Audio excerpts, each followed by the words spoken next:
What is up, everybody? So we are day 3 on our new KittyCut account.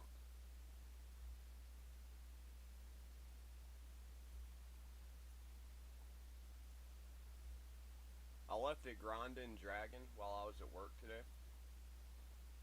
So we're going to check out what kind of gear we've gotten. And hopefully we'll win our novice tournament. It ends in an hour and 48 minutes. Unless they just do a crap ton of farming, I think we've got it in the bag. We're 1,000 points ahead of them. This is all free to play. And we ran El Hain as our starter. We used the KITTYCUT code. For some reason, the new player link didn't work on this LD player emulator, but we still wound up getting a Seeker, surprisingly, out of an Ancient Shard. And so my main arena team has been Painkeeper for some mini heals, cooldown reduction, El Hain for damage, KITTYCUT for, the Cheshire Cat for damage, and Seeker is our turn meter booster and increased attack. So it's been a pretty decent start. We've just been struggling to get gear, but like I said, we left it grinding the dragon overnight. So we got, what, about 30 turns of that. So let's see what we ended up getting. We got a 5-star crit damage and speed on the helmet, not bad. No speed boots though, sadly. There. Let's see if we've gotten any speed boots out of any of this.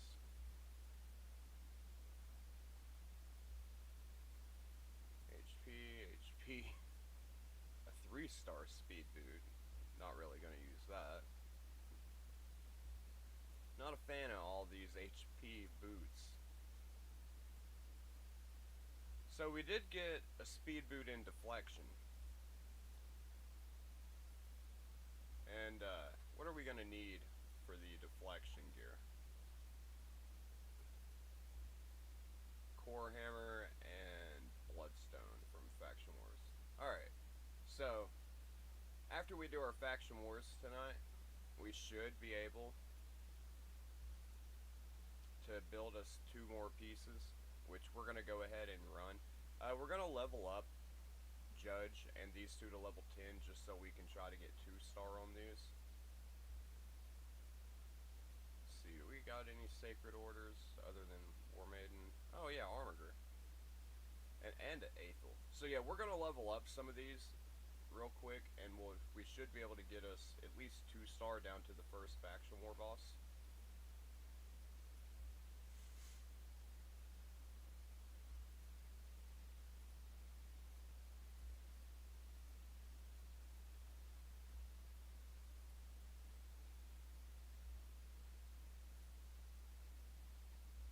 Let's see how we're doing on Gear Hunter.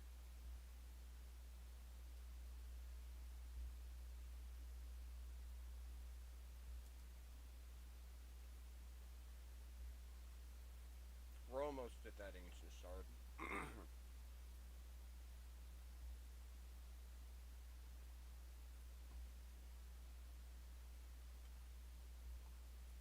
How many of those do we need for 3-star? 5?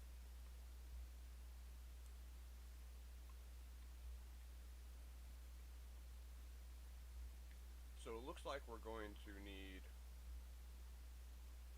about 8 more of those, which shouldn't be too much of a problem. But we're going to get those after we go through and level up our Aethel and Aethel and Armiger a little bit. Just mainly because I want to get those Faction Wars out of the way real quick so we can get that deflection gear. We'll put a good deflection set probably on Seeker.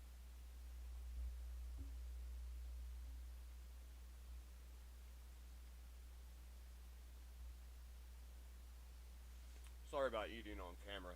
I just got off work and haven't ate yet today.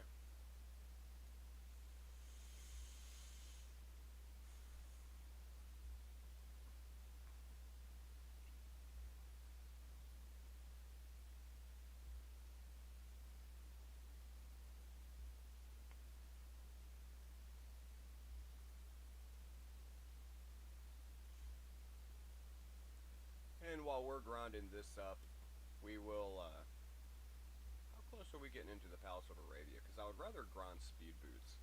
Yeah, let's go ahead and get over to the Palace of Arabia and get, that way we can do our speed boots. We might be able to get through this while farming up some XP.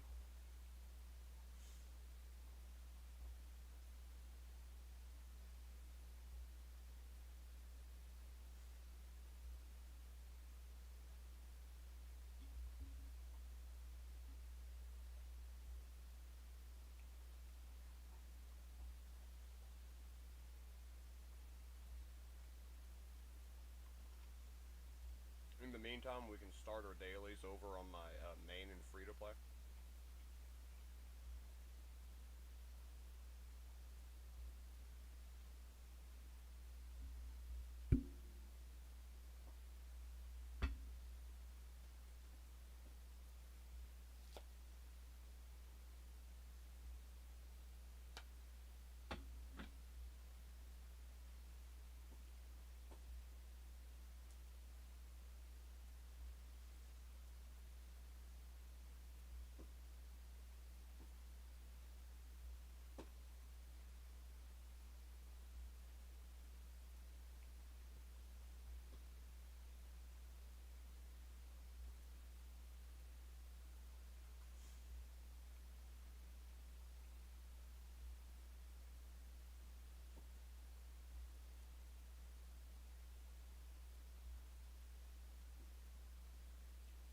By the way, check this Calvalax build that we put together last night. 8k on the attack. Well, 8,111. And 469 accuracy.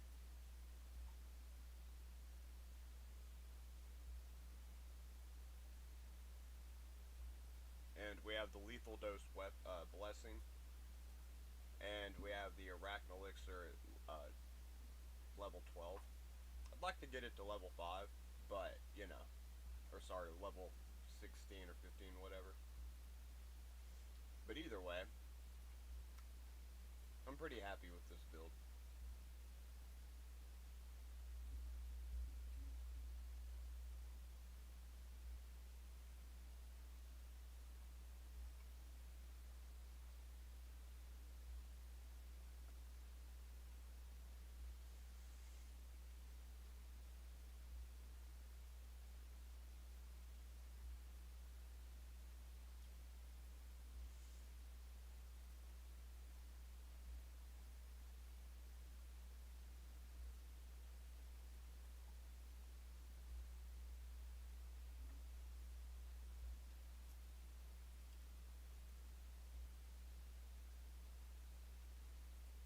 Piece of cake.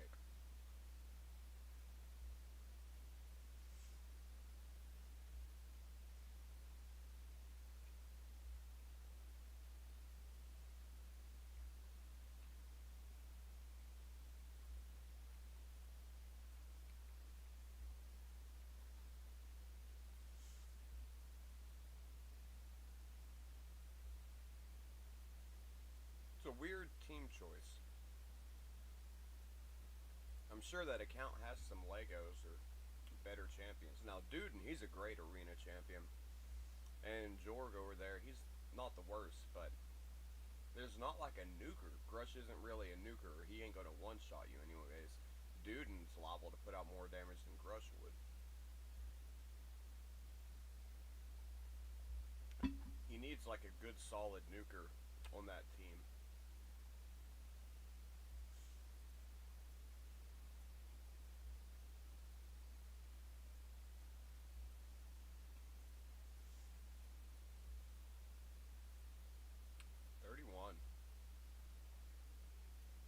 I don't think Brute does anything. Nah.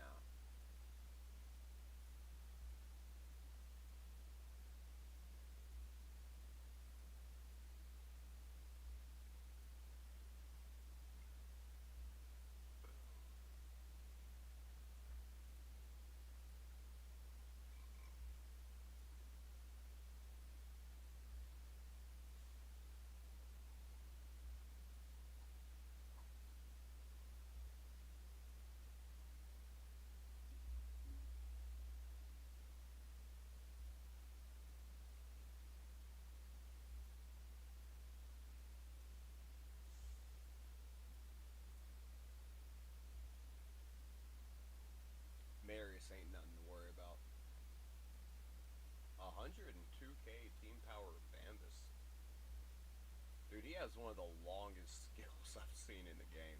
Look at that wall of text. All of his skills, really. They're like 3 paragraphs apiece. All just to basically mean he puts himself to sleep.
Hello everyone, Nubkex here. Welcome back to Nub Raids.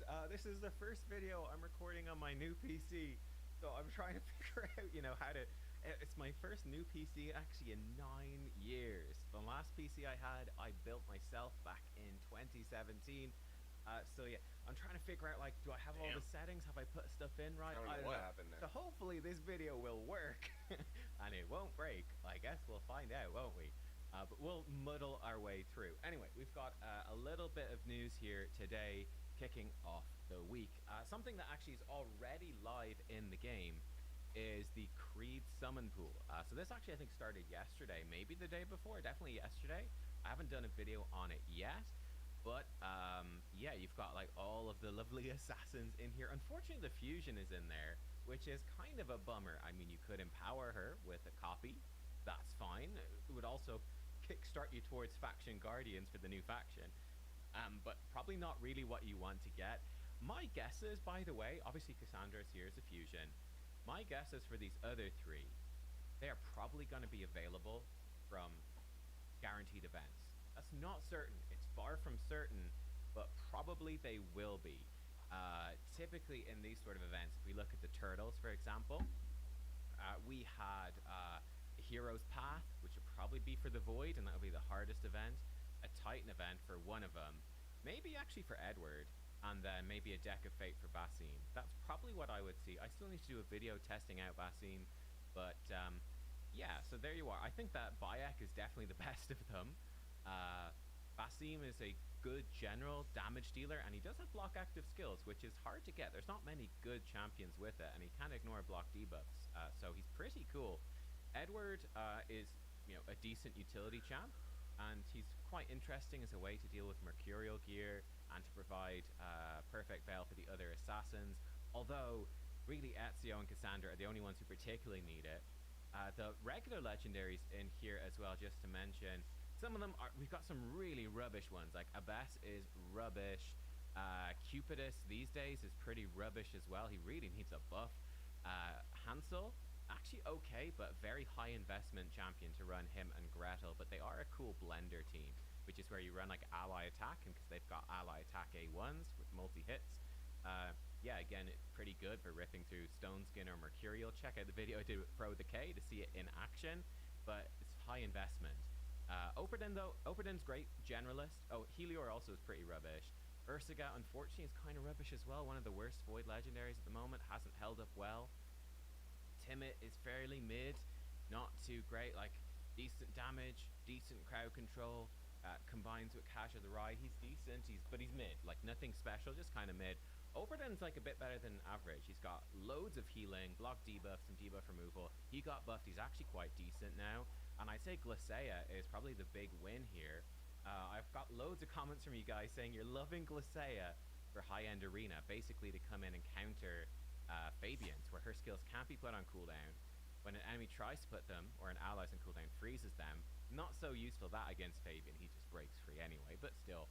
And this is cool, a 50-50 chance to deny the cooldown increased effect, and increases for each enemy under freeze, which is kind of cool. And she also gets an instant turn, can come in, put block debuffs, do an AoE freeze, turn meter boost, or steal all enemy buffs and put weaken. She's pretty sick, so I've seen her a little bit, but yeah, people are really liking her at the moment to counter Lockout, and she's going to work very well in the Mercurial meta, where Lockout is one of the only things that goes through Mercurial. Multi-hits to knock off Total Guard, and increasing skill cooldowns, which doesn't get affected by Total Guard either, so kind of cool there. The epics, actually some really good epics, I will say. Deacon, Phoenix, Stag Knight, Farrakhan, Lady Annabelle's very useful, Mordecai's great. The other ones are kind of mid. You know, this guy's not so bad, the Barbarian. So like, it's a decent chunk of epics, so yeah, it's not too bad, this one. I would be expecting potentially a champion chase, by the way, at the end of the week. We've just come off of a summon rush. We could have a champion chase. So if you do want to buy this stuff, which is how you're going to get most of it, if you're going to buy it, ideally save your pulls until the very, very end is the better thing to do. Oh, I've set up my recording software without a pause button. Oh, that's unfortunate. Let me try bring up Plarium Play here. Well, hopefully it will work. I'm freaking trying to install so many things. This poor PC is running 90. I was trying to bring up the events. Doesn't want to work. Plarium Play, please. Plarium Play? Alright, there we go. Okay, it didn't want to work the thing. So we go to the events. There we are. It's doing it live. Will there be a free pull? Yes, there will be in a Sand Devil turn attack. That's fairly difficult. Like, if you're a new player, that's going to be really hard to do. But it is there. It is an option. So, yeah, I think for a later game player, absolutely worth it. Oh, by the way, installing. Ooh, we're all going to try out. I can't wait to actually play World of Warcraft without my PC struggling to find any frames and any group content. It used to be rough, man, rough. I won't know myself, but yeah, one free pull if you can do Sand Devil. If you're later game, I think it's definitely worth it. Like, why not? Only a 1.5% chance to get an assassin, but why not go for it for the cost of a little bit of energy? The cost is not that high for a late game player, so why not? For an earlier game player, the cost could be very high. You've got, you know, tons of champions to level up, masteries to grind, and you might not be able to run Sand Devil very efficiently anyway at a high level. With quick turns, so for you, just skip it, right? 99, I mean, yeah, most of the time, not 99, 94% of the time, you're only getting an epic anyway. But if you can do it, it is good. Maybe a mid-game player could pull it off, but yeah. Now, we also have the special summon rush. Ooh, it's so special. This is the bonus summon rush. It does look like this one does not overlap with a Titan event. It doesn't have a champion soul or anything like that. It is just a pure bonus.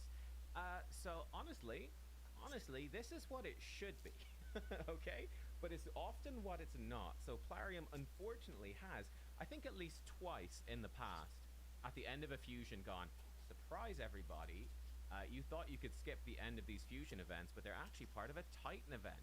And you basically need to do them. You basically can't skip them, which really ruined a bunch of fusion plans. That sucks. I'd want that to, if that could, I mean, honestly, if Plarium came out and was said, guys, we will commit to never throwing in a surprise Titan event like that again, amazing. Yes, but will they do it? I don't know. We'll see. But it's not happened this time, and that is good, but it does mean this summon rush is not going to be quite as good. But here we go. We've got the, oh, hang on. Still figuring out. My old PC, one of the reasons I wanted to upgrade as well, my old PC could not support Windows 11, so now I've got to get used to Windows 11. I think I've got like a Windows 11 update about to install as well, which is going to change the UI too, but we'll figure it all out. We're getting there, step by step. I don't even know, why am I even telling you? I don't even know if you guys are going to see this video. It might not work. I'm trying to record this in 1440p, by the way, because at YouTube you can adjust it to whatever fits for you. I might try record in 4K. next time and see. I mean, my PC, I built it intentionally that should be able to handle that pretty handily. I guess we'll find out. But yeah, so Tuesday, January the 20th, Progressive Chance event.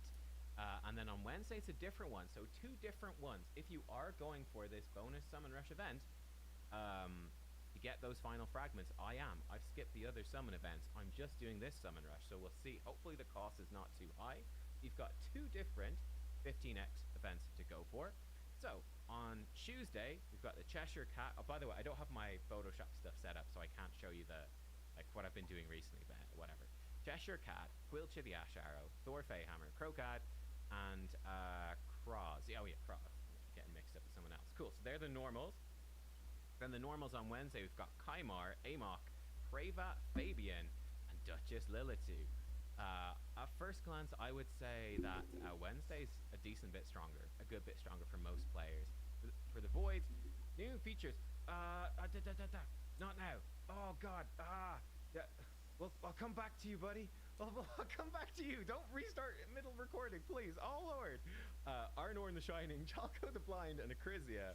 And then, the Voids here, Fidey, Tealcrest, Sifi the Lost Bride, and Shuzan the Valorous. Okay, so, let's go with the red. Will this work? Yes, beautiful. Okay, I would not massively recommend Cross. I would definitely not recommend, I wouldn't recommend Cross or Quilcha all that much. I would give, these days, this is crazy, I'd give maybe I'd small recommend Thor. I was like, is Thor only an orange? No, I give him a small recommend. I'd recommend Crocad more. I recommend Cheshire Cat, somewhat similar. So we jump into the game. Thor is really solid. But again, there are more options now. So I think Cheshire Cat, I think Crocad are great examples of very similar champions to Thor that are, the Ultra presets. The game looks so much better on this new monitor as well. I've got a 4K monitor. This won't fully translate to the recording because I'm not recording in 4K and I'm not recording in HDR. But my God, this looks gorgeous. It looks so good on my screen. Oh my God. Whoa. Thor's great though. Self buffs increase attack, which is great. Decrease speed, AoE, very useful. Then this is a massive AoE nuke that ignores block damage and unkillable. Very useful. His A1 can do some extra hits, which is great.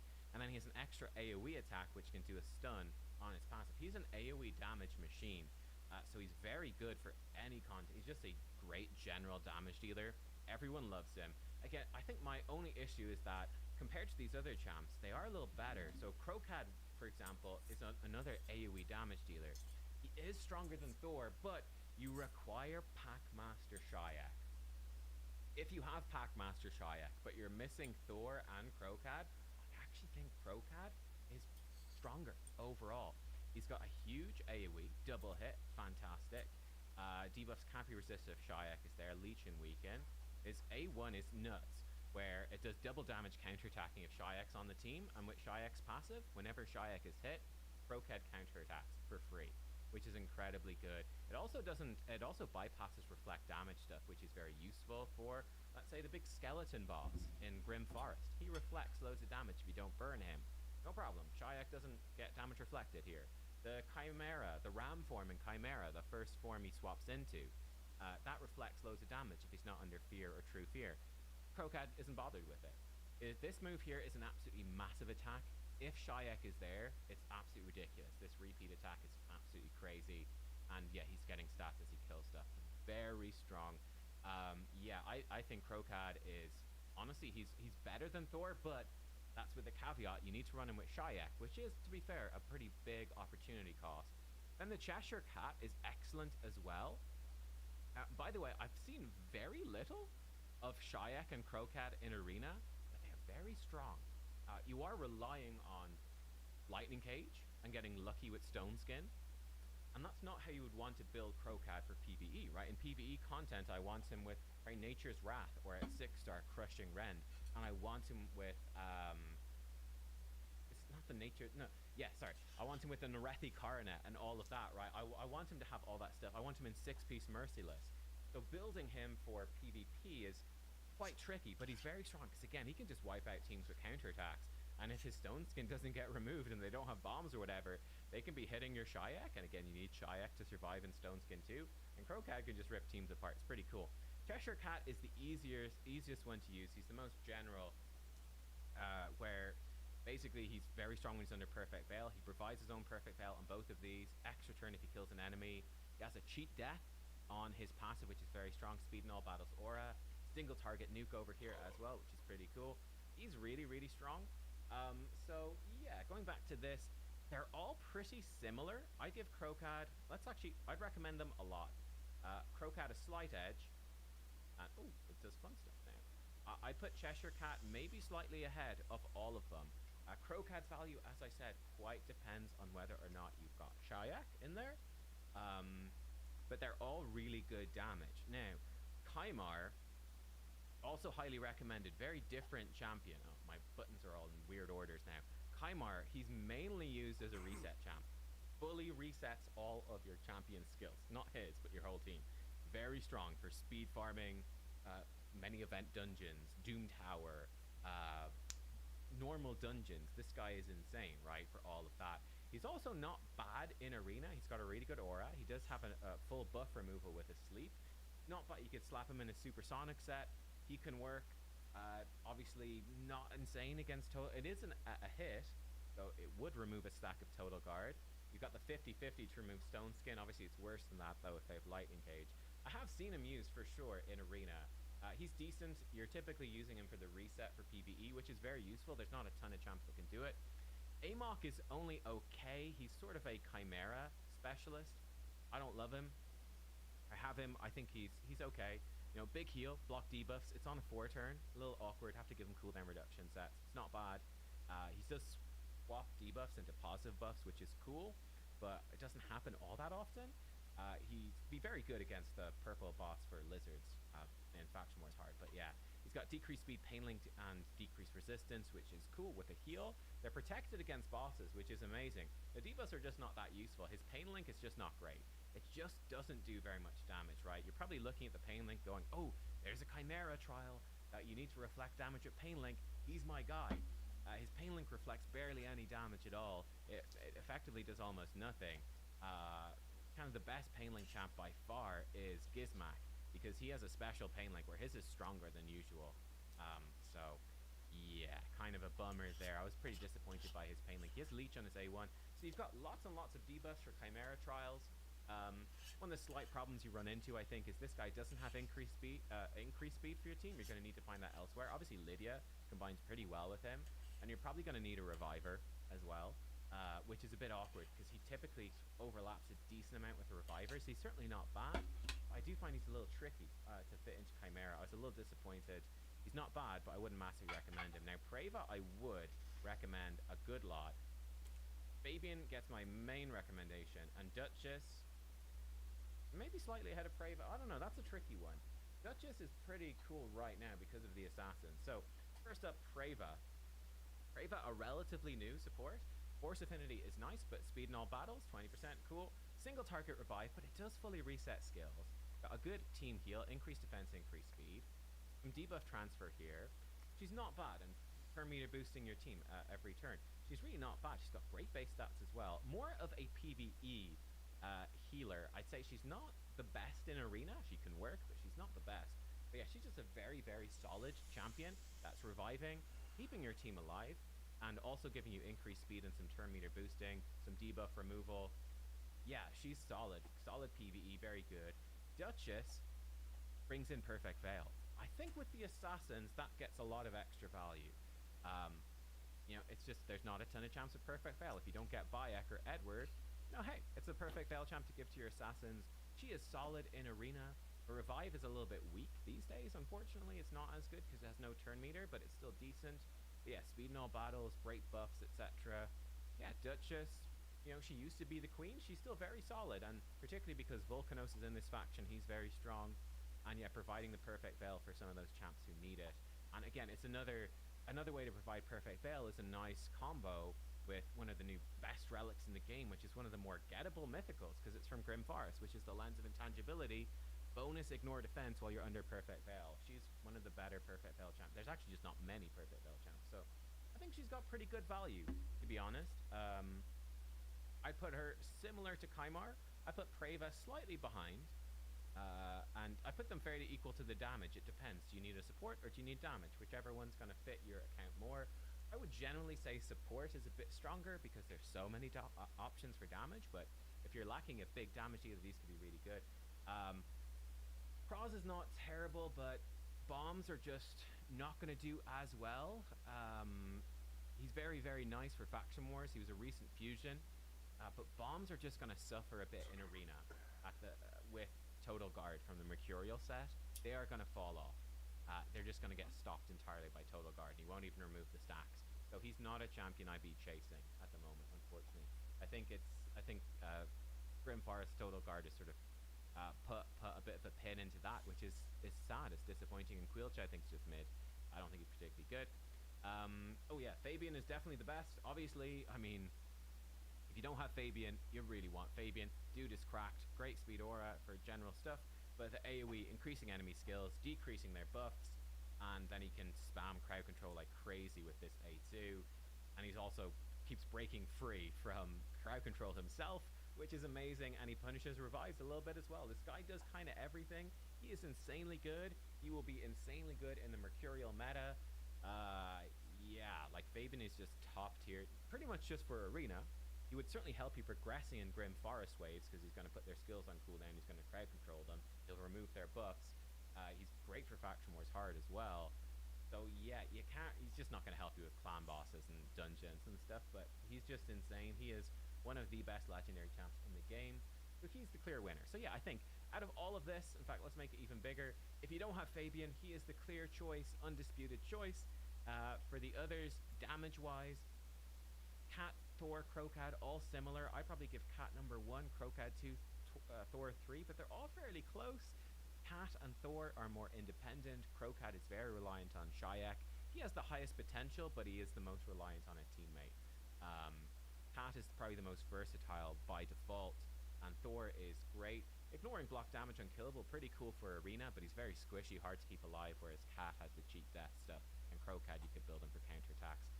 Crocad suffers as well, I would say, from the problem that his PvE build and his PvP build quite different, which sucks. Where, yeah, I guess the same is true for these other two, but you typically build them for PvE, certainly for Thor, I'd say, first and foremost. And yeah, there you are. For the Voids, Arnorn, Chalco, and Acrisia. For me, I'd say Arnorn is really nice arena nuker. Chalco is good, and Acrisia is also good. I probably feel something like that. So Acrisia, enemy max HP, wrong champion. Acrisia, enemy max HP, double hit AoE, double hit single target, and then a single hit A1 that can put decreased defense. She's cool, right? And she also takes less damage from AoE, so she's very easy to use, right? She's gonna she takes half damage, which is very handy from AoE attacks, which is very common. Every attack is enemy max HP. She's good. She's solid. There's certainly better options, like Marius is better, Cecilia is better, but I think Acrisia is still useful, especially to newer players, and you just can't go wrong. You could pair her up with your Marius or whatever, so she is a good choice. Arnorn is more of a PvP specialist, where basically prevents his death, gives him Stone Skin, and then he does a massive AoE nuke, and he also gets more attack the more buffs in the enemy team. So he does this ridiculous AoE nuke. It's absolutely brutal. He has a massive single target nuke on this as well. He can sort of combo between his attacks. So he's an absolutely vicious champ. He can be really nasty. This passive can just win you the fight straight up. He's very difficult to deal with, so he is a good, strong option, mostly for PvP. And then Chalco. Chalco is interesting as well as a demon spawn. He has some uses for PvP. He's immune to crowd control. And he actually does like a big single target nuke that can do block passives, decrease defense, and spread all debuffs, which is insane. That's really cool. Now, one of his issues is he is super squishy. It's very hard to keep him alive. Another cool thing he can do, he can decrease enemy buffs, so he can actually remove Stone Skin, which is kind of cool. But yeah, he's difficult to use in PvP. He can work well. He can also just be a glass cannon. Well, I mean, he is a glass cannon. No matter what, he's a glass cannon. He can work. He's not top tier, but he can work. He's very solid for PvE. Free turn cooldown, big AoE nuke with decreased speed and decreasing enemy buffs. He can be spreading, Decreased defense, AoE, which is great. The block passive skills for Faction Wars hard. For Grim Forest, very useful to spread that as well. His A1 hits hard. I find him to be very strong for PvP and he's PvE, and he's immune to crowd control as well, which is he's pretty great. So yeah, I think Chalco is good. And yeah, then Fighty, Sifi, and Shuzen. These are all really good as well. I say Shuzen probably takes the edge. So I mentioned this in my video. Sifi has the same problem. I mentioned this in the video I did on Pontiff. What's his name? Augustin. The new Void Legendary is part of the AC collab. Shuzen, right? The speed boosting. The problem with these speed boost champions, to use them in arena, if you don't have a 6-star soul, it can feel pretty bad. Now, you'd still want her, definitely, but to get the maximum effect out of these go first champions, they really, really, really want a 6-star soul to go fast. They really, really, really want max faction guardians for that extra speed. They really want a main stat speed relic, which are very difficult to get. Quite like +2 and +4 empowerment as well, folks. So, it's the same thing with any champ. Any champ obviously is better with the best relics and blessings, etc. But I do think that go first speed champions, because all of that speed is locked behind the 6-star blessing in particular, it is a bit rough, I think. That being said, Shuzen is incredibly strong at it. She either has turn meter boost with increased speed and turn meter pushback with decreased speed, fantastic, or she has give an ally an instant turn with increased attack, crit rate, crit damage. It's amazing. Very useful for speed farming, dungeons, right? You just turbocharge a Wukong or a Siegfried or someone like that to just rip through and give them instant turns, boosting through. Very strong. Very strong for PvP, obviously incredibly good for PvP. So she is a great pick. Sifi, probably not quite as good. Again, Sifi used to be used as a speed booster. She has increased speed, but only a 10% turn meter boost for her team. So she can do it, but she's more typically run in 9 pieces of protection, and that's very useful, where she's got a 75% chance to protect these buffs. Particularly protecting block debuffs is really good. And then you got a nice tanky champion giving you loads of buffs. Brings a revive as well with full turn meter.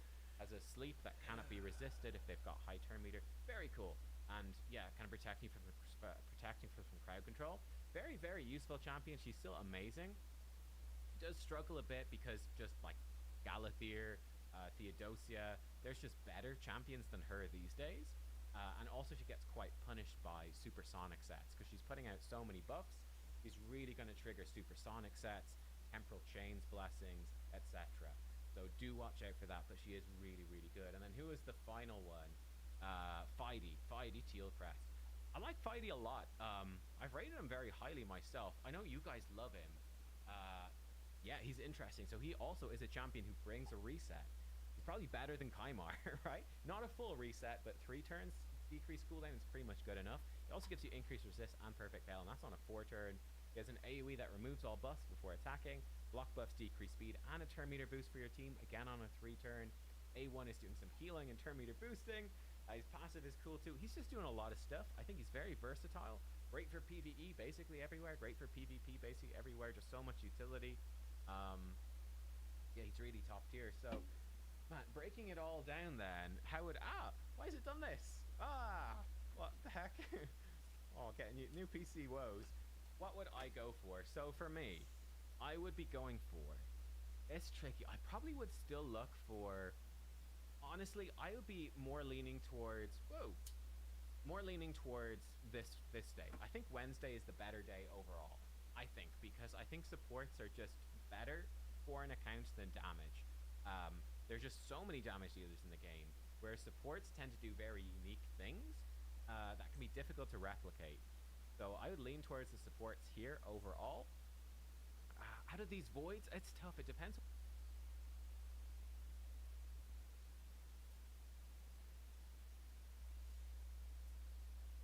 18 legendary skill tomes to fully book Pixniel.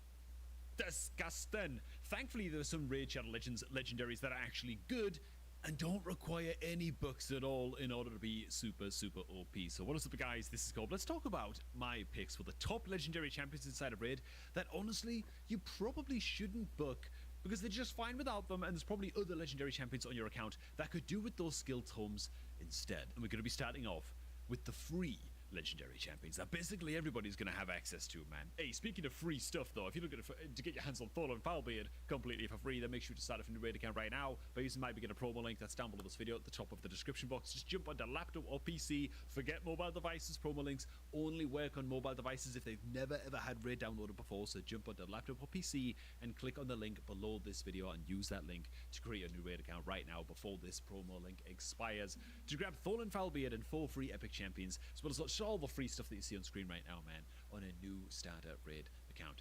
Doesn't get a damn bit better than that. Most insane beginner promo link on. Make sure to get it used, man. Okay, the freebie champions. First off, I tell you what, man, good old Drexar, old but gold. This guy is like the OG when it comes to soloing content because of his passive. Chance to press HP burn debuff for 2 turns on the attacker when hit. It's a 55% chance.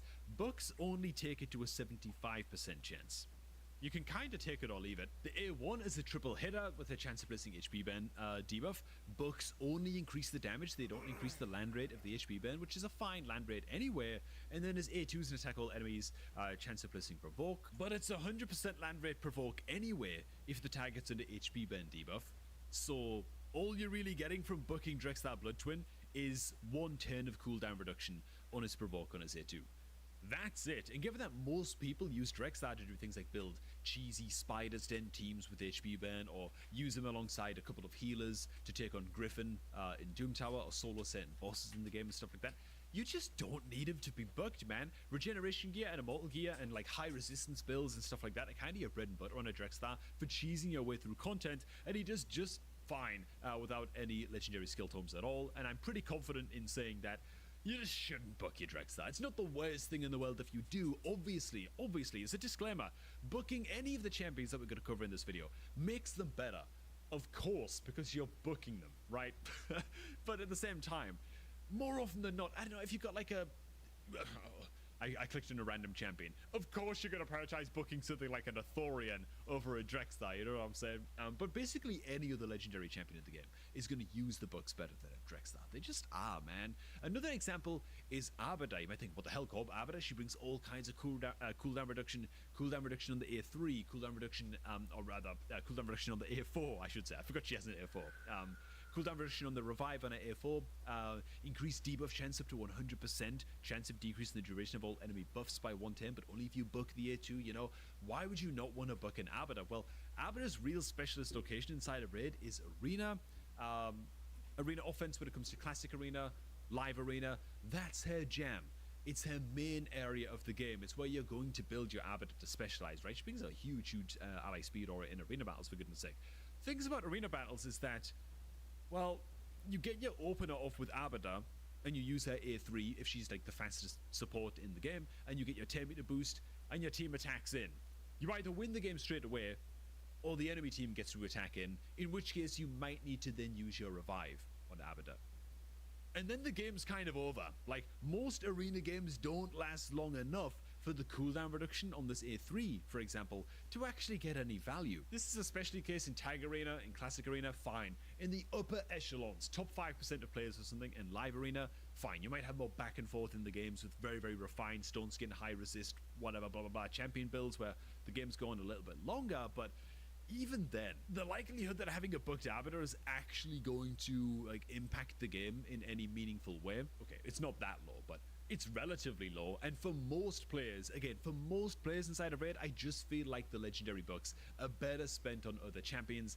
Given that Arbiter can do a job just fine, just get off her A3, probably get off one cast of A4 in most arena games, and that will be all she wrote. That will, generally speaking, be you've either won the game or you've lost the game in terms of Classic Arena, and so the books into Arbiter don't usually count for that much. Last on the list of free champions is gonna be, where is she? Where's Syl? Where is she, man? Call her out. There she is, man. Syl, raise your hand. Great champion. I still stand by. People talk about, oh, Syl of the Drakes need buffs. Syl of the Drakes need buffs. No, she doesn't, man. She's fine. Okay, I don't totally believe that. I think you can get off to such a crazy good start on new accounts these days with promo links like the one below this video that Okay, fine, right? Promo links are so busted and you get such good stats on new accounts now that on the 6-month mark getting Still of the Drakes, it's a little bit underwhelming. It would be nice if she had like 100% land rate on her decreased speed, for example, on her Air 1. I think that would be enough. I still think she's a very, very solid champion, you know? The thing about Sil is that when it comes to skill tomes, what are you really getting for booking your Sil, right? You get a cooldown reduction on her revive. Okay, fine. Not great, not terrible. Her revive is kind of like a backup plan in case something goes unexpectedly bad in a dungeon run or in a faction wars run or whatever. How often do you need to get off more than one revive? If you need to get off more than one revive in a faction wars run, I kind of feel like your faction wars team is just too weak for the current stage that you're going up against, and booking a Still of the Drakes just to get through one faction wars stage only to get stuck in the very next one because you're obviously not ready to progress yet. It's probably just not a good idea. Her A2 is going to tackle enemies 2 times, each hit with a 20% chance to stun, and books only take it up to a 35% chance to stun. Now, if books took it up to like a 50 or a 60% chance to stun, now we're talking. Now you get a little bit of cooldown reduction and you really increase that stun chance, but it's only 35%. The biggest reason that you use Still of the Drakes anyway in your teams is for a heal, is building her just nice and fast. She provides a little bit of stun every now and again against waves or against spiderlings and spider sten and stuff, but it's really about your Sil's healing most of the time. And honestly, when it comes to building cheesy spider sten HP burn teams or griffin teams and stuff like that, you can build your Still of the Drakes completely unbooked alongside a completely unbooked Drexthar Blood Twin as like the backbone of those teams, and they can both function just fine, farming Spider Sten, clearing Griffin and Doom Tower and all of that good stuff in like their regeneration gear or whatever you need to build them in. They can do it without the tomes, right? You just don't need them to do their job. And so again, Sil, she's made better by books, but she's very, very low priority indeed. Next up, Login Champions, and we've got a relatively new one to touch on. It's good old Xenomorph, man. Again, Xenomorph is the epitome of this point, which I'm going to stop repeating from now on in this video. Of course, skill tomes make Xenomorph better. Of course they do, right?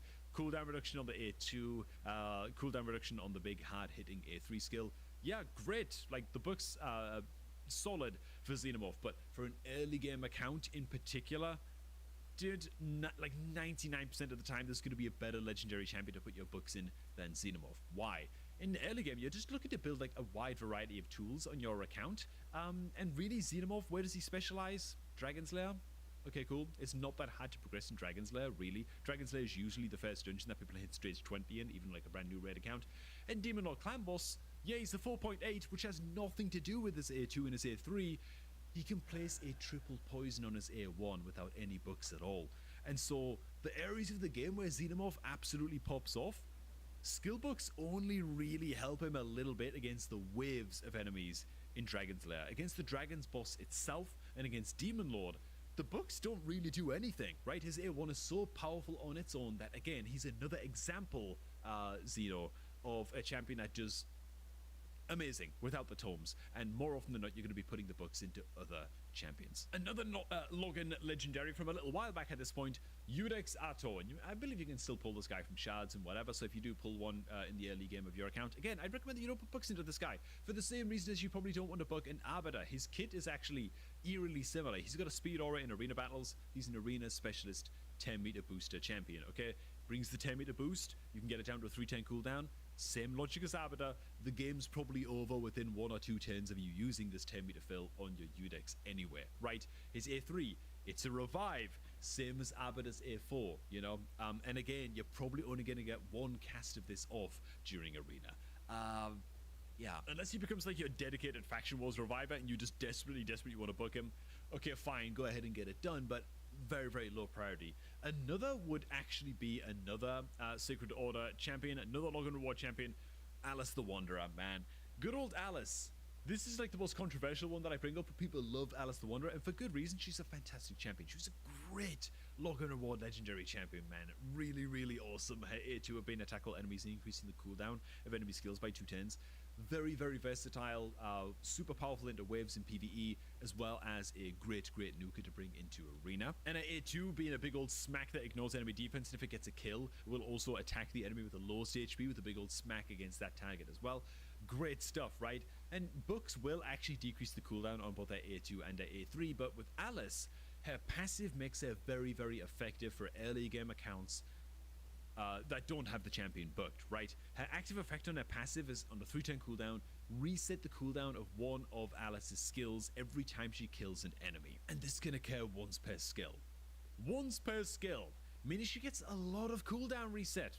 Very good, like, unless you're taking Alice into a longer duration fight, right? A fight that's going to go on for multiple turns, a longer boss duration fight or something like that.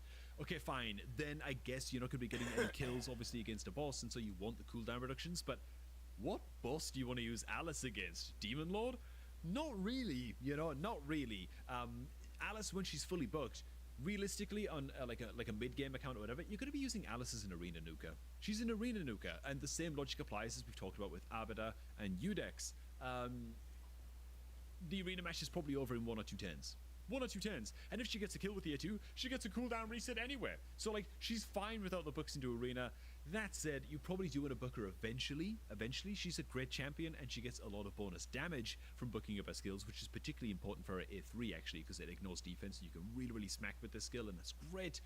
But again, lower priority for a newer account if you stumble into Alice. Or I guess if you got an Alice on your account from when she was the Logan Ward champion and you're still undecided as to whether or not to build her or book her or whatever, maybe this helps. Now for a bunch of legendaries that don't really fall into any category at all, but honestly, it's worth bringing these guys up just in case you pull them at any point in the future on your account and you're a newer player and you're not sure whether or not to spend the bucks on these guys. Champion number 1, man, Leorius the Proud, a Void legendary champion that you probably don't want to book, or if you do, you can kick the can down the road a lot and don't feel bad about putting him on the back burner and book him way later on once you get like a bunch of spare legendary skill tomes. Why? He does his job just fine without the books. Honestly, he's more of like an arena type nuker. Why? Because on his passive, instantly places an unkillable buff on Leorius 1 turn before receiving a fatal hit, right? And so, he's great for arena. He has this curveball effect that sort of causes your opponent to think twice about what they're doing, and they've got to deal with this unkillable nuker on the enemy team, His A2 is an attack all enemies 2 times on a 3-turn cooldown. His passive on this just apparently makes him immune to hard crowd control when the skill's not on cooldown. That's just a nice little bonus, but the books just increase damage, and it's a 30% damage increase, and that's not insignificant. But without cooldown reduction and without any debuffs that we're trying to buff up to 100% like land rate or something, it's not a big deal to get this booked, right? On the A3, it's a 4-turn cooldown. Once again, books do not decrease the cooldown of their skill. And decreasing the cooldown of these skills is sort of the biggest deal, right? It's an attack all enemies. It does have an 80% chance of placing a True Fear, and before attacking, an 80% chance of placing Weaken debuff on all enemies. Not bad to get this booked. Not bad. It will get some pretty important debuffs up to 100% land, but 80% is pretty good, My advice would be book basically everything else that you want to book in your account before getting to Leori's. He can do fine without them. He's worth booking eventually, though. He is a pretty damn powerful champion to take into arena after all. Next up, man, Xavier. Interesting case, right? The only skill that you want to book on Xavier, and so what you want to do with Xavier is actually just feed your skill tomes into Xavier, maybe like 1 or 2 at a time, and try and get her A2 booked up, if you can. If you can. She's still not that high priority though, because all of her other skills don't need the books at all. So the A2 is an attack all enemies 2 times. It's a 50% chance on each hit of placing a poison debuff for 2 turns. That's pretty cool, and you can book it up to a 75% chance on each hit of placing the poison debuff. That's not bad, but it's already a 3-turn cooldown skill. It's not mega high priority to get booked, but if you want the books to go somewhere, it's into this A2. Honestly, the rest of her skill, if you can get this A2 fully booked, forget about it. Leave the rest of her kit completely unbooked, right? The A1's a triple hitter, each hit with a chance of placing poison. Books do not help you with placing that poison, it just increases damage. And then on the A3, it's an attack all enemies. It's stuck on a 4-turn cooldown, and it's just a poison activator that places block revive. The bonus damage on this is pretty cool because any kills that you get will block revive, so, you could argue that the damage is worth it, but it's still very low prior, man. So Xavier is one of those special cases where just one skill, realistically, is worth going the distance for. Next up, one of my favorite and most wanted champions, man, for throwing a curveball, so to speak, inside of arena, is gonna be Calvalax, man. Big ol' speed aura in all battles by 19%. Calvalax, partners extremely well with Ezio as well, by the way, the current Logan Reward legendary champion.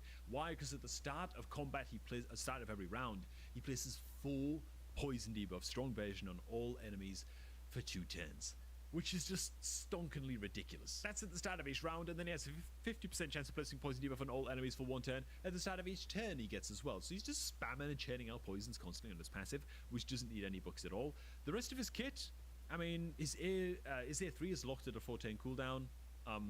It's just a hit. His A2 is locked at a 3-turn cooldown. Places an extra hit for each poison debuff on each target. Great for the bonus damage, but again, bucks don't do a whole lot. And his A1, you can try and buck this, I guess. You can get his chance of increasing the duration of poison debuffs. You can get that up to like a 55% land rate from a 40. Not that big of an upgrade. I'd recommend that. Again, you can kick the can down the road for so long on a Calvalax and never really notice it. He's a fantastically powerful champion. Most of the champions we're covering in this list, by the way, and in this video, have very, very powerful champions that are worth building. But he's got that added bonus of being great without having to invest the skill tomes, or at least being able to kick that can down the road. Actually lingering in the Knights Revenant faction, you know we got to touch on Hegemon, man. Another Void legendary champion. It feels so rare. It feels so weird to say that, man. A Void legendary champion that doesn't need the bucks in order to be effective, right? Hegemon's passive means that he always goes first each round, and then you open up with his A2 skill, typically in arena battles, with this attack all enemies A2, place a decreased attack debuff for 2 turns, also has a 50% chance of placing block active skills debuff for 2 turns, and you guessed it, the bucks just provide damage. No cooldown reduction, no increased chance of placing the block active skills. It's always going to be a coin toss, sort of no matter what. And so, why would you buck him? You know, you can build a Hegemon with like crazy high damage build and forget about trying to place block active skills, and some people do that in arena and just like open up the arena battle by just one-shotting something, which is kind of funny. A bit of a gimmick, but kind of funny, you know, when it does work out. And so that's one way you could, you know, justify putting the bucks into him. Well, I want to build as much damage as possible, right? So let's get the bucks into him.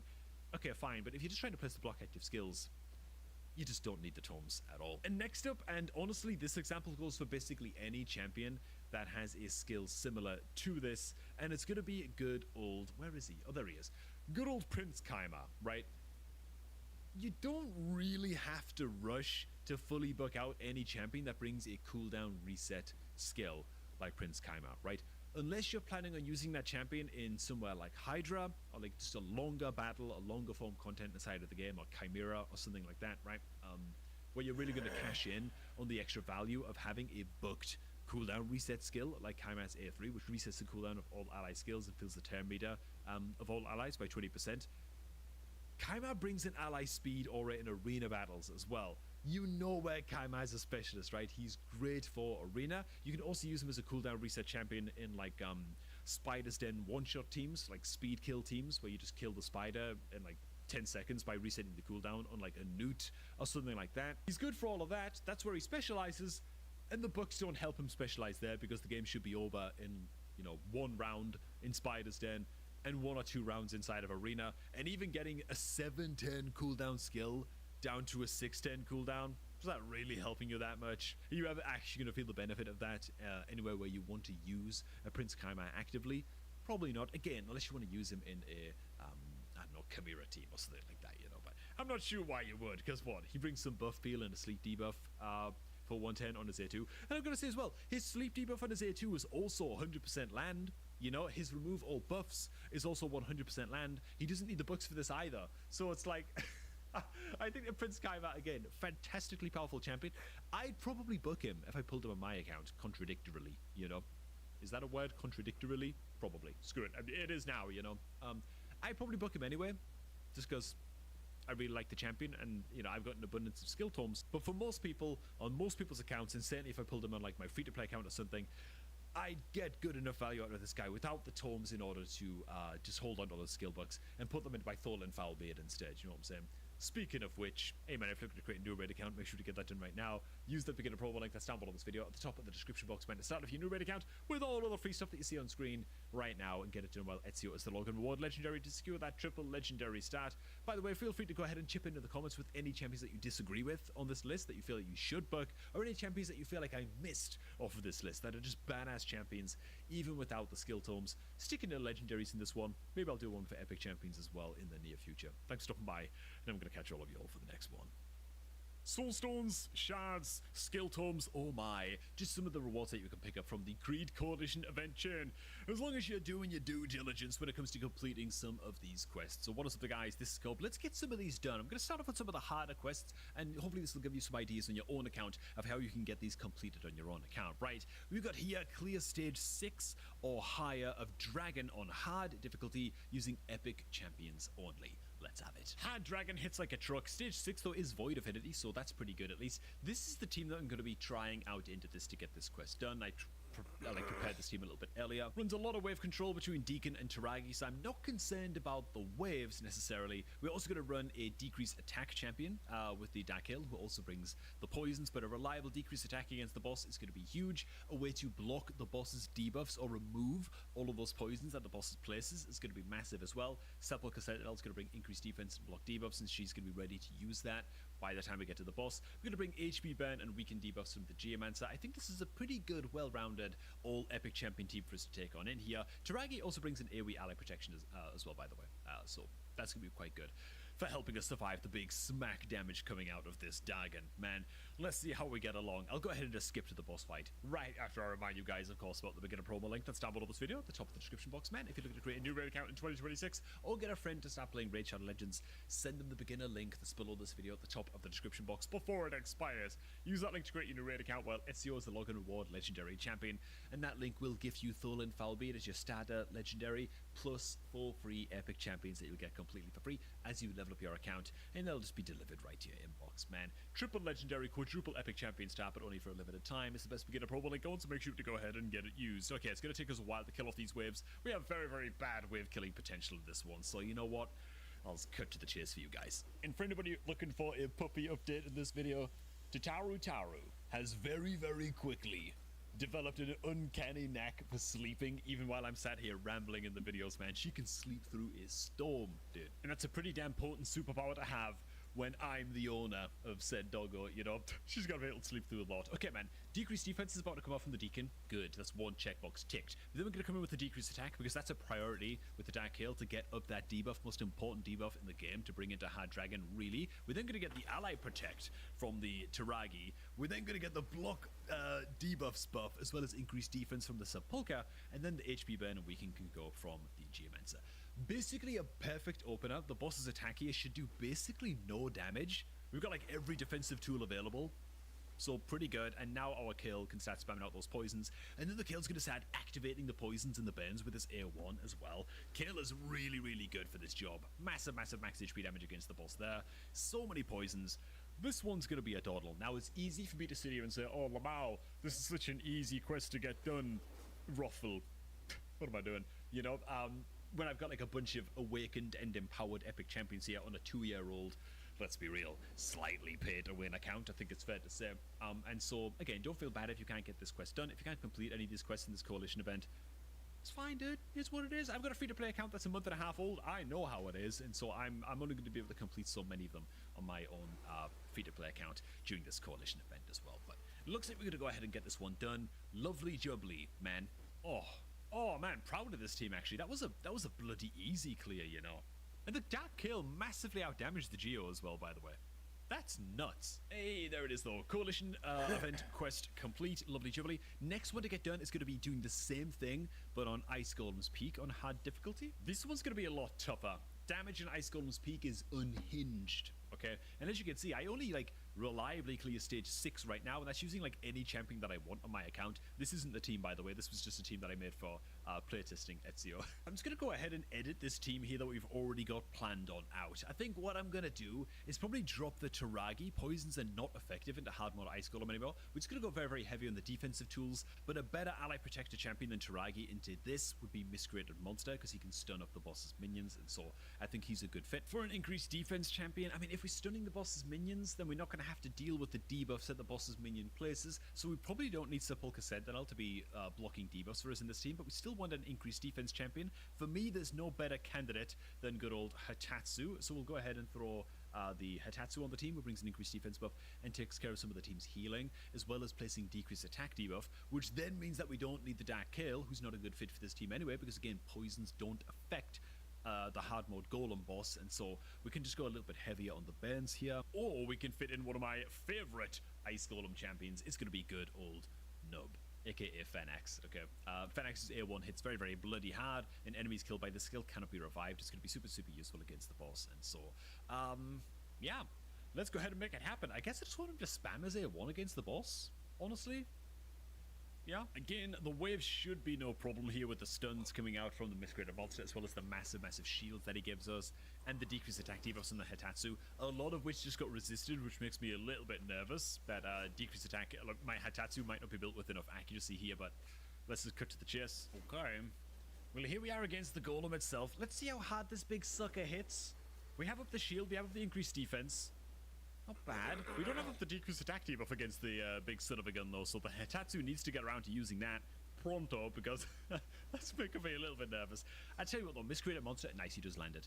The Miscreated Monster's doing an incredible job of just stunning both of the boss's minions as well, which is a big deal. Again, it means that we don't need any debuff cleanse, we don't need to worry about those suckers. Hopefully the Phoenix can come on in and get the kill on this guy just now and block that revive. Yes, lovely. We don't have to worry about that Nerd now reviving for the rest of the fight.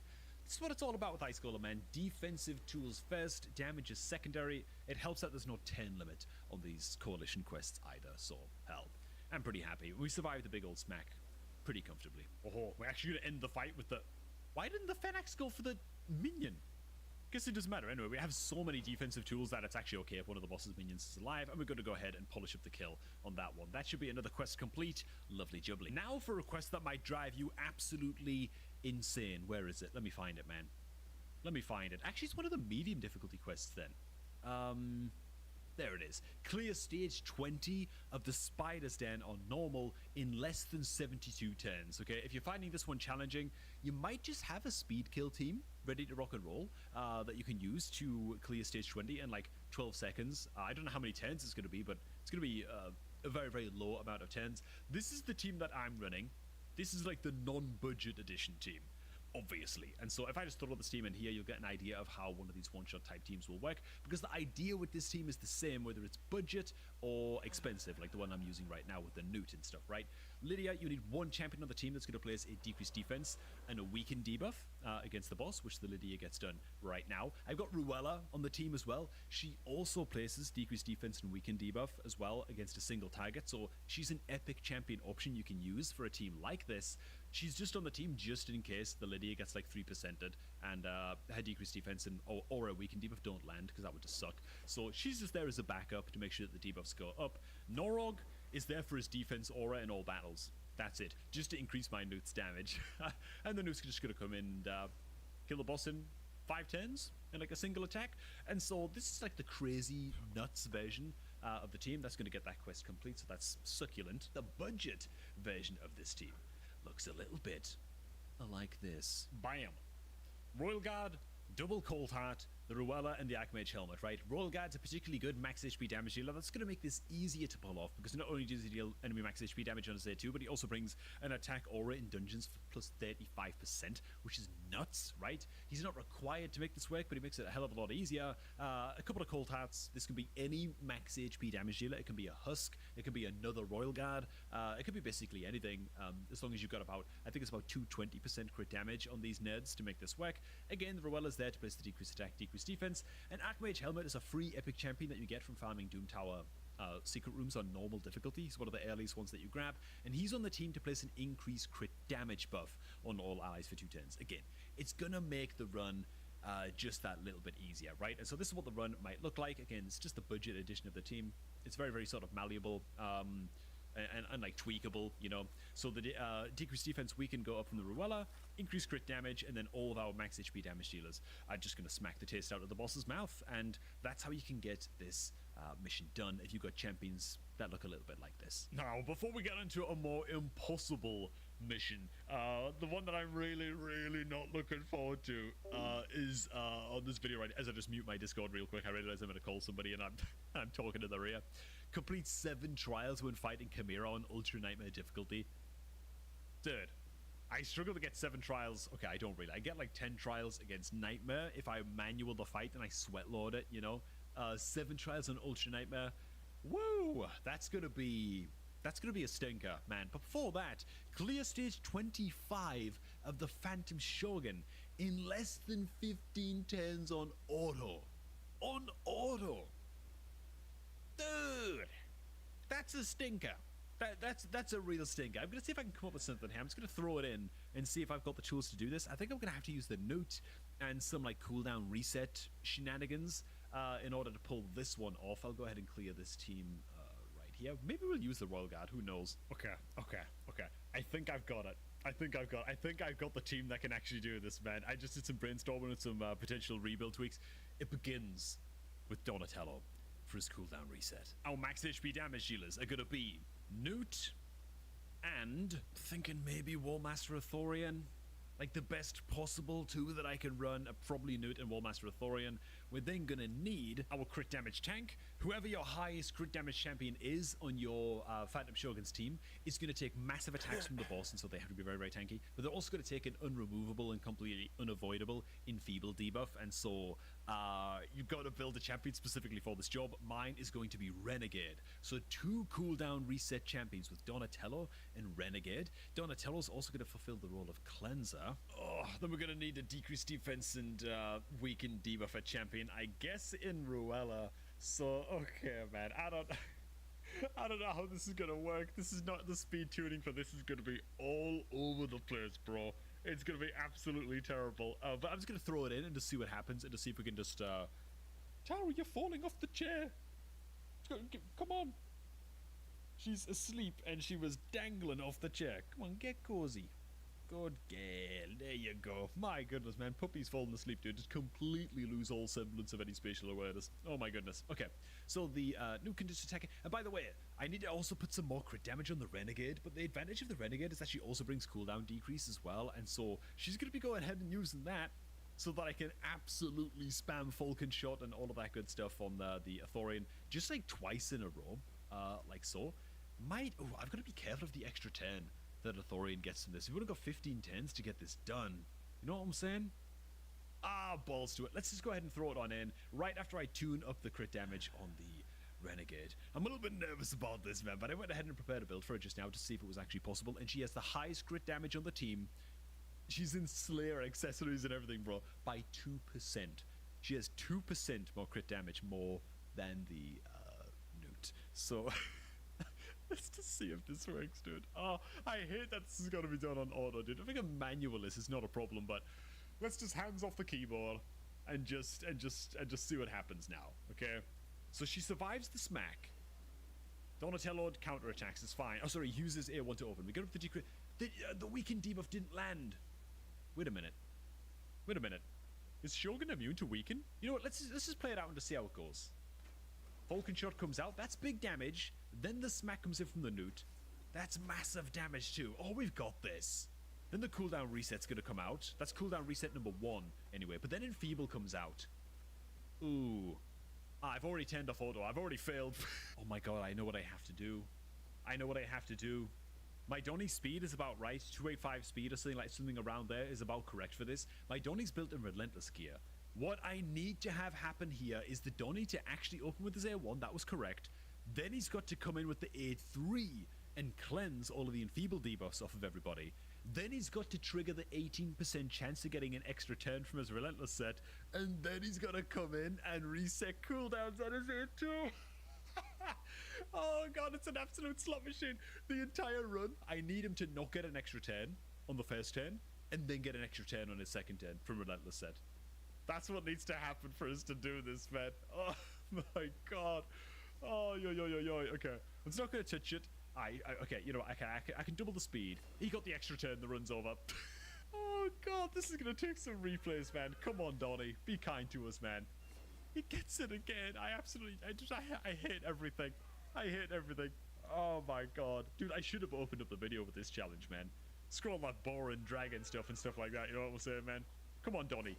Donnie, don't do this to me. He's getting the extra turn every time. He's actually trolling me, bro. Okay. Come on. No, this is the one, man. Lovely. He didn't get it. Okay, good. We're off. We're off to the races. Big damage. 2 cooldown resets then need to come in. There's cooldown reset number 1. The cleanse, extra 10. He didn't get the extra 10. Oh, it's enough though for the Athorian. Oh my god, oh my god. So it didn't actually go to plan, but we got it done with 110 to spare, bro. Oh wow, okay, oh my god. I tell you what, man, there it is, boom. Phantom Exorcist badge earned. Great. I don't even know about that, but the Coalition event quest complete as well. Oh my god. Okay, that was succulent, man. That was succulent. Oh god. And that's gonna be YouTube short on the channel, guaranteed. Okay, now it's time for the big one. 7 trials, Ultra Nightmare difficulty Chimera. 7 trials, man. So I did try this before, like, just to get a barometer of how difficult this was going to be. I did throw my regular team that I usually try and run into Chimera when I can. It's like a 14 trial team when the stars align, which is, you know, I'm very, very happy with that on my account.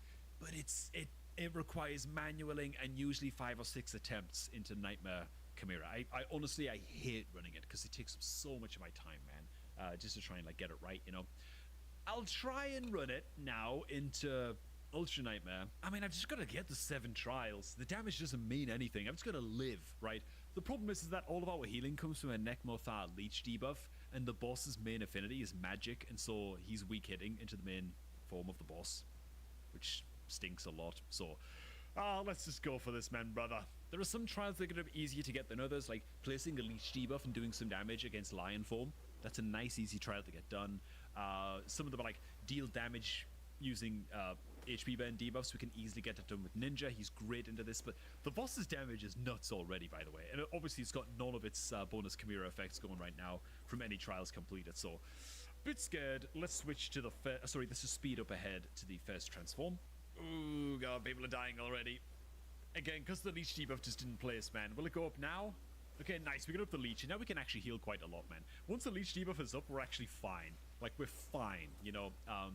It's just so reliant on that debuff actually going off is the only problem against the boss's main affinity. Alas, the first form coming up just now is going to be the Ram form, which, what's the first trials for this? Let's just think about this now, okay? You're going to damage the boss while your champions are under Perfect Veil and the boss is under decreased defense. Okay, cool. I think we can do that. Damage the Chimera while it's under Fear or True Fear. We should be able to do that as well with the with the Lydia. I'm not going to use any big skills here. I'm just going to stagger my hits a little bit and save up some of my cooldowns on basically all of my champions going into this, because this is going to be very, very difficult for us. Let's just let the boss transform. Here it comes. Lydia is going to get absolutely domed, which definitely stinks. I can't place the decreased speed against the boss just yet because Ram form always reflects the first debuff that you place on it. So hopefully we're going to land decreased attack here, which we failed to do. What about decreased defense here? Okay, we are able to do that at least. Then we get to attack on in with the Lazarius, and that's going to revive the Lydia. So that's good. We're kind of back, but not really. Let's just get up the burns now, I guess.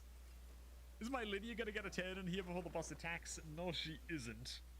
And she actually misses her turn. But now I can ally attack with the Mikage, and that's going to trigger the A1 of the Lydia and get that True Fear debuff up, because that's such a huge, huge deal. Go ahead and decrease debuff duration here with the Mikage on all of our guys, and now we can start to pile drive the boss here just a little bit and just throw as much damage as we can into this. We should have 2 trials that we're making progress on right now. We are. Trial number 1 and trial number 3 for the Ram form. We are getting progress on these. Okay. We can do this, lads. We can do this. All we gotta do is not die. Okay, how hard could it be, right? It's already got fear up on it, so I can use the Lydia A2. Just pile damage on into this now. Ninja gets 1 more attack here as well before the boss's turn, so that's great. The boss is just gonna waste its time just doing some nonsense. The Lydia is gonna get to come in and refresh the fear debuff. It resisted, even though she's got like 500 accuracy. Thanks, game. I mean, I love RNG in this game, dude. Well, we've almost got the trial number 3 done over here. And so we can actually just continue to make progress on that one. But we're taking such huge reflect damage hits here that it's making me a bit nervous. We did actually get that trial done, though. That's good. Place 6 unique debuffs on Ram and 6 unique buffs on champions within 2 of the Chimera's turns. Ugh.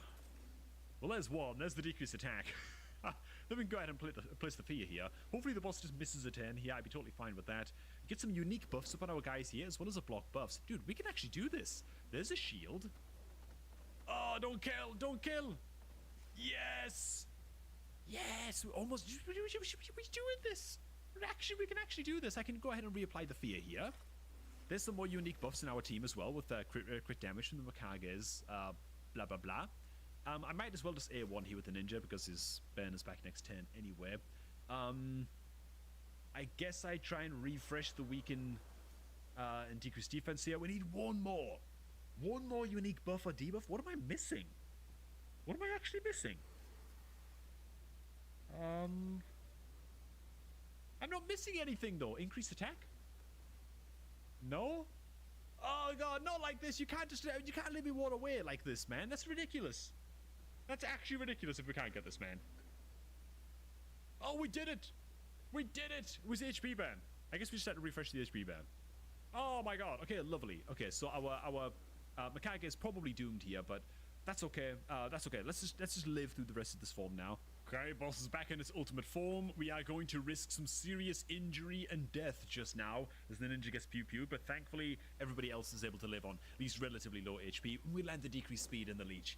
Thank you, Necmo. Oh my goodness. I always believed in you, brother, but my god, man, it's a relief to see those go up. So we're going to make it through this form without too much hassle, I think. And then it is on to Lion, where we just have to place a leech debuff and do some damage. That's really sort of it. And also just deal damage to Chimera within 3 of its turn, while champions are under 5 unique buffs. I bring plenty of buffs to the table, so we can get that done as well. Now, make it sound so easy. The main thing I'm worried about against Lion is death. Oh my god. Like, if anybody dies to, like, any of Lion's skills, things just spiral out of control so quickly. Like, the boss will just get, like, an extra turn randomly and blah, blah, blah. You know, I don't know, man. I don't even really know how Lion form works. I'll be totally honest with you.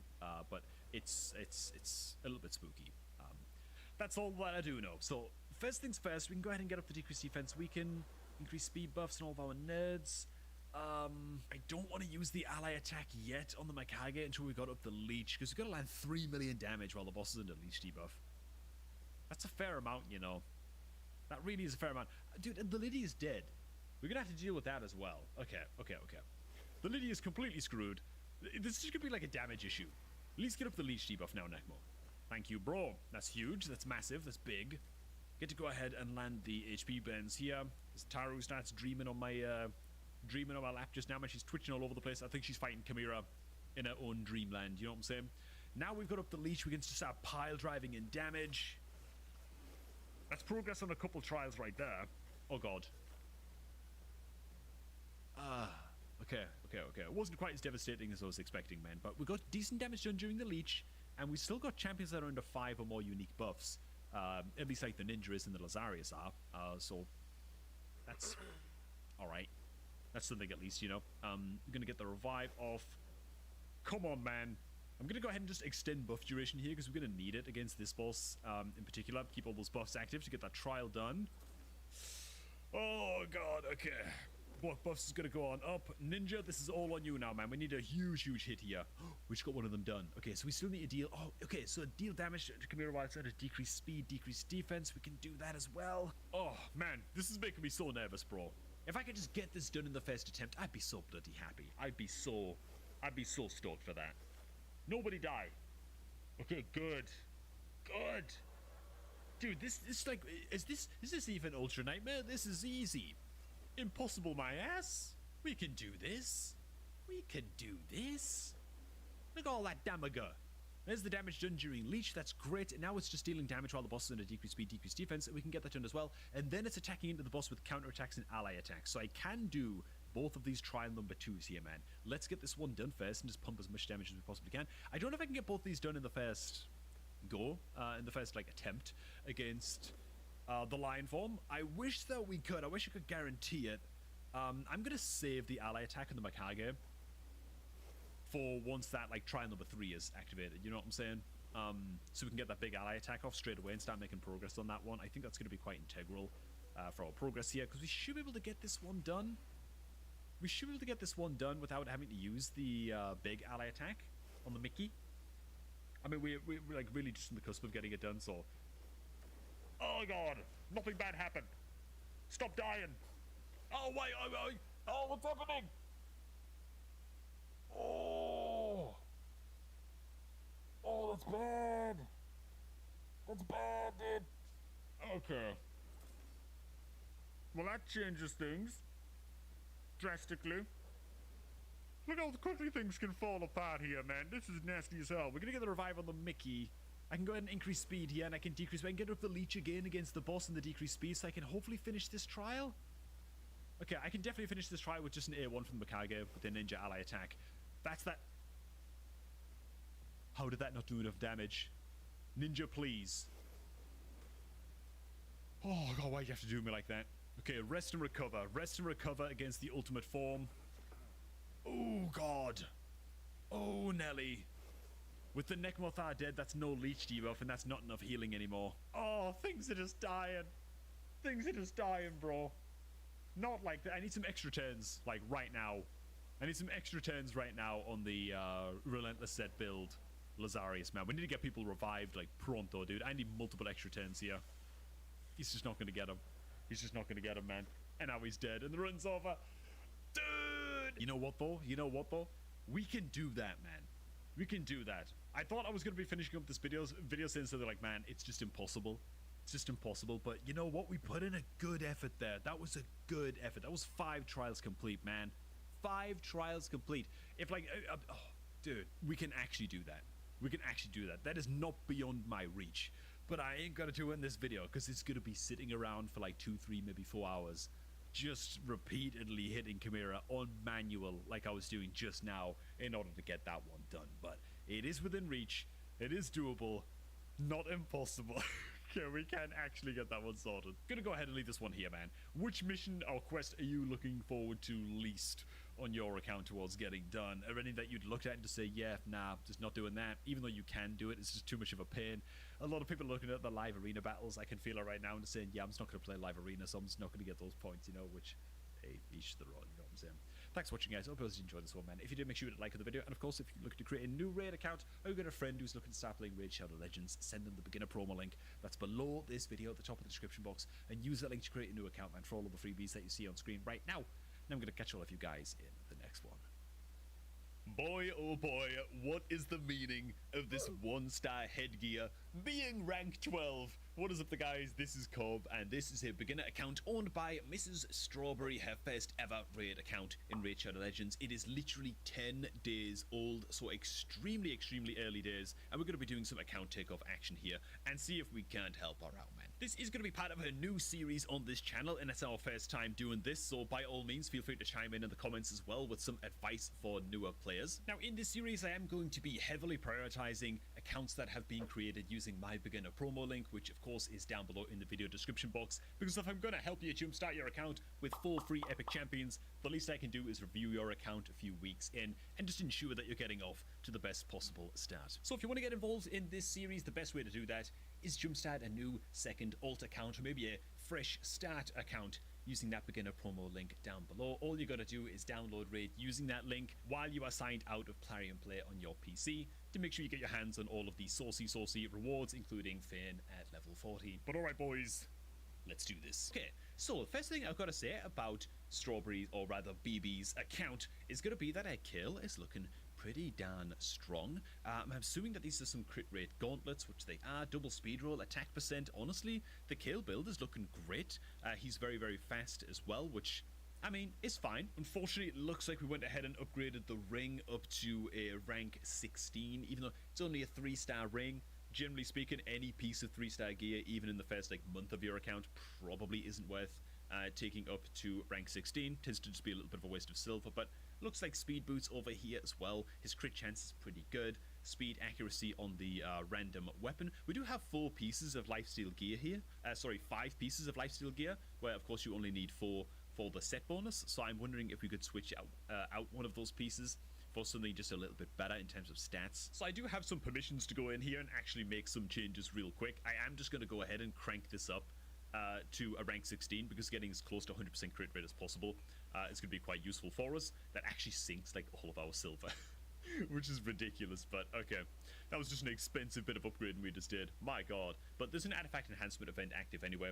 It's fine for us to go ahead and do that, and frankly, this puts us at very, very close to 100% crit rate, and actually does give us 100% crit rate, at least on the A2, so that's fine. And also, our Kale does not yet have his masteries unlocked, which is understandable. It's 10 days in. I believe that our gem mine building is fully upgraded, so that's great. We've got that like passive income of the gem mine coming in nice and quickly, and as soon as we hit 800 gems, very first thing we want to do is go ahead into our Kale's masteries and just spend the gems required to get the masteries. Don't worry about that. We've already started, filling in some of Kale's masteries here.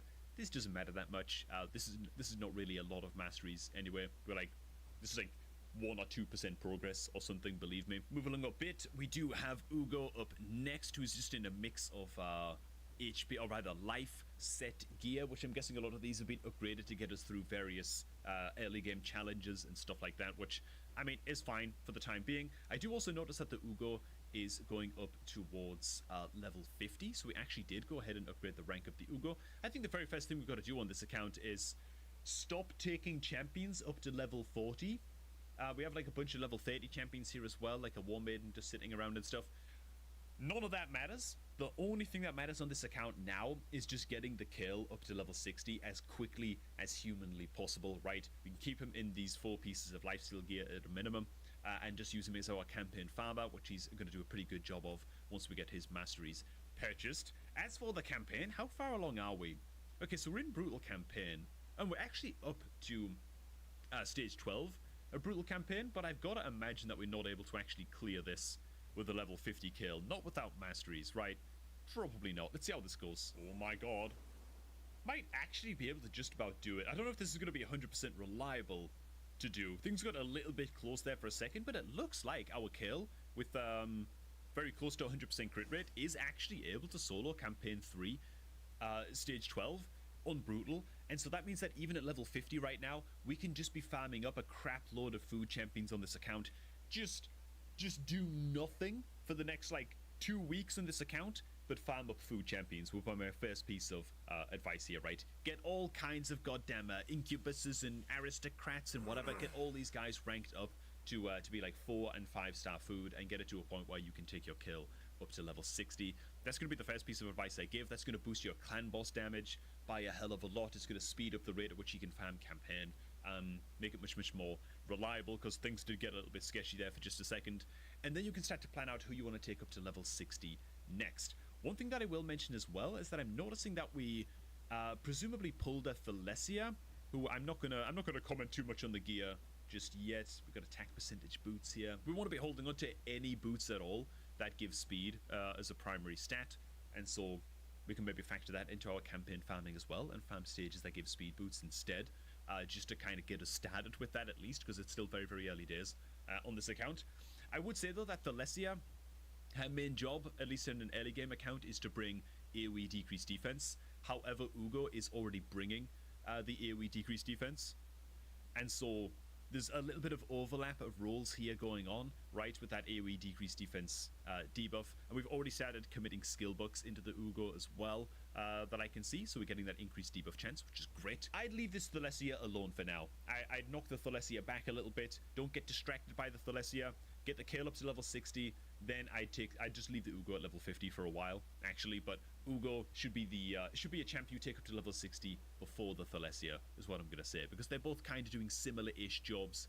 Thalesia does good damage, but we're just looking to sort of diversify our toolkit as much as we possibly can on the account. It looks like we did also grab ourselves a Spirit Host and kind of rushed her up to level 40 as well, which is fine. Spirit Host is a great early game champion. She brings an increased attack buff. Strong version, the 50% version. I just gotta check as well. Okay, we did fully skill book our kill. He's actually missing the final skill book required in his A3. We should wait for like the next CVC to begin. Or something, and then go ahead and spend that last skill book and definitely get that cooldown reduction. Very important. But the Spirit Host, again, we've been a little bit distracted by the Spirit Host. We are pretty much fine to leave her where she is for now, and this is one of those things that you've got to consider as well as a newer player, right? Once you've got your Kale or your campaign farmer up to level 60 and you're able to farm up whatever champ you want and start farming food faster, you know, because you're farming campaign 12-3 on Brutal nice and easily. When planning out which champion to take up to max level next, you've got to consider whether you even have the gear and the artifacts available in your storage to make that champion useful. What you don't want to be doing is taking speed helmets and ranking them up to 12 when it's a 1-star helmet, right? Any item that is not at least 4 stars, okay, and most importantly has like good stat rolls. Like, what are the stats on this? So we've got some attack percentage gauntlets here on the Spirit Host as well. Not ideal, right? for a support style champion, which it says right here that Spirit Host is a support style champion. That's your first clue. She's mostly just there to bring utility and buffs and stuff like that. You're looking to just make her as fast as possible. So I like the speed set gear on the Spirit Host. Like, that's fine. That's the right idea. But the primary stats on a support style champion are usually gonna be things like defense percentage, HP percentage, and then as many speed substats as you possibly can get your hands on. You know what I'm saying? So I think what I would say for in terms of taking champions up to max level next would be get the Kale up. Ugo can stay at level 50 for a while, and then I probably take the Greybeard up to level 50, I think, just because of the wave control that he provides, right? He has a chance of placing Provoke on the A1, he's got a chance of placing Freeze on an AoE on the A2, and Greybeard can help you out quite a bit for getting started against things like dungeon waves and stuff like that. Then you want to wait for the next like dragon dungeon tournament or whatever to show up, and hopefully you can farm at least stage 10 of that dragon tournament using your Kale and using, you know, your Ugo and your Greybeard, and get them in there and farm the crap out of it so you can get some, you know, good lifesteal gear upgrades, some good speed gear drops if you can, right? Some good 4 and 5 star speed gear drops are going to help you out a hell of a lot on this account. So long story short, 4 or 5 star speed boots across your entire account are going to help out basically all of your champions a hell of a lot. The Great Hall, at least it looks like we've avoided a lot of the common pitfalls and mistakes in the Great Hall. There are challenges that we should be coming across in the early game that require us to spend some upgrades into the attack nodes. Just one in each node, I believe, to get through the early game challenges. Looks like we haven't got to that just yet. But yeah, definitely no more in the HP slots for now. Just focus on getting the accuracy slots up as quickly as you can for the most part, right? At least getting all of them to rank 5 is going to help you out quite a lot as well. But looks like the Great Hall is going pretty good. Another thing worth mentioning is because I know for a fact that this account used our insane beginner promo link, which again is down below at the top of the video description, right? I know this account used that link, and so I know for a fact that once this account hits level 40, you're going to get your hands on Fane. Try and have your Kale at level 60 before you get the Fane, and then the Fane should probably be your next level 60 champion, is what I would say. Fane is going to help you out a hell of a lot with very, very important debuffs into Demon Lord Clan Boss. She's going to help you out in dungeons like Fire Knight and like Dragon as well. Just an all-round excellent champion, so when you do get your hands on Fane, make sure to push the crap out of this champ. Next, you just want it to be as fast as possible and with good accuracy, right? Aim for like at least 100 to like 130 accuracy on your Fane if you can, and that'll be enough to get you started into the earliest stages of Clan Boss, as well as at least stage 10 and a little bit beyond of Dragon. Another additional tip as well is that I see that we're pretty low on mystery shards already. Ideally, what we want to be doing is checking into the market building constantly, right? I wouldn't spend gems, by the way, to unlock any more market slots just yet, unless you have to buy an ancient shard. If an ancient shard shows up in the market, fair enough, spend the gems you need to get to the ancient shard. But try and buy the mystery shards like I have here from the market at every possible opportunity to keep your stock nice and high, because frankly, you're going to be leveling a lot of food champions on this account over the coming 2 or 3 weeks. And yeah, frankly, you're going to need the refills because yeah, there's a lot of grinding ahead, you know what I'm saying? Last thing is just checking in on the challenges screen, where it looks like we're doing okay enough, like we're working our way steadily enough through the champion challenges, which is great. Do definitely keep an eye on these and don't fall too far behind with them. Arena looks to be going okay as well. Dungeon challenges, we're on 3 out of 5, but the artifact challenges, we are falling behind bigly on these, right? Win 3 weapons from clearing stage 1 of K-Rock Castle on normal. We're already at a point where we're going to have to go back a lot to complete a lot of these challenges. I'd highly recommend doing these challenges with your Kale and like 3 food champions in the team with Kale as you do these challenges, and pay extra attention to the difficulty of stage that it is asking you to do for these challenges, because there's going to be a lot of going back to hard and normal mode to get these challenges done. Alright, and welcome to good old Elon's account, which is just over 2 months in, right? Day 65 on Elon's account, and Elon is looking to progress more steadily into Nightmare Clan Boss and get it down to a 1 or a 2 key Nightmare Clan Boss clear, and then start preparing for normal Hydra, which I think are just very just nice and concrete goals, right? Good stuff. The account progress is honestly really good. The fact that you're able to like 3 key Nightmare Clan Boss 2 months in, is pretty solid. It means that you're going to at least have a few secrets coming in per month as long as your clan is killing the Nightmare Clan boss. So that's fine, man. That's actually a pretty decent bit of progress that we've got going on. We also have a fully booked out Jintoro, which is a pretty damn good clan boss champion.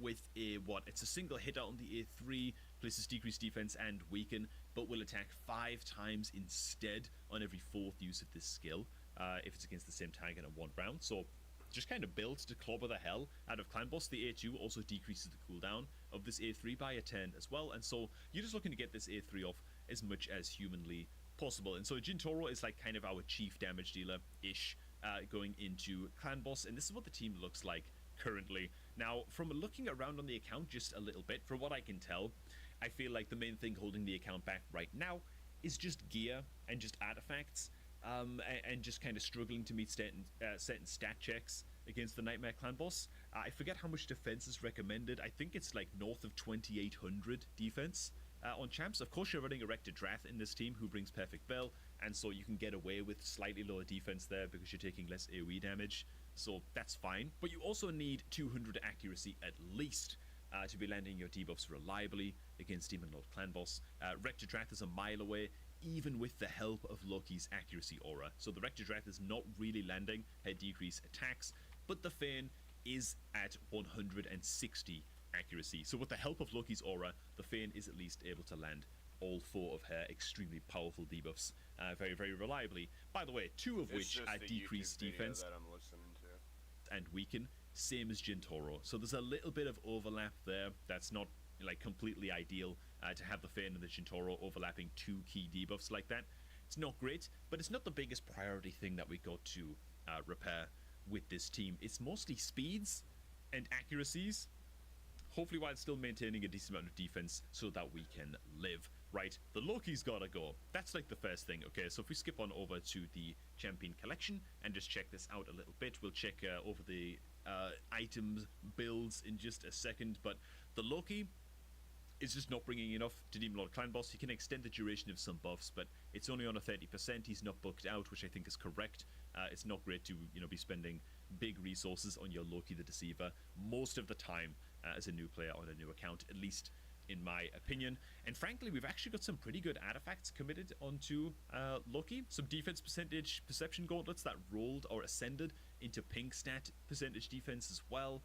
Bit of speed, bit of accuracy. It's a shame about the defense rolls, but like a 2-month-old account, these are some premium perception gloves. These are really, really good, and we're spending them on the Loki. It's not the greatest, right? This is also a common theme that I'm seeing on the account quite a bit as well. After poking around just a little bit, we've got a lot of boots that are not speed primary. There's one also on the Rector Drath, I think, as well, which is not ideal. We want our supports and our healers, especially like Rector, to be as fast as possible while still being pretty survivable. So yeah, the likes of HP percentage on boots and stuff, I wouldn't be too concerned, generally speaking, about hitting set bonuses, right? Because I'm assuming that, okay, we really, really wanted this weapon to be equipped because it has a bit of accuracy on it, I guess. It's only a 3-star speed weapon, so I don't think this weapon is even that great, but I see that we're trying to go for the speed weapon and the speed boots, and we're trying to get like that 2-set going for that extra 12% speed. But frankly, you're just better off just getting any 5-star set of boots and just going for primary stats and just looking for speed and just throwing these on there, right? Like, we've got some lying around, I guess. Scroll on down a wee bit. Do we have like any good perception ones just lying around? We actually do. Okay, these are very, very good perception boots, potentially, with some speed rolls into these. So we do have some pretty decent boots lying around. We've actually got some 6-star speed boots here, which, even if these stats suck, it just doesn't matter. Like, the speed boost that these things can give alone is going to be extremely, extremely valuable. So if any one of these champs, you want to bolster their speed by a lot, just upgrade these to 16 during artifact enhancement and just get them on anybody. It doesn't matter about the set bonuses. I'd say for the first like 6 months of your raid account, the stats on the gear is so much more important, and boots is definitely chief among them. Now, all of that being said, I would go ahead and just get rid of Loki the Deceiver, and instead what I do notice is that we don't actually have a speed or like an increased speed buffer champion on our clan boss team. Eris could come in with that role. She could do that job. I think I'd actually go ahead and recommend the Apothecary instead. Would I recommend the Apothecary instead? Yeah, I think I would. I think I would. I think I would because he brings increased speed, strong version. He's already pretty much fully booked out as well, which is great. So he's kind of ready to rock and roll. He brings a little bit of 10-meter fill as well. Brings a little bit of emergency healing, which is fine. To be honest, you might even want to just disable this, honestly, going into Clan Boss. But you want to take advantage of his A3. It's a triple hitter, right? Attacks 3 times at random. And then you want to combo this up with the Giant Slayer Mastery, which bonus damage, which is percentage health damage from the Giant Slayer Mastery. Bonus damage can occur on each hit of a skill. Okay, meaning that, yeah, Apothecary just, he can crank out a crap load of percentage health damage with this A3 over the course of a longer fight, and the increased speed buff and the 10-meter fill is just going to bolster the damage of everybody. Most importantly, Jintora, right? I think Apothecary would be I can't really see any other better options here for increased speed. Like I say, Eris isn't bad in a toxic set. That is something that you could try out as well for some a little bit of extra damage, but Eris is a little bit of a one-trick pony, whereas at least Apothecary will help you out into many areas of the game as well. Jintoro, we want to try and get the most out of this guy, right? His A3 in particular, and so we need him to be as fast as possible. If we're boosting his 10-meter, increasing his speed, he's going to get around to using this A3 more and more and more often, which is great. And ideally, we could also tweak his gear to get him in a Relentless set. Does he have speed boosts? Okay, he does at least have speed boosts over here, which is great. Fine. A little bit of attack percentage roll in these as well. They're only 4 stars, but that's okay, man. Those will do for the time being. I'd be very, very curious to see if we can get this guy built out in a Relentless set. From what I've seen, if I'd look at all of the equipped items as well, and we just go into the fitting room real quick.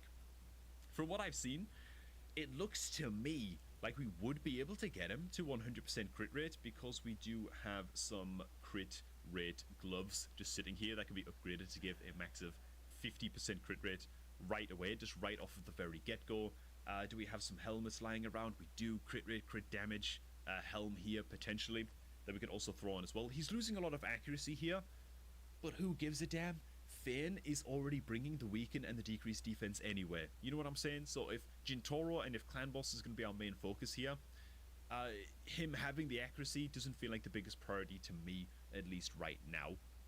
I'll check out his accuracy, his banners and stuff as well in just a second. But yeah, if we can build this guy out, we also have an attack percentage chest here as well. If we can build him out in Relentless pieces and still get him up to that all-important 100% crit rate, and just keep his attack like anywhere above 3,000 for the time being, I think that that would be great, and this is the kind of loadout that you could maybe start with. Obviously roll these up, make sure that the stat rolls are going into decent places and stuff, and I'd say don't be too scared of taking, oh my god, look at this dude, we got a Relentless weapon here with double crit speed and accuracy, but we have it on a grey beard as that. Oh my god, dude. Yeah, like we could go ahead and switch some of these items off some of our less used champions, some of our weaker champions, if we're really going to focus down and fix this Clan Boss team. I won't make any changes here because I don't want to spend your silver. On the banner we have attack percentage, that's fine. We don't actually have any other banner options lying around, pretty much, besides a little bit of this action. Yeah, ideally it would be like attack with like attack percentage speed, but we're not there just yet. We do have crit damage on the amulet, which is great. But yeah, the reason that you want, I should actually point out, the reason that you want your Jintoro in a Relentless set if you can is because that extra turn that you can get is just going to effectively reduce his cooldowns all by 1 turn and get him those extra turns ticking, and just get you around to spamming his A3 as much as possible, which is what you want to get the most damage possible out of the Jintoro. Now, on the Rector Drath, there it is. We got the good old flat stat boots for Rector Drath, where again it looks like we're trying to kind of shoehorn in the Immortal 2 set, and just trying to make the Immortal set work as best as we can on the Rector Drath, which I get it. This is something that people do very, very often when they're getting started in Raid. They kind of focus a lot on the sets, but frankly, this Rector Drath could actually reach like pretty damn good levels of speed, like over 200 speed, if we were to just get some speed boots, some 5-star speed boots, all those 6-star speed boots on this Rector Drath, and just get her going as fast as humanly possible, keeping those heals coming, and maintaining those perfect veil buffs just very, very effectively. So I think that everything could do with just being that little bit faster. And of course, the Rector Drath's accuracy is only at 60, but again, Fane is taking care of the decreased attack debuff, and so we don't have to worry too much about that. What we do have to worry about is that Fane is lacking accuracy, and is a little bit slow because, once again, we don't have speed boots equipped. We've got these attack percentage boots equipped, which I know why we're doing this. We're trying to make the lifesteal. We're just trying to get the lifesteal set on the Fane, because I'm guessing you've tested this out, and without lifesteal, Fane is just dying. That could be what's happening here. If the Rector Drath is made faster, we might not have that problem as much.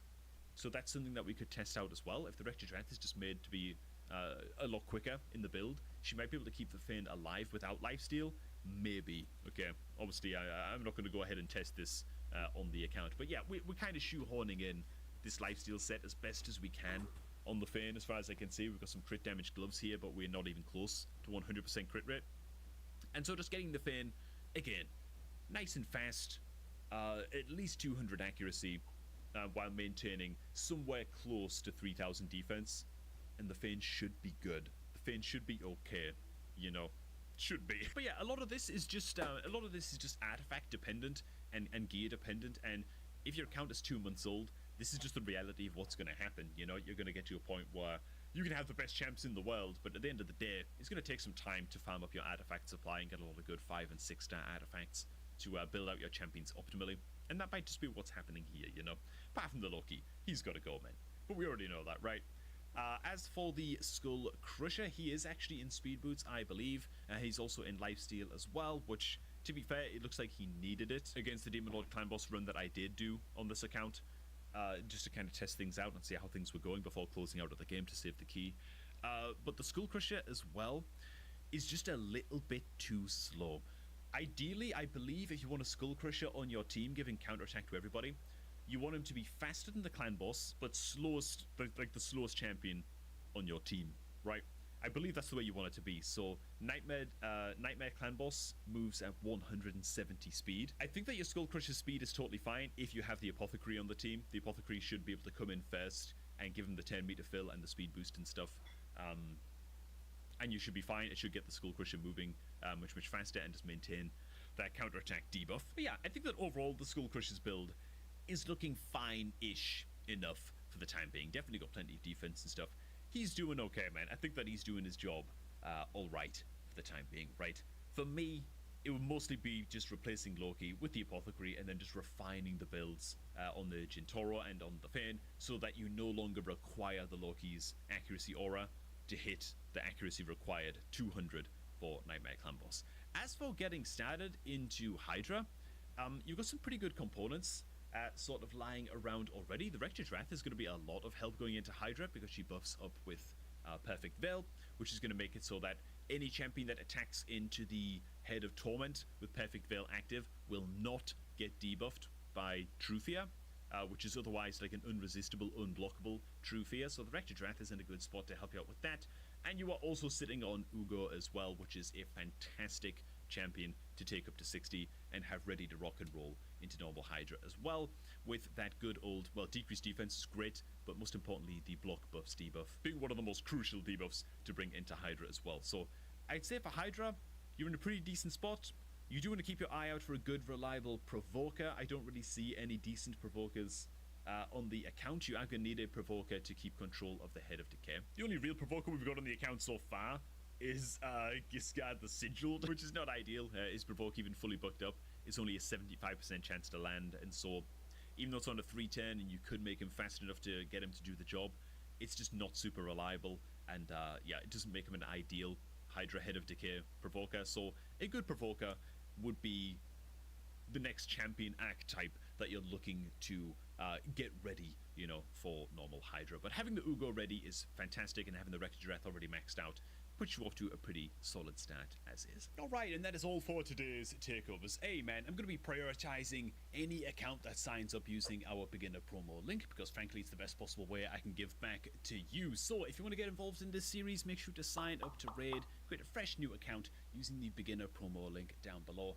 at the top of the video description box. Blast that account for a few weeks, and then you can go ahead and join my Discord, which is also linked down below, and submit your account for a takeover review in one of these videos. It's going to be awesome, man. Alright, thanks so much, you guys. Hope you also enjoyed this one, and I'm going to catch all of you all just a tad bit later, man. Alright man, let's review every single rare champion in the game 2025 edition, starting off in reverse order with the Sylvan Watchers, where we have Brancham Lasser, man. Triple hitter A1, great for early Fire Knight, also brings a very strong A2, 3-turn cooldown, double hitter attack all enemies, each with the chance of placing weak version decrease attack, and also places a shield buff on all allies equal to 20% of Lasser's max HP. Quite good, better than it seems given that this is an HP based champion. You're going to be building out quite high HP anyway.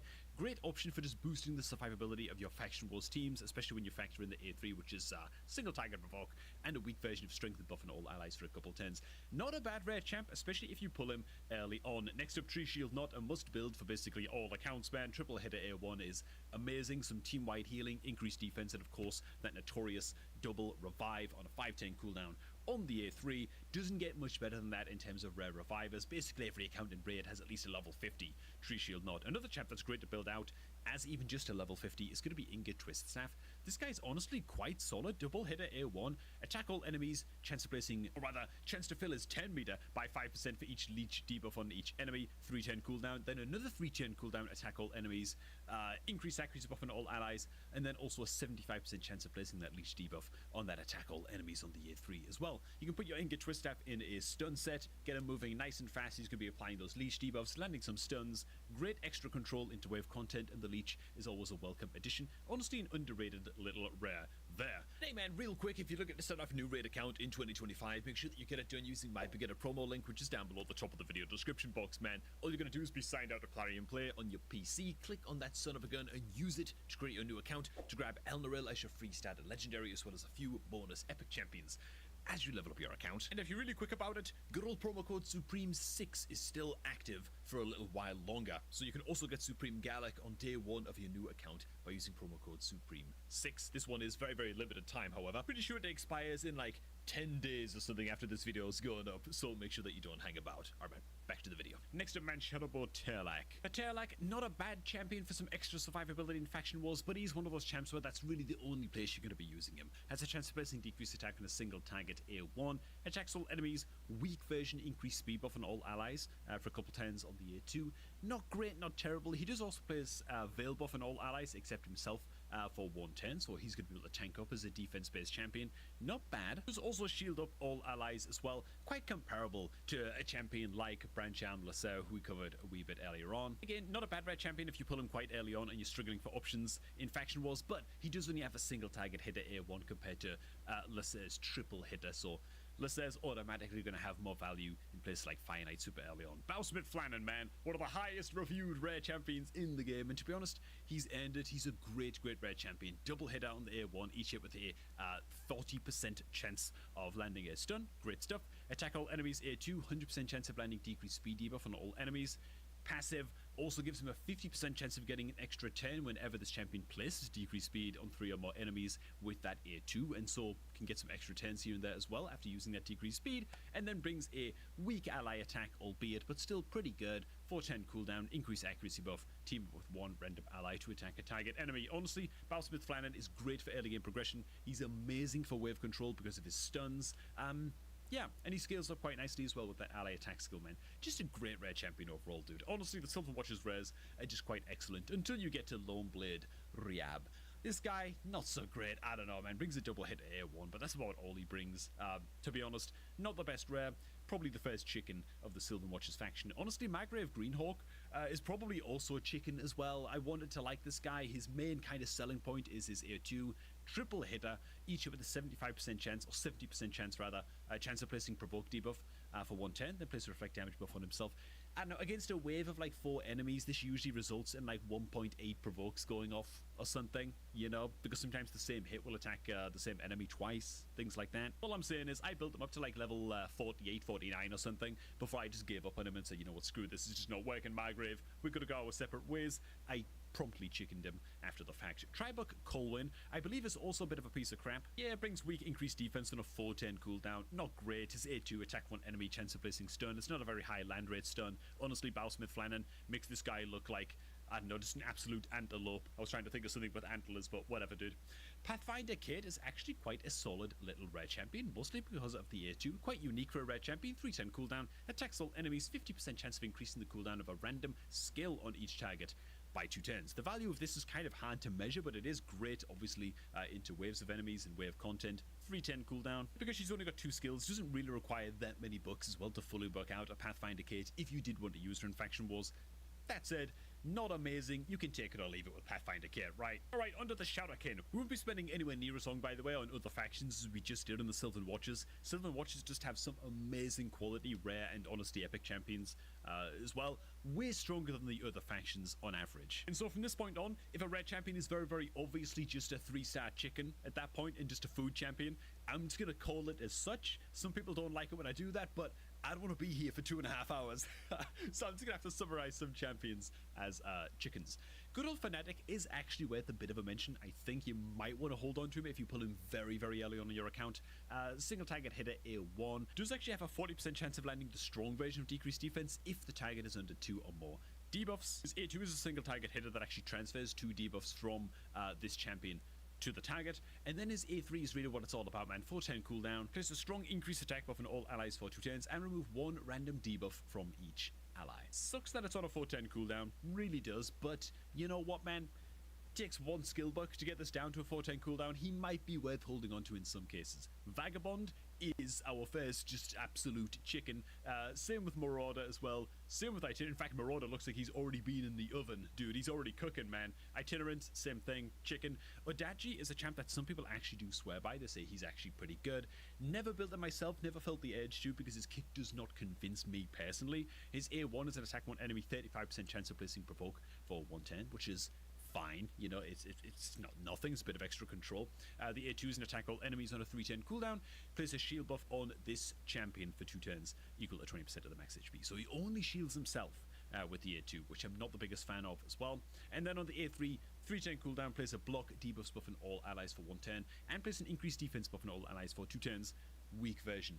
I don't know, to me, I feel like he doesn't do quite enough, even as a rare champion, even just built at level 50, even for super early game faction wars, to warrant building out Odachi. But hey, if you disagree and you get use out of him, then bully for you. Make sure to let me know down below in the comments, by the way, if you disagree with any of my calls on these rare champs, which you're bound to. Blood Mask is a chicken. Reticle Teneko is actually not bad. Brings a double hitter A1, each hit with a chance of placing, or rather stealing a bit of the target's 10 meter. A2 as well is also pretty good. 310 cooldown, attack all enemies before attacking, place an increased accuracy buff on all allies for 2 turns, and also has a 75% chance of decreasing the turn meter of all enemies by 15%, which ain't nothing. That's actually pretty good for controlling waves for such a budget option rare champion. Not bad, man. Good old Teneko, dude. And finally, on the A3, remove 1 random buff from each enemy, then has a 75% chance buck to placing a decreased speed debuff weak version on all enemies for 2 turns on a 310 cooldown. Just quite good. A little bit of extra wave control. You just build her up to level 50, get some use out of her in wave content, no problem. Unlike Assassin, who's a piece of crap. Life Taker, not a bad super budget option for getting started into Fire Knight. Double hitter A1 brings a triple hitter on the A2, each hit with a 75% chance booked of decreasing the target's 10 meter by 10%, pretty good. And then the third hit then has a 75% chance of placing strong version decreased speed for 2 turns. Not bad at all into Fire Knight for getting started into that dungeon. It's one of the notoriously tough dungeons to get started in, and so multi-hitters, strong decreased speed might actually just come in useful until you find some better options. Next up, we've got the Dwarves, and again, starting in reverse order, man, Keza D-Pad is definitely one of the better rare champions in the game. Void Affinity, great, means he can't weak hit with any of these happy little debuffs that he brings to the table. So his A1, attack 1 enemy plus an extra hit if this attack is critical. The extra hit will always place decreased speed debuff, strong version for a couple of turns. 100% land rate, doesn't need any skill books at all for any of his skills, by the way, which is lovely. Attack all enemies on the A2, each crit fills his 10 meter a little bit as well, and another attack all enemies on the A3 as well. Again, none of these require any books. Just absolutely lovely stuff. In fact, has a 100% chance of landing the weak version of decreased defense for a couple of turns on this A3 as well. I'd recommend building the guy out in a stun set, multiple attack all enemies skills, decent debuffs, can bring all kinds of wave control to your squad. Pretty useful in Iron Twins as well for landing that decreased speed very nice and reliably. Dilgol is actually not a bad red champion as well. Again, if you pull this guy quite early on, he can do a job for you. thanks to his versatility, he's just pretty good at just sniping down bosses and helping out in general dungeons. His A1 has a chance of placing weak version decreased speed. His A2 is a double hitter, each hit with a chance of placing decreased accuracy for a couple turns on a 3-turn cooldown, so pretty good for helping you blast your way through waves. And then his A3 is a triple hitter, each hit with a chance of placing strong decreased defense, which is just pretty saucy against bosses. So Dilgol, not too bad. You pull him early, he might be worth building out, man, for Faction Wars. Painsmith is a piece of crap and a chicken. Bulwark. But I'm very, very tempted to say that Bulwark in the modern Raid Shadow Legends that we know and love today is approaching chicken status, but I'm not going to say it. I'm not going to say it purely because he brings a HP burn effect and he's a void champ, so it makes it very unlikely he's going to weak hit, and so any HP banner you can get, to be honest, you should probably just hold on to anyway for things like Cursed City and various Frost Spider rooms and stuff. He's also great into early Demon Lord Clan Boss because he brings that HP burn, but on his passive he also brings, when attacked, has a 30% chance of extending the duration of all debuffs on the attacker by 1 turn. So early Demon Lord Clan Boss, you pull yourself at early Bulwark, combo him up with some poison champs, stuff like that. He can do a damn good job for you into early Demon Lord, but outside of that, you're getting very, very niche uses out of Bulwark. I don't think I've built them ever. And personally speaking, I've not really missed him either. But there you go. I do know that he has some use cases. Global Brute Bane is a chicken, as is Hatchet Slinger. Master Butcher actually has some very, very awesome niche uses thanks to his passive. He's one of those rare cheat code champions that can really help you out in Doom Tower against Dreadhorn Bommel because of his passive. Not that passive, the other one. When attacked, heals all allies equal to the amount of damage taken. Doesn't work against bosses, but it does work against the bombs that Dreadhorn Bommel summons, right? They count as enemy champions, and so when they explode and deal a whole bunch of damage to your team, if your Master Butcher has the most health on your team, suddenly he's out healing the bombs across your entire team as they explode. Besides, that does also bring a 2-turn cooldown, 2-turn duration provoke as well on a 4-turn cooldown on his A2, which is hilariously effective, to be honest. Building with enough speed and stuff, he can be helpful as a provoker into things like Magma Dragon in Doom Tower as well. Just a solid little rare champion, man, Master Butcher.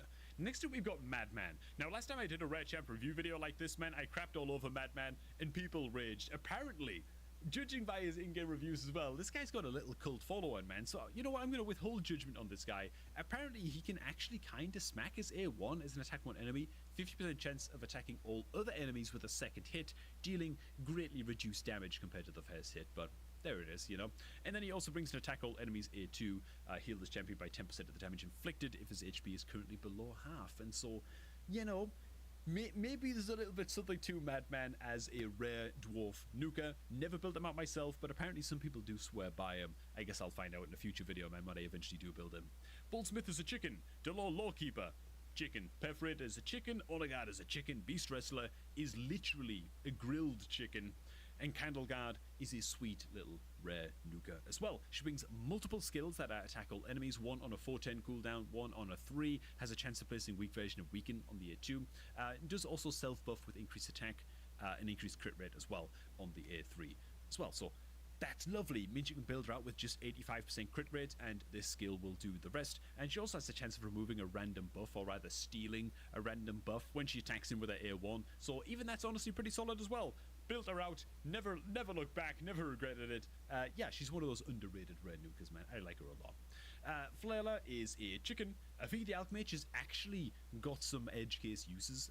He's pretty good as like a budget option support champ to bring into Faction Wars. Brings an attack all enemies, has a chance of placing weak version decrease attack, also places decreased speed for 1 turn on enemies that are under poison debuffs, so a little bit niche. You're mostly bringing him for the decreased attack. And then on the A3, bring some 10 meter fill and some ally healing as well across your entire team. It is on a 4-10 cooldown, so not super ultra mega effective, but for budget options in Faction Wars, Avia is actually just fine. Unlike Kudjala, who is just begging to be shot in the oven and spent as a chicken, same as Stout Axeman, same as Runic Water, same as Grumbler, and that's all for the dwarves.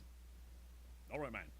Let's blast through these, Hammer. Let's really speed this up now, man. Good old Ashwalker. Some people swear by this guy. I'm not that much of a believer, to be honest. He brings a high land rate, single target stun on the A2, but it's stuck at a 4-10 cooldown, which is all of the suck. It does have a chance of reducing enemy 10 meter by 10% if he crits with this attack, but that's a bit of a weird condition for not really a massive amount of benefit, given that it's a 4-10 cooldown. I'm not the biggest believer, man. He does bring an attack all enemies place weak version of Weaken, which I think is actually better than his A2. What am I saying? He's not a bad champion. Build him out if you pull him early. He'll probably help you out in Knights Revenant Faction Wars. At least I'd put him in like A- tier, and we'll leave it at that, man. Centurion. I feel like this is a champion I should really build myself before reviewing. He's one of those weird champions that brings a exchange remaining HP levels with the target enemy, then equalize the HP of all allies. And I feel like I always underestimate this skill. If you built him and you like him, I'd love to hear about that in the comments. Me, having never built him myself, I've never felt like I've exactly missed Centurion on my account, to put it that way. You know, me, I'd go ahead and spend him as a chicken and forget about it. Dude, why does he look like Spider-Man as well with that chest plate, dude? Just like an absolute beefed up Spider-Man. I don't know, man. Daywalker, I would suggest, is a chicken renegade, one of those super unique rare champions that you probably want to hold on to and keep in your vault. Even if you're not using her right now, you might find that she becomes useful later on for like speed clear dungeon teams, things like Phantom Shoguns teams, stuff like that. Just hold on to your renegades, right? On her A3, she brings a very unique skill for a rare champion. 5-turn cooldown booked. Decrease the cooldown of all ally skills by 2 turns.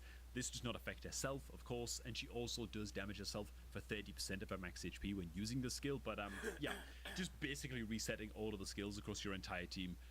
Super powerful for a rare champion. And so Renegade, yeah, hold on to her, man. Longsword Torux is actually great.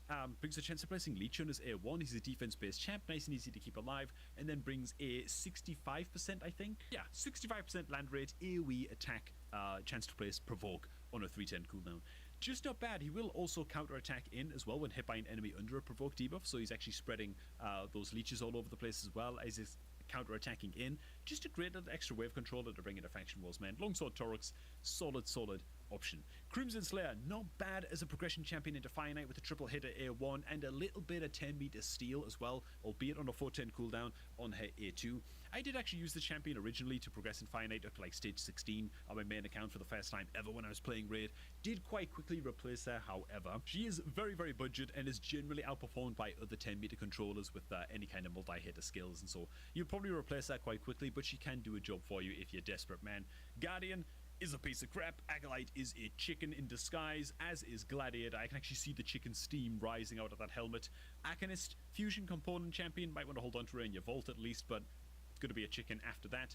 Coffin Smasher is actually quite good. Just bring a triple hit with a chance of placing strong version decreased attack, which is lovely. And then on the A2, brings a chance of placing HP burn for a couple of turns. Not bad into early Demon Lord clan boss if you pull your Coffin Smasher very early on. He can fill that super niche role in your early game clan boss team, but again, you're hopefully looking to replace your Coffin Smasher with something just a bit juicier as time goes on. Magus is a chicken. Theurgist is a fusion component, but albeit a chicken, as is Executioner, but you can actually use your Executioner not just as a fusion component, but also as a good wave controller as well. It's actually not a bad champion. A2, attack all enemies, decrease enemy 10 meter by 20%, has a 50% chance, or 75% chance booked of placing decreased speed debuff for a couple of turns. On a 310 cooldown, it's not bad. The only thing that sucks about Executioner is that his base speed is very low at 89, and so yeah, he's nice and tanky. He's a defense-based champ, brings a lot of wave control, also brings a chance to stun as well on his A1. Great amount of wave control from this guy. Is very slow, and yeah, that's not great for a champ that's looking to control enemy waves, so you're gonna have to fix that when you build him. But besides that, not a bad little rare champion, man. Moving on to the Dark Elves, where we start things off with Harvester, who is a chicken. Next up, Penkeeper, amazing stuff, kind of comparable to Renegade a little bit. Decrease the cooldown of all ally skills by 1 stinking turn on this A3, on a 4-turn cooldown when fully booked. Great champion, amazing component champion for a lot of unkillable and block damage style Demon Lord clan boss teams as well, and so she's almost always worth holding on to for that reason. Yeah, just a great champ, don't know what to say, man. Eviscerator, I know what to say about her, man. Chicken leg. Okay, Returner is also, I think, just a piece of crap. Yeah, Returner's a chicken. I mean, he brings like a 410 cooldown, big old 10 meter decrease, but that's kind of all he brings. Everything else is a bit lackluster. I would chicken the hell out of him. Next up, we've got Paragon. This is another one of those champions that he's that unique that you should probably just put him in the vault if you do pull a Paragon, even if you're not using him right away. On his A2, he places an unkillable buff and increased attack buff on the target ally for 2 turns on a 210 cooldown, meaning he can make himself just immortal in certain scenarios and in certain content for like cheesy strats and stuff like that.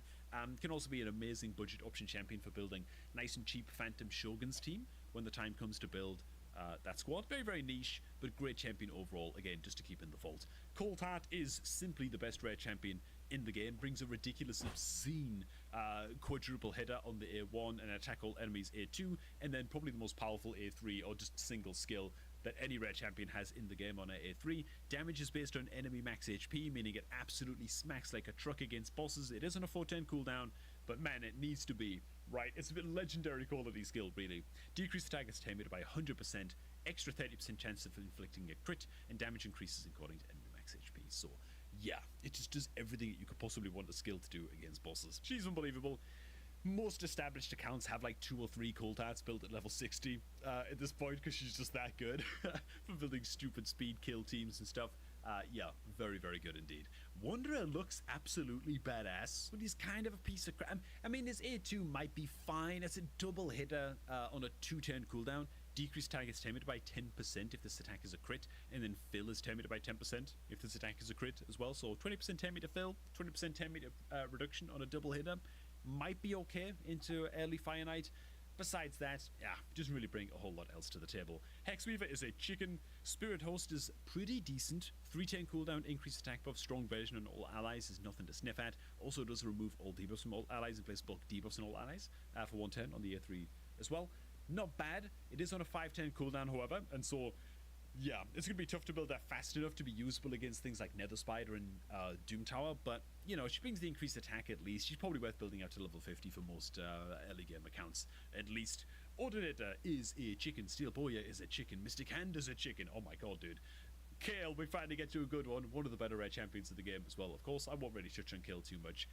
Most people know Kale's strengths at this point, right? Crazy AoE damage, quadruple hitter with a chance to play strong poison. Yeah, very, very good indeed. Judge might actually be a little bit slept on by some folks.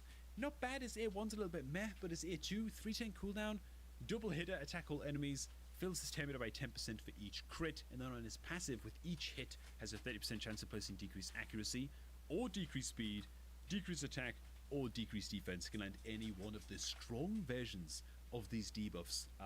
Provided you're just spamming the crap out of his A2, you're gonna get that off quite often, man. Like, he's a pretty good little champ just to run into waves of enemies. Again, in the early game, things like faction wars, stuff like that, man. Good old Judge, don't sleep on the guy, man. Next up, Undead Hordes, where honestly, I'm just gonna skip straight up. Blood Wraith, Skeleton, and Stitched Beast. They're all chickens, okay? Just forget about it. We'll start things off, man, with good old Seducer, who's honestly one of the better rare champions in the game. Very, very unique kit for a rare champion as well. His A1 has a chance to place Sleep. His A2 has an attack all enemies, chance of placing decreased attack debuff for a couple of turns. Also very unique for a rare champion is his A3, place increased defense and block debuffs buffs on all allies for 2 turns. A 2-turn duration block debuffs on all allies is very, very unique indeed for a rare champ. And if you team him up with Temptress, which I honestly don't really recommend that you do, he can also get an ally protect as well and turns himself into like a weak epic champion kind of tier of champ if you pair him up with Temptress. But she's not a very good champ, and so there is that to contend with. But honestly, as far as rare support champions go, Seducer, not too bad, man. Hollow's a chicken. Doomscreech, not great, not terrible. He does bring a solid amount of 10 meter fill, at least. Oh, what am I talking about, man? I mean, it's 310 cooldown, 30% 10 meter fill. It's actually just very, very good for a rare champion. He is outclassed by his big brother, the epic Bat champion of the Undead Hordes, Seeker, of course. But until you get a Seeker, Doomscreech is pretty good, you know? Probably worth building up to level 50 if you pull him early on. Quite a good little chap, Ben. Abalester, chicken, corpulent cadaver, also a chicken. Ghoulish Ranger, god, many chickens here. He just bring HP burn, right? It's low land rate. You might want to hold on to him just because he brings HP burn, and you might need that down the line, but besides that, probably chicken. Same as Rotting Mage, same as Born Knight, same as Wretch. Grinner is actually pretty damn good. Worth holding on to if you don't have a rare or just any champion that can bring revive for your Undead Hordes. Faction Wars brings a single target revive. It's not the best revive in the world, but it is a revive, and he is quite tanky as well, you know, and so you can just build him to live and get you those 3 stars on Faction War stages. That's basically all you'll be using the guy for, but there you go. I did actually use him to get 3 stars on my own Undead Hordes Faction Wars, so I can vouch for the guy, man. Sorceress, we're looking at another chicken. Grave Chill Killer. Okay, so Gravechill Killer and Frozen Banshee kind of have to be reviewed together. So, I'm going to review Frozen Banshee first because Gravechill Killer is useless without the Frozen Banshee. So, Frozen Banshee brings the double hitter A1, each with a 100% chance buck to placing strong poison for 2 turns. Very, very good, right? They do have to be under poison sensitivity, but of course she brings that as well on a A3 on a 3-turn cooldown. So, very, very nice. She also brings a little bit of Temi to fill as well on the A2. So, as far as rare champion poison, just poison champions go in general, Frozen Banshee is excellent, even better than some epic champion poisoners like Yaga. Gravechill Killer is great when paired up with Frozen Banshee. Besides that, not very good. And to be honest, I think that if you start off your account with Kale, even if you pull Gravechill Killer and Frozen Banshee, still probably not worth building out the Gravechill Killer. You got the Kale, you just don't need to bother, you know what I'm saying? But she just brings a single target hitter A1 with a chance of placing poison, and then she also brings a double hitter A3. Place a 5% poison debuff instead if the target is under poison sensitivity, so that's why she needs to be paired with the Frozen Banshee. But again, she's only really consideration if you did not pick Kill as your starter champ. Otherwise, Frozen Banshee and Kill are just a great partnership. Anyway, Temptress is a chicken, not tempted at all by her. Banshee's actually pretty damn great. Attack all enemies on the A1, attack all enemies on the A2. Great stuff. You're already thinking, support champion, stun set, get some extra use out of all of these AoE skills for just controlling enemy waves. Also has a little bit of buff peel as well on this A2, so just a great little support champion to consider bringing into Faction Wars. God. Next up, Demon Spawn, but after Demon Spawn we're going to be getting to the Orcs, and I swear to God, that's going to be such a funny faction to review. They're like 2 good rare champions or something, if that, in the entire faction. For Demon Spawn, am I missing something with Malbranche? I don't think so. I think that she's pretty much a chicken. Fellhound is one of the fastest campaign clearer champs in the game, so if you want to build out a Fellhound just for the purpose of farming campaign nice and quickly, then that's something that you can do. A little bit of a luxury build, to be honest, but the attack all enemies on the A1 is all you need to know. Build with damage, job's a good one in campaign. Definitely worth a shout out. Marquise, yeah, I don't know, man. Chicken. I don't think anybody's ever built him before, man. It's just never happened before. Obviously not, but Ifrit, I'd also consider a chicken. Hellfreak, I think some people actually swear by a Hellfreak because of this, right? 4-turn cooldown, swaps HP with an enemy, and then grant an extra turn. And then he's got has he got decent modifiers for damage or something on this A2? Attacks one enemy, chance of stealing all buffs from the target before attacking. I think people give him okay. Oh my god, people give him crazy ratings in Arena, which is insane because I don't think I've ever seen or lost to a Hellfreak before ever in all of my year and a bit at this point of playing Classic Arena in Raid. I guess you could use him for Arena if you wanted to. For me, I'm not sure that he's worth the build, to be honest. Hellborn Sprite is one of those champs that you probably want to hold on to and keep into your vault, just because she brings the increase the duration of all ally buffs by 1 turn, then place increased crit rate buff on all allies for 2 turns. She has one of those 3-turn cooldown, increased duration of buffs skills, which is always worth having on your account, just in case you pull Vault Keeper Wixwell, right, the legendary champ. And then using Hellborn Sprite and Valerie, you can create an Infinity Wixwell Demon Lord Clan Boss team, which is the best Clan Boss team in the game. And so, just hold on to Hellborn Sprite, you know what I'm saying? Abyssal is quite a good little support champ. You can again build him in a stun set and have him spam the hell out of his A1 and just get off lots of wave control with this guy. Brings a little bit of healing on an AoE on his A2. You can disable the skill if you wish. If you put him in a stun set, you might want to, so he spams his A1 more instead. The A3 is decent, brings increased defense, increased attack, weak versions on all allies for 2 turns on a 4-turn cooldown. Not a bad little support, man. Probably worth level 50, probably worth a stun set, probably also worth disabling his A2, to be honest, if you don't need the healing to get more out of that stun set. Yeah, Abyssal's okay, man. Now, Marcus is a little bit of a weird... well, she's a defense champ, but people tend to build her. If you're going to build out a Marcus, people tend to build her as a nuker. If you can get the weaken debuff up against all enemies, then this A2 becomes quite strong. It's an attack all enemies, chance of placing weaken debuff for 2 turns. It's quite a low chance, even when fully bugged though. Deals extra damage to enemies with the weaken debuff. It actually lands like a slightly weaker second hit of the skill, and can actually smack quite hard for a rare champion, but you do need another way to land a more reliable weaken in order to really pull this off, in my opinion, at least. For that reason, I'd say building her out will be something that you do for fun, not something that you really want to do to progress your account maximally, to be honest. Hellfang is a chicken, Houndspawn is a chicken, Petrifia isn't too bad. Triple hitter A3, each hit with a chance of placing poison sensitivity. If all hits land on the same target, like against Demon Lord Clan Boss, also plays a poison debuff for a couple turns. So she's like another champ that you can bring to the table instead of a Frozen Banshee to pair up with your kill into early Demon Lord. Just because she brings some extra poisons herself, she brings the poison sensitivity. Not too bad, you know. She can also actually have a chance of placing strong decreased defense as well on the A1. Quite a solid little champ. Might even pair up a little bit better with kill than Frozen Banshee, just because she brings that decreased defense. You know what I'm saying? So there you go, man. Petrifia Rockroot, actually worth the consideration if you pull her early on. Tormenta is a chicken. Diabolist is one of the most underrated rare champions in the game, frankly. Just because she's campaign farmable, people tend to sleep on her quite a bit. E3 is bookable down to a 4-10 cooldown. Ally 10 meter fill, enemy 10 meter decrease is great, just a great to have overall against waves. And then on a 310 cooldown, the A2 is an attack all enemies, plays strong version, increased speed for a couple turns on a 310, man. Pretty good. And by the way, I believe that of all of the rare and epic champions in the Demon Spawn faction, Diabolus is the only champ to bring 30% increased speed, like in the entire faction. So when you talk about faction wars and faction wars progression, yeah, this is like one of the most worthwhile champs to build at level 50 in the entire game, in my view. Next up, this brings us to the Orc faction. This is going to be a fun one, man, because it's going to be extremely quick. It's easier to actually just mention the only 2 champs that are worth keeping in the entire pool. Let's just consider all of these rares here that you see on screen right now are all chickens, apart from Gallic, who's like an average-ish, maybe like average-ish rare damage dealer that you might want to build for Orc Faction Wars, maybe to level 50, maybe to level 60 if you're really struggling for Orc damage dealers. He can be okay to have. And then Huntress is really worth holding on to for fusions. That's it, because she's a void rare. She can be quite tough to get your hands on, and so you want to collect as many Huntresses as you can in your vault, because you can spam the hell out of the Broadmoor fusion on repeat. Every other rare champion in the Orcs is pretty much not great. Yeah, I'm gonna stand by that. I'm just gonna stand by that, man. We're just gonna leave it at that. Let's move on to the Skinwalkers faction, man.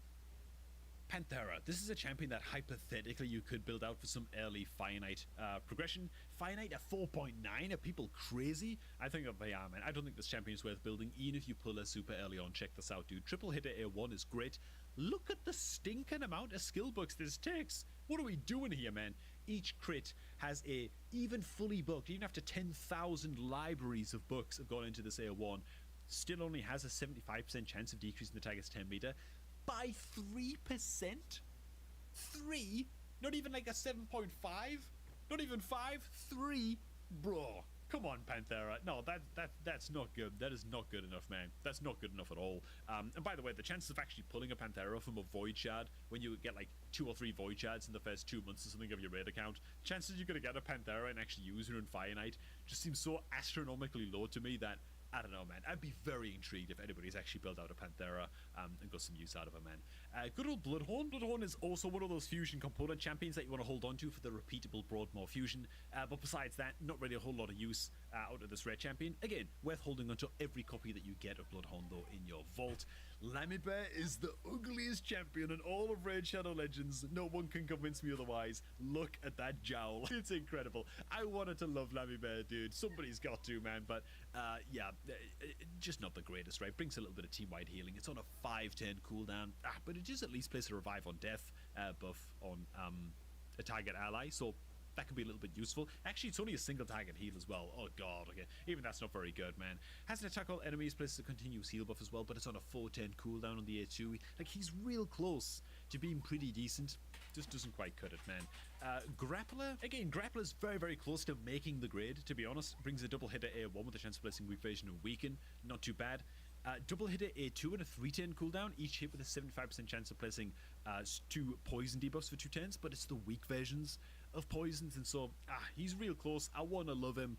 I'm not really a big believer, man. Does also bring a shield buff as well on a 410 cooldown, though. So again, feels like all of his skills are like one little mini buff away from actually being pretty good, but not quite there with Grappler. Next up, Channeler. Channeler is a piece of detritus, man. Nalhorn is actually just absolutely busted from one extreme to the other. Yeah, Nalhorn is obviously ridiculous. 310 cooldown provoke.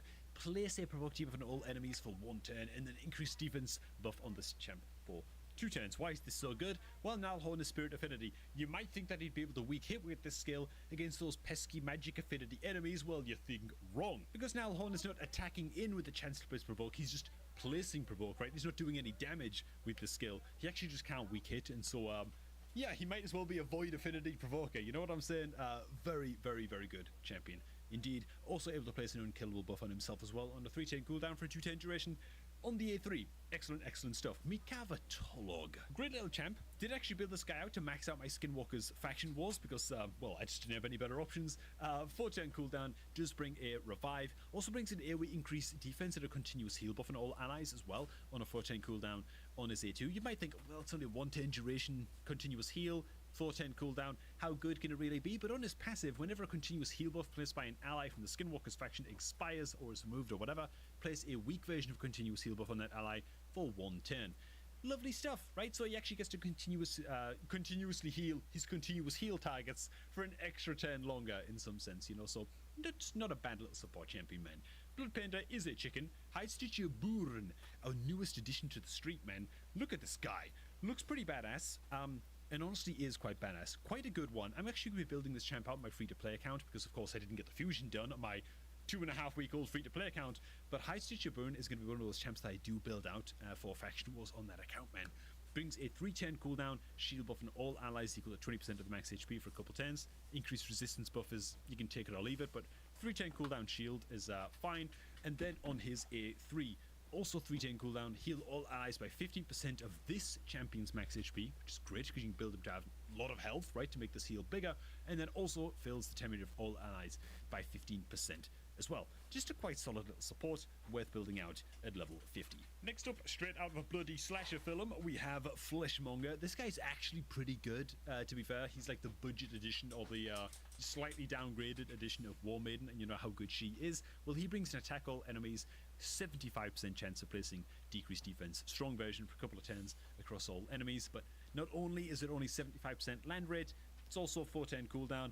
You can take it or leave it with Fleshmonger. Me, I don't quite think he's worth getting the books into. If this could be booked down to a 3-turn cooldown, now we're talking, right? That's different. But yeah, not quite. I think War Maiden is just that much better than him because of the reliability of her skill and the 3-turn cooldown on her skill. Gribby is actually okay. It brings a little bit of extra wave control. Attack all enemies, 40% chance of placing freeze on all enemies. It's fine. Nalhorn kind of, yeah, he...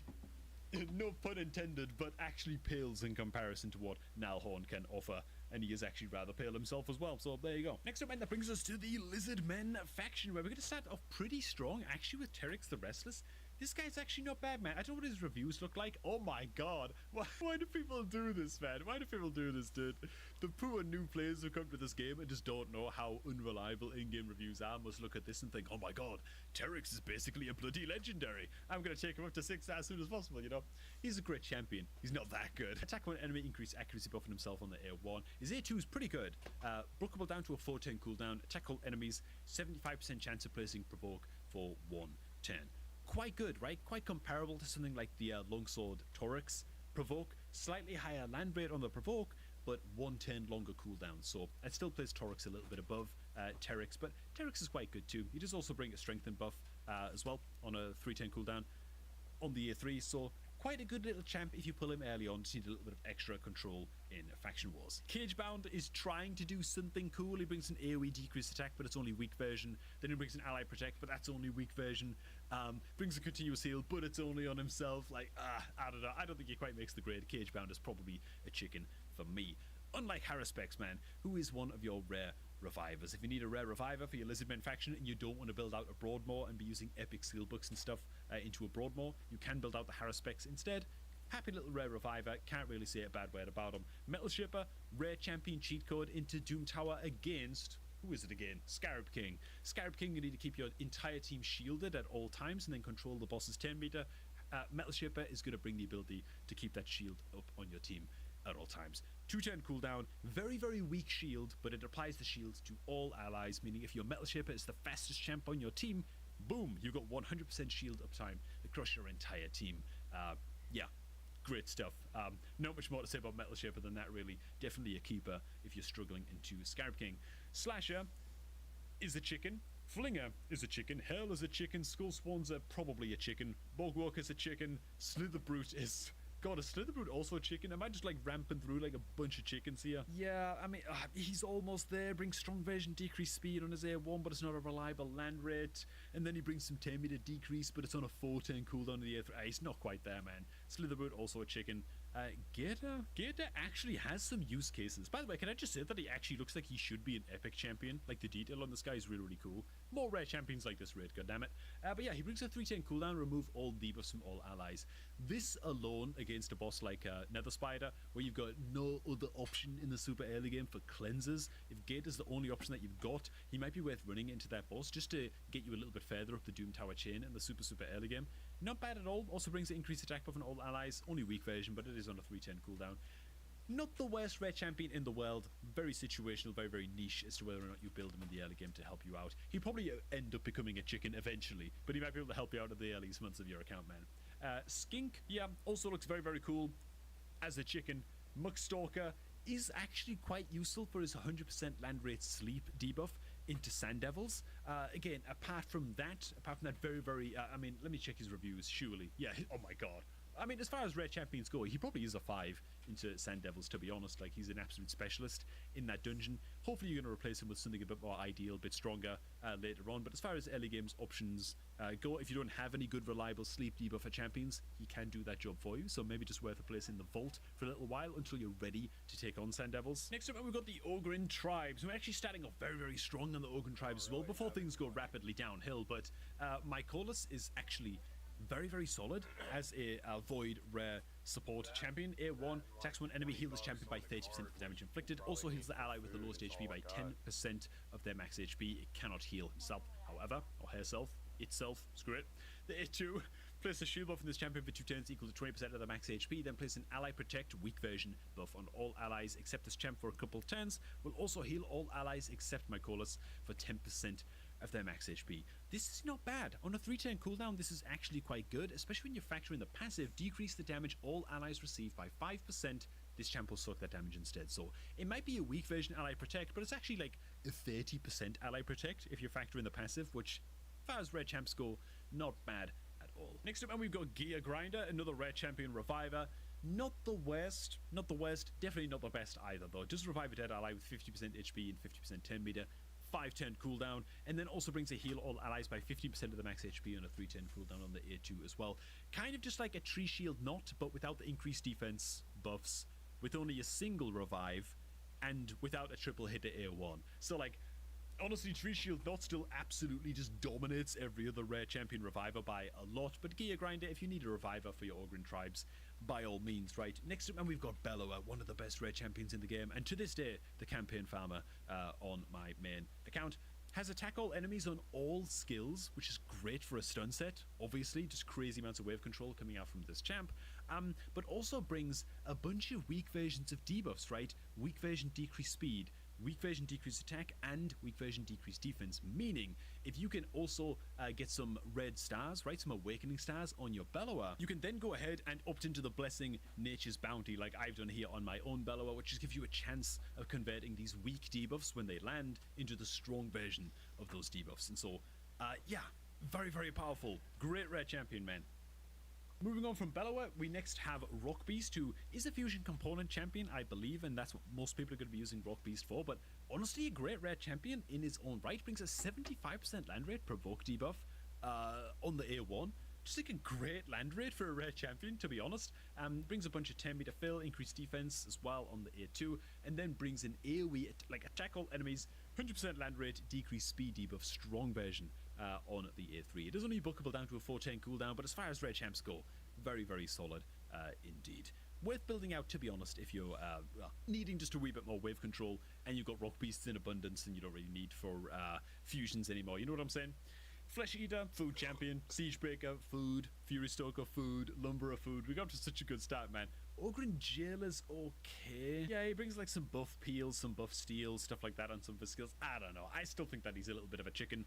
Roughstone is okay as well. Has an attack all enemies A1, and so a case could be made for Roughstone in a stun set, of course, but I mean, is so insanely outshone by Bellower that it's tough for me to recommend Roughstone as well. So I think for most people, probably a chicken, but not a bad rare champ by any means. Magma Blood, I would consider a chicken. Wagon Bane, probably chicken. Fortress Goon, probably a chicken. Same with Pounder. Rocktooth, yeah, probably chicken. And then we're on to the epics. Okay, man. We're blabbering through these now, man. 4 more factions to go. Let's rock and roll, dude. On to the Barbarians. God, the Barbarians have a kind of rough, man. Okay, so Scrapper, chicken. Ragemonger, chicken, Ox, Skirmisher, and Tiger Soul, all chickens all the way up to Soulborn Boya. And Soulborn Boya is amazing. Obviously, has an attack all enemies, extra chance of inflicting a crit on the AO1. Lovely stuff for a stun set. You can also throw some damage onto Soulbond as well. You only have to beat 75% crit rate in order for that 100% crit chance on your Soulbond, so that's lovely. Also has an attack one enemy A2, ignoring 75% of the target's defense, and then has some 10-meter destruction as well on this A3. 100% chance fully booked of depleting the target's 10-meter completely. Very, very good. I mean, mostly great into wave content, to be honest, but still, very, very good and worth building out, I think, for most people. Bloodbraid is the chicken. Berserker, you used to be a good rare champion way back. I don't think people bother that much with Berserker anymore. I know that I don't. He can do reasonable damage with his A3, but it is a 410 cooldown. I don't know, man. I think for most people, Berserker is probably going to be a chicken. Anointed might actually be worth holding on to for some folks, just because of his triple hitter A1. Chance to freeze. I mean, if you're really, really desperate for multi-hitter freeze champions, you could even use Anointed as like a champion to get you started into hard mode Fire Knight. You'd have to be real desperate though, because it's quite a low land rate freeze, so probably not, right? I'm trying to make a case for the guy here, but yeah, he's one worth considering, and I guess I'll leave it at that, man. Slayer is basically auto chicken. War Maiden is absolutely not a chicken and is one of the best rare champions in the game. Is also campaign farmable, so it can be booked up very, very easily indeed. And of course brings that notorious 310 cooldown, 100% land rate, strong version, decrease defense debuff on all enemies for a couple turns, man. Yeah, fantastically powerful skill for a rare champion. Just unrivaled, really. War Maiden is immense. Sentinel also has like some hidden uses as well. Well, not really hidden, they're kind of in plain sight, but he's a great rare champ. Provoker. What for? A1 Provoke has an 85% chance to provoke for 110 if this attack is critical, so you're probably looking at like crit rate gauntlets on Sentinel. He also brings a decreased attack as well on an AoE on his A2, and his passive also benefits from being built out with 100% crit, because heals this champion by 10% at the start of that turn. This heal can be critical, and so a little bit of extra survivability every second turn there as well. On your Sentinel, man, grit into the likes of Magma Dragon, by the way, can handle up to the hardest difficulties of Magma Dragon in Doom Tower. If you're just desperate for a single target provoker, Sentinel can do the job. Trugor is a chicken. Doomstrider looks awesome. Alas is a chicken. Hill Nomad is a chicken. Isn't she lovely? Elder, well, yeah, still chicken. Marked is probably a chicken too, to be honest. I don't know, she used to be like a good champion back in the day. Is she an auto chicken? Probably not. Nah, I think she still makes the grade. At least for Faction Wars, if you just need a bit more survivability. She used to be used as a speed-tuned debuff blocker into Demon Lord Clan Boss, because she brings block debuffs and increased defense, and so she was actually quite good for keeping your Demon Lord Clan Boss team alive for that many more turns longer, and also negating the Clan Boss stun. She can still be used in that role, to be honest. And the fact that it's a 3-turn cooldown, increased defense that lasts for 2 turns, gives us some utility into Faction Wars as well. I'm sorry, Marked. I called chicken on Marked a little bit too prematurely there, man. I apologize for that. Oh, would you look at that, man. She does also bring an Ally Defense Aura in Faction Trips by 15%. So she does to still do a little bit of something in Faction Wars as well. Good old Marked. Yeah, she's probably worth a build, man. In early game, at least for most folks. Oh my god, now we're on to Sacred Order, man. Another faction that's gonna annoy people. The same way that we did with the Orcs, dude. Because honestly, most champions here are just not good. They're really not, man. So like everything along the bottom here, all 5 of these champions are all chickens. Even all the Void Rays are just not good. Mother Superior, we could mention Mother Superior real quick. We can stop at her. She gets like a little bit of healing, a little bit of shielding on allies. Brings a little bit of continuous heal and shield buffs as well on the A3. Speed in all battles by 13%. You might need that in Faction Wars as well. She could be an okay champion to take up as like a healer, a bit more stability in your Faction Wars teams. Just level up to like level 50 or something. No more than that. Anybody else? Some people believe in War Priest. I think all of these are chickens, man. And even when we get to the top champs all up and over here as well, we can stop off at Castigator. Castigator is an interesting champ as well. Brings a 410 cooldown, heals the ally with the lowest HP by 20% if this champion's max HP, then equalize the HP levels of all allies and grant this champ an extra 10. So it's actually a 310 cooldown. Great single target heal combined up with like a team-wide heal. Not bad. And also has a 40% land rate provoke on the A1 as well. So Castigator is just like a, I don't know, like Faction Wars healer, I guess, can do a little bit of a job. And then we're moving all the way along to Aethel, which I feel real bad, dude. Are we really just going to call out like 3 champions here?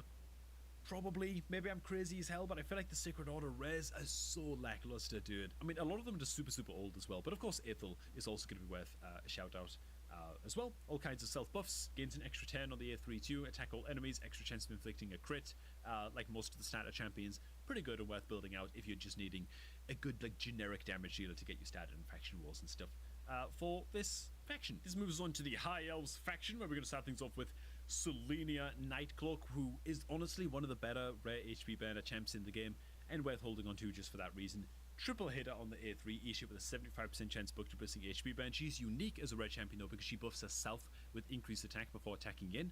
With this HP burn, making like accuracy checks on this champ just easier to meet. God. Nose getting all dry, man. Selenia, worth holding on to for that reason. Reliquary Tender, one of the best rare support champions in the game. Brings a 510 cooldown revive and a 310 cooldown cleanse and a 210 duration continuous heal. All in the same kit. Yeah, she's immense, she's amazing, she's incredible, she's remarkable. Definitely hold on to your Reliquary Tenders, very, very good. Interceptor is a chicken, Medicus is a chicken, Prosecutor is slept on. Prosecutor's actually quite good. Double hitter A1, each hit with a 30% chance of decreasing target's 10 meter by 10%. Low land rate, but then you combine that up with a 310 cooldown, attack all enemies, 75% chance of placing strong decreased speed debuff. Against waves of enemies, like, it's pretty good. Pretty good, man. Prosecutor's actually not a bad champion at all. Who are we going to stop off on next? I think most of these high elves are actually worth taking a quick look at. Hiri is actually quite okay if you're needing an early game poison champion. She doesn't bring a 310 cooldown poison skill with this A2 being stuck at a 410 cooldown, but it is a triple hitter, each hit with a chance of placing strong poison debuff for a couple of turns, so she can do a little bit of work for you into early Demon Lord at least. For most people, I think she's probably going to be a chicken, but worth a mention. Fencer, not too bad. Attack all enemies, weak version, decreased defense, nice and reliable single target stun, albeit on a 410 cooldown on the A2 as well. Fencer's actually pretty okay. Again, going to be a chicken for most people, but I'd say that she almost makes the grade. Unlike Magister, who's just got to get out of this town, Eris is quite good. It's really all about the A2. Remove one random debuff from all allies. Has a 6% chance of placing increased speed on all allies for 2 turns. Bookable up to 100% land rate, increased speed. That alone is very, very good indeed. And then you also take into account her passive. Counterattacks the attacker when an ally is attacked, meaning basically anybody on your team. So yeah, she's quite solid, man. What people would often use Eris for is a stun cleanser into Demon Lord Clan Boss, and then you put your Eris in a toxic set. Because she's counterattacking so much, you might as well cash in on that and be landing some extra weak versions of poisons while you're also using her for this role of debuff cleanser. It's an option that you can go down with Eris. Quite a solid champion overall, man. Adjudicator is a chicken. Elhain, we've already covered the starter champions like crazy. She's quite solid. Avenger is a chicken. Apothecary is amazing. Triple hitter A1 is great. 310 cooldown, 10 meter boost and increased speed on the A3 is immense as well. And also his heal is a bloody 210 cooldown heal that can be critical, healing an ally for 35% of their HP. It's just nuts. Like, Apothecary is one of those S tier rare champions, man. Isn't really anybody quite like him. Okay, man. Moving on to the Bannerlords, another faction just packed with feces and just excrement and detritus as far as you can see. But we do get a pretty strong start with the Bannerlords at least, man. With Dened the Tusk Knight, this guy's actually quite good. 40% land rate, provoke on his A1, bit of extra wave control, attack all enemies. The strong 25% strengthen buff coming out, man, on the A2 on a 310 cooldown on attack all enemies. Very, very nice, man. For this skill alone, and he's only got 2 skills actually, but for this A2, yeah, Dened, great for just a bit of extra survivability across your teams. Worth building out, I think, for most people, at least level 50. Again, if you pull them early, right? There's always the caveat of that with rare champions. Dagger, not too bad. She requires quite a few books to get fully up to speed. She does bring an AoE decreased defense. It is the strong version, but it is only a 75% land rate when fully booked, which I don't understand, by the way. How can War Maiden, a campaign farmable rare champ, have a 100% land rate decreased defense on a strong version? But then we've got Dagger, Void Rare, who's stuck at 75%, dude. Just doesn't make any sense at all to me, but she's not a bad champion. That said, she is very, very squishy, and without a 100% land rate, I don't know, man. I don't really know that she still justifies being built out in the Raid Shadow Legends of today. Steadfast Marshal, hang on, man, hang on, dude. We got a lot of chickens here, man. So Steadfast is a chicken. I think everything here that we look at right now is probably also a chicken, with the one exception maybe being Spymaster, just because he brings a 60% land rate block buff, debuff for a couple of turns. God, I can barely... Did you hear how my cheeks like seized up as I was speaking there, dude? Oh God, I gotta stretch my face a little bit, bro. Like, this is too much talking. My brain's starting to leak down the back of my throat, man. It's not good. But yeah. Block buff, debuff, it's fine. It's fine. It's very, very unique for a red champion to be bringing that to the table. So some consideration for Spymaster, but most others on this layer definitely not so great. And then along the top of all of these red champs, I think these all suck as well, dude. I think the only exception is the Valerie. And the Valerie is, again, one of those red champions that brings a 3-turn cooldown, increase the duration of all buffs and all allies by 1 turn. So for that Wixwell Unkillable team, that Wixwell Infinity Shield team, very, very crucial that you keep at least one copy of Valerie just lying around in your vault, even if you choose not to use it in the super early game.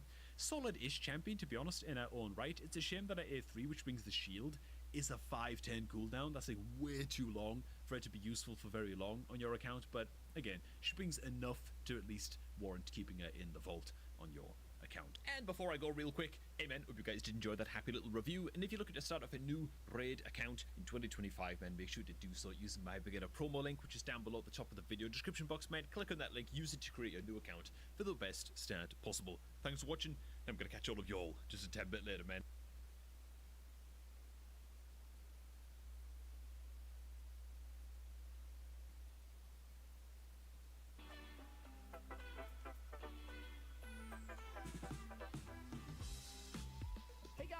Raid Shadow Legends, welcome to the video. It's that time of year, guys. We are going to go ahead and review and grade every single legendary champion here in 2025. I do these videos once a year for every rarity in the game. So I felt like, why not tackle legendaries first this year? And that's exactly what we're going to do. Now, historically, these videos have been like 2, 3, 4, 5, 6 hours long. I would do anything for you.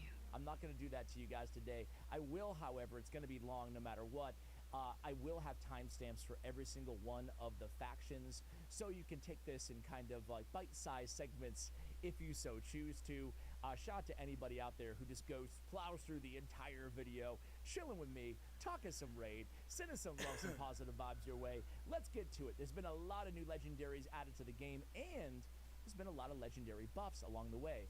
I am not going to, I repeat, not read every single kit of every single champion, because It's funny, but I want to believe you. well, if we're talking for 5 minutes about 243 legendaries, well, you guys can do the math. It's going to be too long. So we're going to start with Sylvan Watchers. We're going to work our way all the way up to Bannerlords, and we're going to go kind of rapid fire, but I'll give my quick take on all these champions as well. Like, how excited would I be if I pulled some of these champions from a shard? Without further ado, let's start with Elva. Elva, the first champion, first legendary introduced in the Sylvan Watcher, and one of the best, right? Great 3-turn 5 when booked. She's got the cleanse, the block debuffs, and the increased speed with What'd the your passive grandma heals, want? with the continuous heals, with the speed all battles aura, with the speed. Yeah, Elva is, I'm not going to mince it. I mean, Elva's S tier for me. She's really, really, really What'd good. your grandma King want? Galkabar, man. He's What a very... did your grandma It's want? weird. I say underrated. He's got such a powerful kit, but just not a clear spot in the game outside of like Dragon. He's doing this move where he goes in, he removes all buffs from enemies, and then he's placing poisons for each buff removed, and then he's doing the inverse, or the opposite on his A3. 3-turn cooldown again. He's a full cleanse on all allies, continuous heal for each debuff removed. Very, very cool. He's super tanky. He's super fast. Got a cool passive as well. I'm going to give him B tier. He's really compelling, but he just needs more. We need more areas in the game outside of Dragon where poison is a great option. Back in the day, it used to be Demon Lord. Oella, super fast, very underrated. A good support champion, despite Ultan of the Shell being kind of underwhelming. We'll get to him in about an hour, I'm sure. She has a heal and an increased duration of buffs. It's a nice, juicy heal on a 3-turn cooldown. Can't complain about it. She has the creme de la creme in terms of turn meter boost in the game at 30% with the increased resistance. All the books go to a cooldown. We love to see it. 3-turn cooldown. You put that with the A2, you get a lot of support from this champion, plus a pretty nice passive for mitigation as well. I like Oella. I think she's underrated. I'm going to give her a B. Dude, for the life of me, I can't pronounce this damn name. Callowite. The Ash Arrow. How about Ash Arrow? What's up, man? He's a compelling champion. I don't have him, but I've seen a few guides on him. I saw Drock did a long video or live stream on him as well, and I found him a bit underwhelming in terms of my expectations. He's a damage dealer. He's got, conditional, heals and extra effects in his kit. He has this passive. Whenever this champion or an ally's turn meter is decreased, increase the damage of this champion's next attack by 20%. Stacks up to 100%. Whenever this champion's turn meter drops below 25% because of a turn meter reduction effect, plays a block debuffs on this champion and gives him an extra turn. Very unique passive. He's speedy for a nuker as well. He deals some nice but not insane damage. I'm going to give him a B-. Ruark, our Green Warden Ruark. Man, a tanky dude who I just feel like he should be a bit better than his kit. His kit reads better than it is to me. I've always felt that way. He's got an AoE decrease attack, stealing continuous heals. Okay. Very conditional. He's going to taunt, increase defense, and strengthen on this champion. Very selfish ability. Listen, I'm not blown away by Green Warden Ruark. I don't think he's super trash. He's not like a D or an F, but I'm going to give him a C. The big thing I would love to see changed is the increased defense and the strengthen. Go on everybody, not just him.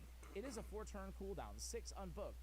It's pretty ridiculous that there's no AoE buffage that he's bringing to the table. So, despite a kind of nifty shield passive going on here, I want more from my Green Warden Ruark. I'd love to see a buff to him, so I'm going to give him a C. Saoirse the Shard, speaking of buffs, did receive a buff a few months ago. She's got a triple hitter. They increased the chance of her, of everything that she's doing, right? Specifically, she's putting a burn on a 3-turn cooldown. I think it used to be a 4-turn cooldown. Either way, they went in there, they boost up her rate. She also has a decreased speed on an AoE, which is nice, albeit on a 4-turn cooldown. They also went in here, has a 35% chance, make it a 50% chance to activate burns on the attacker, which is really good. They increased this as well on the latest buff. She's a Plarium Play pass. Plarium Play. I can't speak already. We just started the video. Champion, who I think is freaky as all hell. She is a freaky looking champion. I don't think she's worth what it takes to spend, frankly, to get her. I'm still not blown away. I still like a lot of other burners out there better than her. That being said, she can solo some content in the right gear. I'll give her a B-.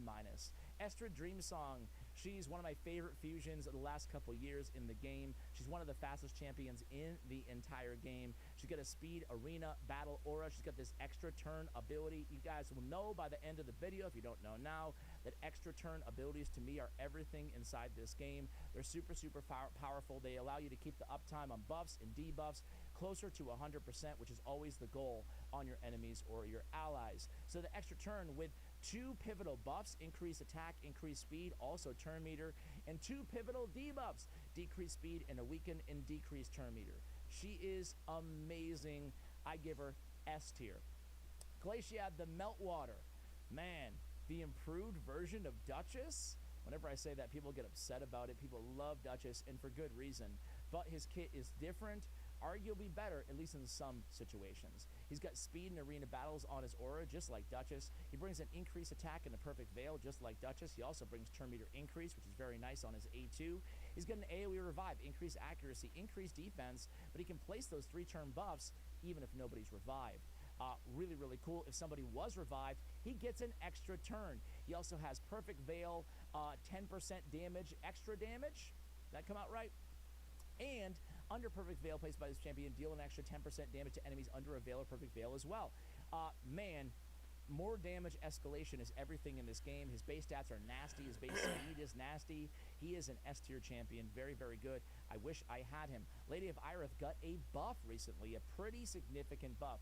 She was probably the worst legendary in Sylvan Watchers. They went in there. She has a single target heal and a cleanse, a critical heal as well. Turn meter fill. She has a surplus heal as well attached to that A2 ability.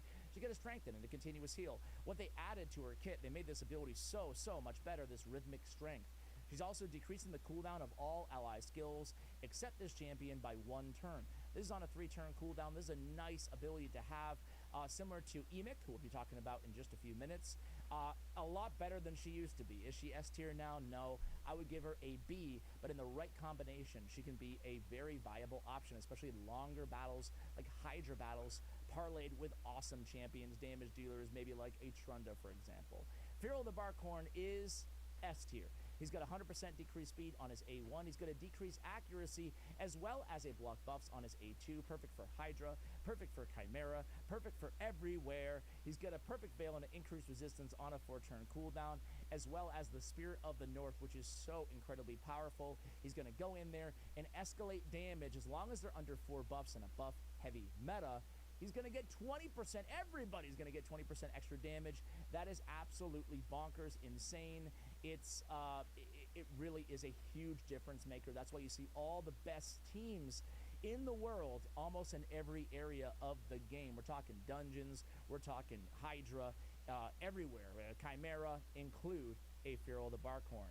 He is S tier. Grand Oak Podrick is also S tier. He's got speed in dungeons by 25%. He's got an awesome cooldown effect on his A1.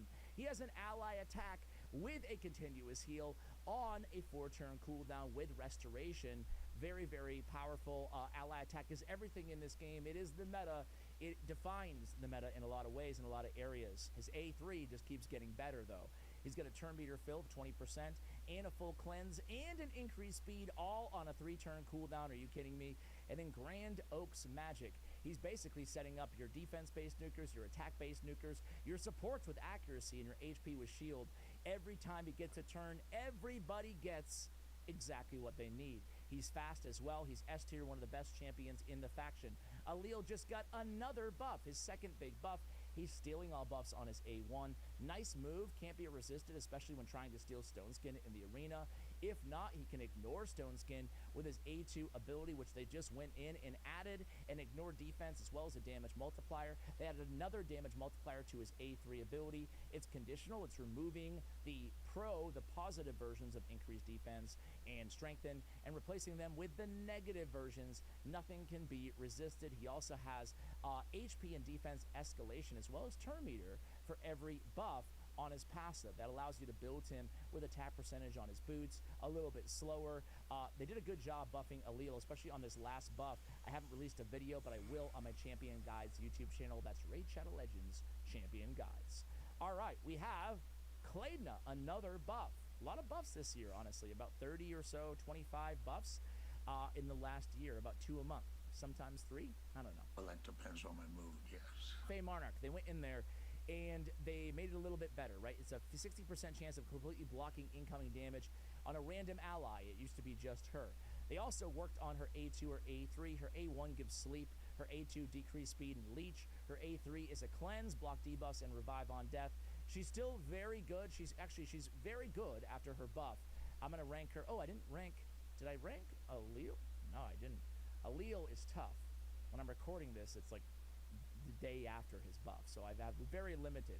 But I'm going to go ahead and give him an A-, subject to change. Maybe in a week he is the best nuker in the meta. I'm not sure yet, but I love the buff that they did. Claydna, I love the buff, but I don't feel like... It's weird. You almost want her to actually revive or have a revive mechanic for a Void Legendary with a kit like this, or a better healing mechanic. She's kind of an interesting champion. She's not trash, but she's not great. I'm going to give her a B. Emic, Trunkheart, previous fusion in the game. He's got an AoE shield. He's got the same ability, as I said, with Lady Irith, at least in the capacity of decreasing the cooldown of all ally skills. We already talked about how powerful that can be. When they went in there and they nerfed Taunt and Hydra, he took a hit as well as all Taunt champions, but he still can be serviceable. He brings, of course, the unkillable as well in all allies for 2 turns on a 4-turn cooldown. So anywhere you can use an unkillable team, you can get utility out of Emic. Maybe falling off a little bit, I'm still going to give him a B. Yenseska Grail Bearer. Very unique champion. First off, she has an AoE on the A1 with decreased attack. She's very fast at 110, especially for a debuffer. She's the only champion in the game that has Poison Cloud as a buff, including increased speed and a continuous heal. It's also fill the target's turn meter by 50%. This is a great move. Obviously, Poison Cloud, you're not going to be able to be CC'd with that debuff on. Very nice. And basically, that turn meter boost is huge. It's huge to get your nuker going even faster. I pair her usually with my top nukers on my team to try to get more damage out of them. She also has an AoE decreased defense and weaken. From a Void Affinity champion, she's only like the 4th in the game, Venus, Bellinor, and Lydia, to have that ability on the same 3-turn cooldown on an AoE. She also will ignore block debuffs, which might be niche, but it's still very nice to have. And then she has increased accuracy for each buff on each enemy on her passive. Pretty damn solid kit in Yinseska. I will give her an A. All right, it is Shadowkin time. Jintaro! I think the second champion to be added to Shadowkin legendaries. He's still a pretty interesting champion. He can actually smack really hard. He can steal turn meter. He brings decrease in defense, single target on a 3-turn cooldown. So great for like old school Demon Lord. Good debuffer for Chimera, basically single target boss situations. And Oni's Rage can absolutely smack. And it will attack 5 times on the 4th use of this skill. A bit niche, single target damage dealer, but still pretty solid. I'm going to go ahead and give Jintaro a B-. Lady Kimmy, again, 115 base speed is the fastest in the game at the time of this recording, but about 20 champions have it, so including a lot of mythicals. Lady Kimmy is one of them. She's very, very good. Some people say she's fallen off a little bit. She was S tier when she was released. I still think she's an A+ champion. She's got an AoE decrease accuracy, decreased speed, decreased turn meter, very strong arena opener given her speed as well as her turn meter increase, increased accuracy, and increased speed. A lot of manipulation in her kit. Very, very solid champion. Ninja, man, I'm so glad they brought him back to the game for a lot of players to get their hands on. He is the boss killer. Not only is he applying a burn, but he's activating a burn on the same ability. Moreover, against bosses, he's reducing the cooldown of that A2 Hailburn ability. Such a powerful combination. Get back to it even faster. He's bringing decreased defense. He's bringing AoE free situations like Dark Fae or wherever you need crowd control. Ninja has such a powerful kit. I'm going to give him A+. Mishinaki. Well, tell Tim you made a mistake. Yeah, screw it. S tier on Ninja, right? Michinaki. Man, one of my favorites. I love the glowing green head. What's up, Michinaki? How you doing, man? Okay. He's got a defense base. He has a chance of joining in on attacks against enemies under Hex. He has really, all of his moves are super strong. He places a burn on his A1, which synergizes very nicely with his passive. He's going in, bringing a decreased defense, decreased attack on enemies under Hex on his A2 on a 3-turn cooldown when booked. A3, he's going in there on a 2-time hitter on a 3-turn cooldown, removing buffs and placing a Hex. Hydra, he's S tier. I'm going to give him an A tier overall. Mishinaki's very good. Also defense all auras, or all battles on the aura, which is helpful in Centranos and areas like, Siege, I guess, right? When you don't have other auras to use. Zinogre, Blade Master. Zinogre's a very interesting champion. She's all about the multi-hit. She's got speed in dungeons on the aura, quad hit with an increased speed on all allies, 3-turn cooldown. I love that she also brings the utility of the increased speed. She was a Monster Hunter champion. She goes in with an increased attack on herself, and a leech and a decreased attack as well. She has a cool passive as well, preempting fatal hits and more. She has an A1 with another triple hitter with weaken. She brings a lot to the table for a single target damage dealer. I'm going to go ahead and give her a B. Harima! Harima is insane. She's got hard-hitting moves all over her kit. She's got a triple hitter with a decreased defense, kind of a built-in cruelty mechanic on her A2. If you kill somebody, you instantly activate the hard-hitting AoE attack and Celestial Awe. Her A3 ability that also has a Provoke on it. Great for the Head of Decay and Hydra Clan Boss. It's amazing for the arena, primarily because of, not just her damage, but also her passive. Incredibly unique. Enemy ignore defense. Our effects are decreased by 50%. And that applies to all allies on the team. It's one of the best ways to counter some of the most annoying and powerful champions in the meta. Even a champion like Marius, sometimes you're just at a loss. How am I supposed to stop these champions? Well, Harima at least provides some utility in that regard. very, very strong. We'll give her S tier. Yoshi the Drunkard was the first legendary added to the game in Shadowkin faction. He's great for a bomb setup champion. Increased attack and increased accuracy are exactly what you need there. Also a true fear on all enemies. Sign me up. It's a really underrated, really powerful opening move, all on a 3-turn cooldown. He also brings a burn, decreased accuracy, good for PvE environments on his A2, and then a stun on the A1. He has speed in all battles by 19%. Hey, you could do a lot worse than Yoshi. The fact is, though, there's just better options out there as well than Yoshi in most situations.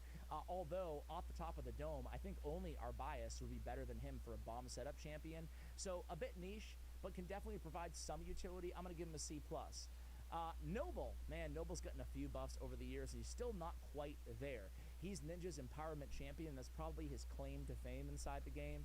He has decreased duration of 2 random buffs. He's got a 2-turn hitter that ignores 30% of defense. It doesn't hit that hard, but still, they've done some work on this ability. He has turn meter fill in there, as well as an AoE where he's stealing turn meter. The one thing I'll say about Noble is he's not as bad as a lot of people think he is, who haven't tried him after like his 3 buffs, right?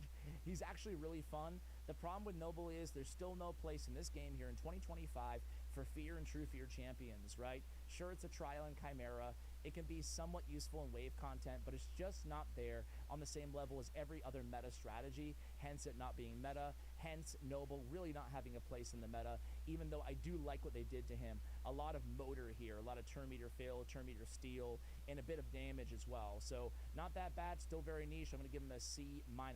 Tatsu. Her claim to fame is being a Lady Mikage fusion champion, and unfortunately, that is her best utility. She's got a pretty blasé kit, an AoE decrease resistance, and a stun, a sleep. Stun would be much better. And then a 2-time hitter with removing buffs and stealing from enemies. Not a bad move, but she feels very epic-like to me. She always has. I'm going to give her a C-, and I think that's probably being kind. Genzen is a lot better. He's all about just going fast, dealing a ton of damage, decrease defense. He's got a strong Faded Vengeance ability, turn meter fill all over the place. Very, very underrated and very good champion. I'm going to give him a A-. Kyoku is the queen of ally protection. I still think she's one of the better ally protection champions in the entire game. Why? She has an ally protect with a block damage on herself for 3 turns, which is nice because she has the extra turn. You know how I love extra turns. That's great because she's soaking up all the damage from all of your allies, 50% mitigation, but she's not taking any damage because of the block damage. It makes her, again, an incredible ally protector, an AoE decrease attack, as well as a nifty passive with increased defense, kind of like a Seeker-esque passive. Very cool. You put it all together with the defense in all battles, aura of 30%. You're looking at a very solid ally protector. Great for progression. Does fall off a little bit in the end game. We'll give her a B+. Gamoran, I love the buff they did to Gamoran. Super fast, 109. They improved his revive on the passive soul charge. Super powerful. You're getting a revive every time an enemy is killed, or every time a block revive is placed on an enemy. He has block revive that you can place on dead enemies. And then he has an AoE steal all buffs from all enemies, and then puts a buff spread. He's still niche, he's still off meta, but man, you can have a lot of fun with this champion, and really, he can fit into endgame teams as a surprise pick to surprise your opponents. Good in other areas like, denying revival and ice golem minions and stuff like that as well. I'm going to give Gamoran a B+. Karato Fox Hunter. He is Yumeko's tandem champion. He's got a 2-turn stun, which is nice. However, there's a bunch of champions, Killian the Lucky and Tuok the Wanderer, who have 2-turn stuns. Genro the Stork as well. Stork? Potato, potato. An AoE, block active skills. It is a bit redundant. I find him and Yumeko on the same team together. She has lockout, he has block active, can't be resisted. Pretty good. He deals some nice damage for a spirit-based attack, a nuker, but I do think there's a reason that Plarium gives him away for free to new players. Is because he's just not an elite legendary champion. Unfortunately, I will give him a B-. If you're looking for damage, he's got you covered. Arashi the Riptide. A new champion in the game, and honestly, he feels like he really, really sucks. I don't have him. Increased speed in arena battles. He's got a ignore defense, single target hitter. If he kills the enemy, increase the duration of all buffs on this champion. He does ignore stone skin if he's under a Veil or Perfect Veil. A lot of conditionality here. He has a decently hard-hitting AoE as well. He does start each turn with a Perfect Veil. Unfortunately, the damage just isn't there. He's an HP-based nuker, and everything I've seen says the damage is very underwhelming here. Let me know if you disagree. Again, I will call out any champion that I personally don't have throughout the duration of this video. I don't want to be unfair. I want to be, candid with you guys that I have not played them personally, and that is the case with Arashi, the Riptide. I'm going to give him a C-. Rio Bone Spear, S tier. She's incredible. One of the best champions in the game to put in a feral set, because look at all these debuffs that we have on the A2 ability. It's insane if you can pull it off with a 9-piece feral. Either way, she's a beast no matter what you're looking for her to do, right? All these debuffs, single target, it's really second to none or close to in terms of a single target debuffer in the game. Not to mention her incredible perfect body ability. You're getting a great heal, you're getting a block debuff and a full cleanse. Super, super, super powerful. It doesn't stop there. She has a great passive transferring debuffs away. S tier, very underrated, one of the better champions out there in the game for my money. Jingwan got a few different and significant buffs throughout the years. The last one, they really did the trick. I felt like they did a good job on Jingwan. He's still not the legendary that you necessarily want to have coming out of a Void Shard, though.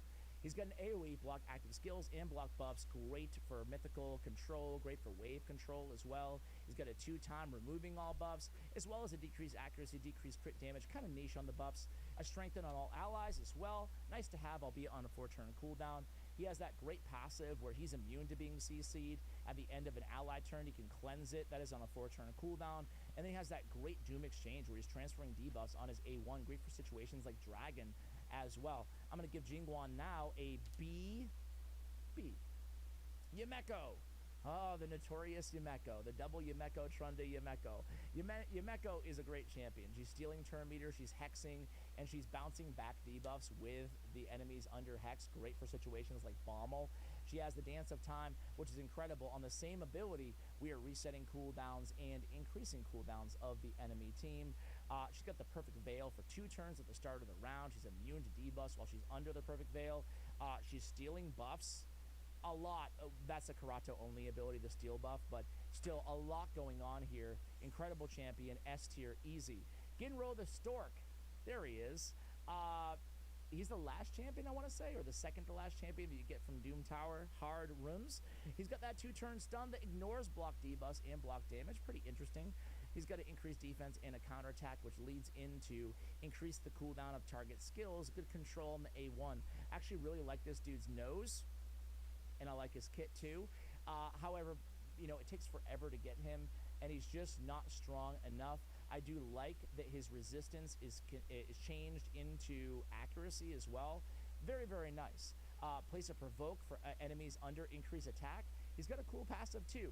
Honestly, a lot of people hate on this dude. I think he's more of a B- champion. He's very arena-focused, arena-centric, but he's just not strong enough to be meta. So, unfortunately, I would love to see a buff to him to make him a little bit more viable, but just not there right now. Maybe a C+, maybe B- was a little bit too kind. Shuzen the Valorous. Shuzen is the meta right now in top live arena, but really she's fantastic anywhere. She's great if you want to manual a team with Purging Petals, even in PvE. She's great with the instant turn, so basically your allies move at the speed, or your ally moves at the speed of Shuzen, because she's able to go in there and grant them an instant turn, as well as all the attack-based buffs that you would want to have for your nuker. She's got a great charge of the Valorous as well, going in there with the increased speed and the turn meter manipulation and the decreased speed, all in one. Fantastic champion. Definitely a candidate to be put in your best speed gear on your account. S tier. Onryu Ieyasu. One of the best attack-based damage dealers in the game. Hard-hitting abilities all over the place. He has an Ignore Stone Skin as well, 50% defense. You even see him in endgame arena as well. He's made his presence known everywhere in the game. He also has the excess damage that ignores 100% of defense, albeit will not be critical on his passive to give a little AoE damage to what is otherwise a single target nuker. I'm going to give him S tier. All right, Taragi, sorry, you're in the next video. Dwarf time, Trunda. Trunda still got it. She still got it going on. I thought it was a very weird thing that they did with her kit, but hey, at the end of the day, she's still one of the best damage dealers out there, even in the arena with the Forge Rhythm ability. with Cloak of Ages as well. 2 hard-hitting abilities from the gal who never misses leg day. There she is. She's super tanky too, which just seems criminal on this champion. Very, very good to this day. I'm going to give her A+. Underpriest Brogni, old school fusion alert. He's got that AoE, chance of removing a buff. You kind of forget all the stuff that this dude does in addition to his shield growth, right? He's removing a random debuff from allies, increasing shield value. He's placing a shield block debuff, increase attack as well. He's got the burn on the A1 ability. He's still a super, super solid champion. We'll give him an A. Herndig, I like Herndig. He was a fusion way back in the day too. He's going to decrease defense, decrease attack on an AoE. I love that he has attack one enemy, fully deplete the turn meter, but then will also attack all enemies with a weaken and a burn. You add that to the decreased defense, you can get a decreased defense and a weaken AoE champion. Granted, he's not like Void Affinity and they're not on the same ability, plus a lot of damage and turn meter manipulation. A lot going on here with Herndig, a lot more than necessarily meets the eye at first glance. A really capable damage dealer. We're going to go ahead and give him a B+. Gottfried Brassclad. Very unique champion. He's got an AoE 3-turn stun from a defense-based, kind of a tanky powerhouse. Got kind of a weird A3 ability, but hey, he does bring an increased defense at the end of the day. And then he has this Brassclad, super strong. If an ally's about to get killed by a fatal hit, he blocks that damage, throws the block damage on them as well. And if an ally's attacked while under the block damage, then he can place a stun on them. Great control and support for an ally on the team. Underrated defense-based champion, maybe a little bit of niche, but great wave control, great for the arena as well. We'll go ahead and give him an A-. Mountain King. I'm not a fan of Mountain King. I really want his abilities. He's the highest HP in the game, but it's just not enough for me anymore, right? I want more out of Mountain King. I know some of you guys absolutely love Mountain King. Man, his aesthetic is amazing as well. I really want multi-hitters in his kit. Single hits on every ability, it's just not enough. I think Mountain King is in desperate need of a buff. I know some people will absolutely be railing against me in the comments, but I gotta say it how I see it, and I'm gonna give him a D+. Beauregard the Elder. Beauregard, kind of an underwhelming champion as well. He's got an increased resistance, increased speed, but it's on a 4-turn cooldown. I know most increased resistance is on a 4-turn cooldown, but not with the increased speed. He's not going to be dependable enough to keep that uptime up. And then remove a random debuff from allies with a shield. I want a full cleanse, man. I am not a huge fan of Beauregard the Elder, unfortunately. He looks pretty cool, but he's just not there. I'm going to give him a D. Granjar. Is Granjar the last champion that you get from Doom Tower? It might be Granjar, not Jinro. Either way, he's also pretty bad. He's got a very underwhelming A2. He's got an AoE with a burn on the A3, which is nice, but it's on a 4-turn cooldown, man. Not a lot going on here. I'm not a big fan of him. Kind of an interesting passive, but not enough to justify how long it takes to get him. I would love to see a buff. He's only good in like 1 Soul Cross. By the time that you get him, 1 Soul Cross area, I'm going to give him an F. Nari the Lucky. Nari. Super interesting champion. He's got an AoE decreased accuracy and a decreased resistance on a 3-turn cooldown, which is all ideal. He also has an AoE provoke, 100% 4-turn cooldown counterattack, which goes into more buff stealing. He's got a lot of buff stealing mechanics. He's transferring a random buff from an enemy to an ally, which is kind of interesting on his Joyful Song passive. Cool champion, not meta, not quite good enough in my opinion. I'm going to give him a C. Molly Tankard. I love Molly. She's super fast. She's a reviver. Solid revive. 4-turn cooldown. Block damage. Hard-hitting A1 with a burn, which is nice against bosses. And the chance of a 2-turn provoke. Super powerful, especially on a 3-turn cooldown. She also has a nasty passive. Whenever she is hit, fills a champion's turn meter of all allies by 15%. Great for cutting in line in PvP. When hit by a boss, 25%. That's fantastic. It's on a 1-turn cooldown when booked. Great for Hydra Clan boss. I'm going to give her an A. Samara Gem Cursed, another underwhelming, in my opinion, HP-based champion. He does have an AoE, Steal 2 buffs ability, albeit on a 4-turn cooldown. Doesn't hit that hard. Even his Emerald Curse ability is just alright. HP-based, not very compelling damage dealer. Not the guy that I want to see coming out of a shard, frankly. I'm going to give him a D. Sorry, a lot of bad grades here, but, you know, it is what it is. The dwarves are like a tale of OP champions and meh champions, in my opinion. Kira the Watcher, the other legendary for Lady Mikage Fusion, she's alright. She's got an AoE, decreased duration of enemy buffs, as well as a decreased accuracy, ally protection, increased defense. This ability is a lot less special than it used to be. It is a lot of damage mitigation, don't get me wrong, but I think that Tyrant Ixlamore was the first champion to have an ability like this in the game, and since then they've added about a dozen of them, right? So there's a lot of variations, even a Versalf the Grim, for example. So nice for progression. Outside of that, she's just meh. I'm going to give her a C+. Newt, S tier. Do I even have to say why? One of the hardest hitting enemy max HP ability in the game. There it is, Blessed Bash. Amazing against bosses, a triple hitter with control, hard-hitting AoE, counterattack, built-in cruelty, you name it, he's got it. He's just the GOAT, the best PvE champion in the game, right up there with Marius, is Newt. There's no doubt about it. He's S tier as they come. Admiral Black Tusk, so this guy is the Unity Lord, and he's actually pretty nasty for the Dwarf faction. I do not have this champion. He's got a cleanse and an ally attack. Such a strong ability on a 3-turn cooldown. Forget all the Unity stuff. That's nasty. Remove all buffs from a target enemy and place a stun on them, and it gets better and better and better as well. Resetting cooldowns. I'm not going to read any of the Unity descriptions, or we'll be here all day, but he's one of the better Unity champions out there in the game, in my opinion. Admiral Black Tusk, and he looks amazing as well. I'm going to give him S tier. Tormund the Cold. You guys been watching this channel for any amount of time, you know I'm still a massive fan of Tormund.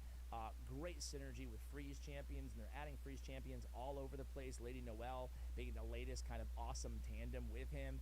Put him with a burner, even more synergy. He's got an AoE provoke. He's got an AoE on the A1. He's got freezes everywhere on that passive. Great response to speed teams in the arena. Great in a stun set. Great in Stone Skin. Great in lethal. You name it, he's got it. Great for control. A revive mechanic built into his passive. I'm going to give Tormund A+. Acrizia, enemy max HP on every single ability. Simple as that, right? Fantastic damage for any boss out there. Chimera, Hydra, Spider, you name it. You see her still in a lot of top teams out there, even to this day. She's been in the game for a couple years now. I'll give Acrizia... to me, she's right between A+ and S-. We'll give her A+. Senna Amberheart. Arguably the best support for Chimera Clan Boss because of her nasty passive. Whenever a continuous heal activates on any ally, fills the turn meter of all allies by 5%. She's got instant activation of continuous heals on her A1. She's got a great turn meter boost with it, increased speed, and 2 continuous heals on her A2. Great in a 9-piece protection. She's got a revive and an ally attack off of the revive, as well as speed in all battles. I'm going to give Senna S tier. Maybe a little bit more niche in her S tier, but S tier regardless. She's in the top, a lot of the top teams for Chimera, and you can basically use her anywhere. Acorn, aka Arnorn, the Shining. Man, this guy's wrecked me a few times in the arena. He's very, very strong. He's got an extra turn mechanic. He's got a pretty hard-hitting attack-based AoE that ignores increased defense, strengthen, and shields. Decreased turn meter of all enemies. If you kill an enemy, which you usually do, it can't be resisted. He's not the hardest attack-based nuker in the game, but this passive really puts him over the edge to a much sought-after Void Legendary. I do not have Arnorn. Okay, check this out. Increases attack by 5% for each active buff on the enemy team. Insane. So great against go second teams. Prevents his death. Keeps him alive with 1 HP. Places Stone Skin on him. Then instantly activates his A3 ability. Whew. He's wrecked me with that ability, that move before. Such a strong preempt death move with the Stone Skin and the instant activation. We'll give him a... I don't have him. What are the... to me, he's like very niche to the arena, so for that reason, we'll give him a B+. All right, we're moving right along, guys. Nice Revenant, Narma. Man, Narma can actually be really solid for progression in the early game if you pull her in the early game, but that's about it. She's got poison points and sensitivity. Same thing, this will be a reoccurring theme. Poison and burn, poison, not burn. Poison and Fear just aren't in the meta right now, you know, outside of a couple different areas. She's not awful when it comes to poison synergy. However, you know, there's epics, frankly, that can do what she does very close to the ability that she can do them in a niche area anyway. For that reason, she's going to get a D.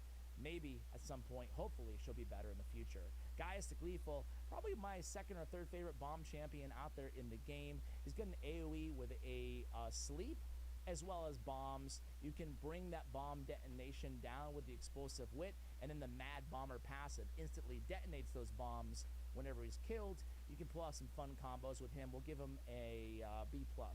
Shemnath, I like Shemnath.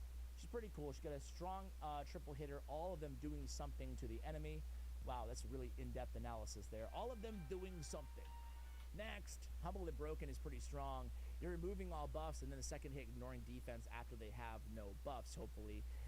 Albeit, you know, Statue of Liberty is really cool. I love the aesthetic on her. She's a little niche, though. She's a little niche. I'm going to give her a B-. Eric's free HP-based login champion after like 700 or 800 days. AoE on her A1, AoE on her A2. She's removing buffs, which is very nice on her A1. She's stunning on her A2, then counterattack with ally protection on her A3. I'm going to give her a B+. Great damage dealer. Great for like blender comps as well. You can also put her in Slayer sets and do some nasty things. She can solo Spider hard. White Queen Ancora, S tier. I'm just going to say that out the gate. She's got a great cleanse, a turn meter fill, a great revive on a 3-turn cooldown. Decreasing on allies on her A1, as well as the ability to basically circumvent CC debuffs put on allies. She'll take them instead. If she loses her turn, she'll get a turn meter boost. Very powerful, even without Narcissus. Speed in all battles on top of that, S tier. Gaeth, the Truth Shield. I do not have her. She has an AoE, increased duration of all buffs. She has damage escalation there as well. She's a defense-based damage dealer. She has reflect damage, ally protection, increased resistance, and strengthen on a 3-turn cooldown, albeit the strength and increased defense are on herself alone. She also has some interesting ally reflect damage synergy here. Whenever an ally under reflect damage is attacked, it gives them, it puts decreased crit rate, decreased defense on the attacker. Kind of a niche and interesting damage mitigator. She's not my favorite, though. I'm going to give her a C+. I know some people are a fan, though, so tell me why I'm wrong in the comments below. Bystophis, an old-school attack-based champion. His claim to fame is for a long time he had the highest attack in the game. No longer because of Carnage and maybe, is it Nithweed? Very close to that. Either way, he doesn't hit that hard, unfortunately. Which is the deceptive thing about multipliers in this game. He's got an AoE block active skills, critical hit against targets under block active skills, which he has on his A3 on a 4-turn cooldown. Kind of a power creep champion. 4-turn cooldown for a decreased defense is no good. We'll give him a C. Thea the Tomb Angel. Two types of players out there. People who love Thea the Tomb Angel, people who hate her. I am kind of in the latter camp. I think she's a bit overrated, and I apologize for that. Because I know whenever I say that, people rage. She's got a really synergistic kit. They went in there, they did a little rework to her, and they did a good job. She's not trash. She's the first Doom Tower hard champion that you can get. She can deal some damage, especially from a force-based damage dealer. Her Hex Reaper can do a lot of damage if there's a lot of hexes out there on the battlefield. I've just found that if you have a lot of other or decent amount of options out there for AoE damage dealers, oftentimes she's too conditional to depend upon or rely upon for a lot of damage. For that reason, I give her a C+. I'm sure a lot of you guys will disagree with that. First off, the Grim. Hey, as I mentioned, increased defense, ally protection on a 3-turn cooldown, just like we spoke about on Freya from the Dwarves faction. Now, he does have an interesting A2 ability, can hit pretty hard for an HP-based damage dealer. Extra hit potential as well if they're under a CC debuff. He also has Provoke on his A1. Not the worst champion. I think he was a Fragment Summon back in the day, if I want to say so. He's pretty tanky, too. I'm going to give him a C+, maybe B-. Mother Cybele.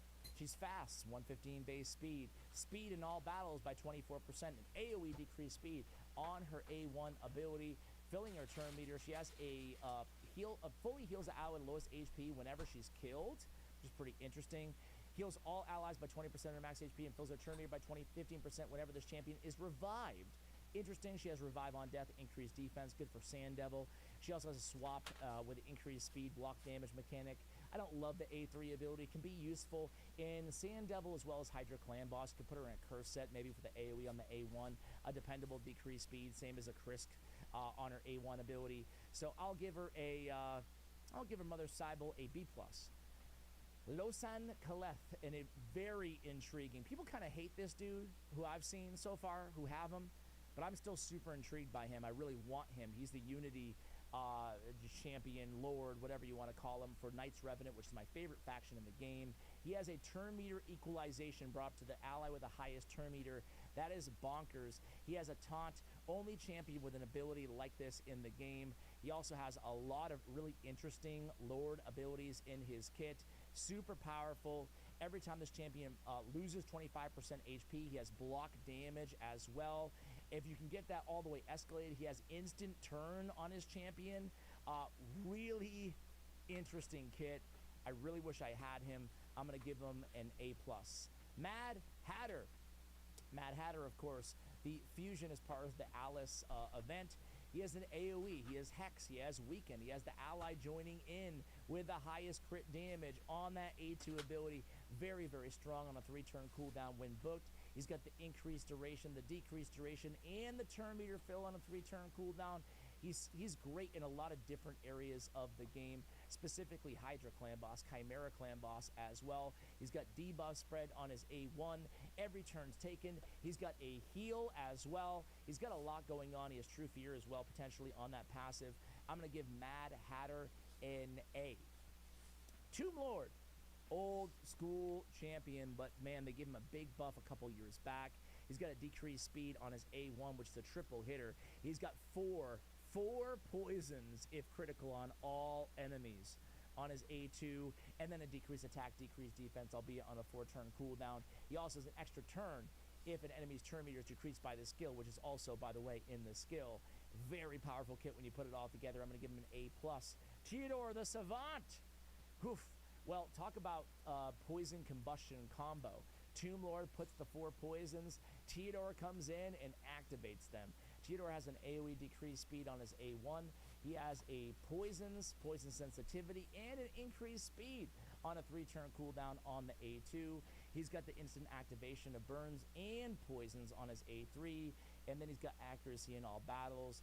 Very, very good champion. Obviously situational, but there's a lot of situations where we can use burners and burn activators and everything else that he brings from a tanky champion. We'll give him S tier.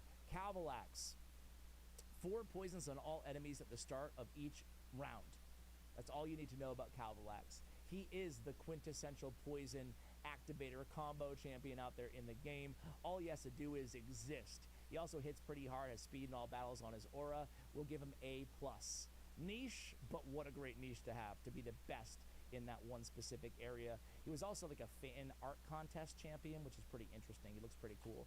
Walking Tomb Drang, for me, one of the more underrated champions out there in the game. He was a fragment summon way back in the day, I want to say. And then he's got the little dude on his back. What's up, little dude? Stick that in your pipe and smoke it. He has a really strong heal on his A3 ability. Not a lot of people talk about that.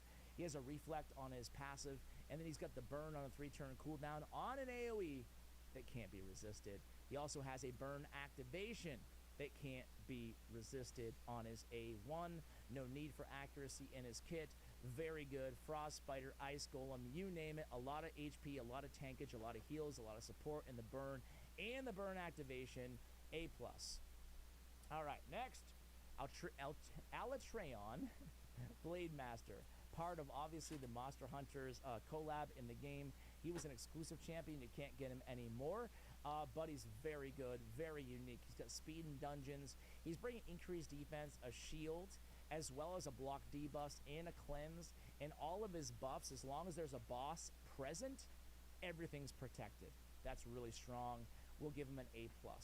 Skeletor, copyright Mattel. Please. Skeletor, man, I hated it big time on Skeletor when he was released. Because I love Skeletor, I love the He-Man IP. I'm right in that age demo, that age bracket, right? His kit is not going to blow anybody away. It's cool to place Petrification, right? Very cool ability, unique at the time of his release. The only champion to do that on an active skill. He's got the AoE increased accuracy on all allies on a 3-turn cooldown, which is very nice. The rest of his kit is kind of meh. His passive is interesting. I'm going to give him a C minus, but I am actually a believer that you can get some utility out of this champion in progression. Hence a C minus and not an F. Solus. Solus is an underrated defense damage dealer. He's got a 3-time at random removing buffs, which is really nice. He also has a provoke. It can't be resisted if a buff was removed. And then he has a really strong Reign of Terror AoE defense-based nuke.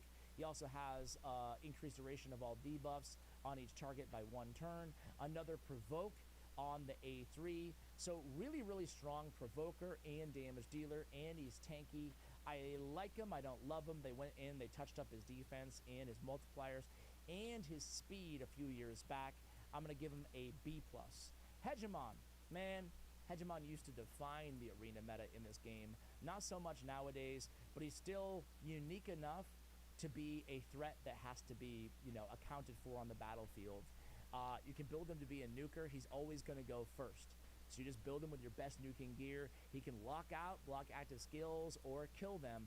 Of course, Stoneskin was a big thorn in his side in terms of him being meta, but he's still very capable nowadays. I'm going to give him a B+. Whirlin Frost King. Man, the first Battle Pass champion from like 3 or 4 or 5 years ago. He has a strength and increased defense on a 3-turn cooldown. Now, this is a great damage mitigation ability. I like the combo of increased defense and strengthen. Obviously, it's a lot of mitigation for allies on a 3-turn cooldown. It's not that rare, as I mentioned earlier, but he does have a decent AoE. They went in here, they buffed this ability as well as a freeze on his A1. He's not the worst, he's not the best. I'm going to give him a B-. Fortis. Remember what we were saying about Noble?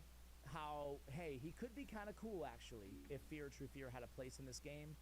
That and then some on Fortis. They gave him a buff. It was a long-anticipated buff, longly awaited for, but he's still not that good, unfortunately. He has Astral Terrors, which is a secret ability that can be activated by stars aligned. It's all about putting True Fears and fears on the enemy. They have a higher chance of them proccing when he's on the team, but the setup is too heavy on this champion, and the damage is not quite worth the payoff either. So unfortunately, Fortis, to me, is actually like a D, Super compelling octopus squid type champion.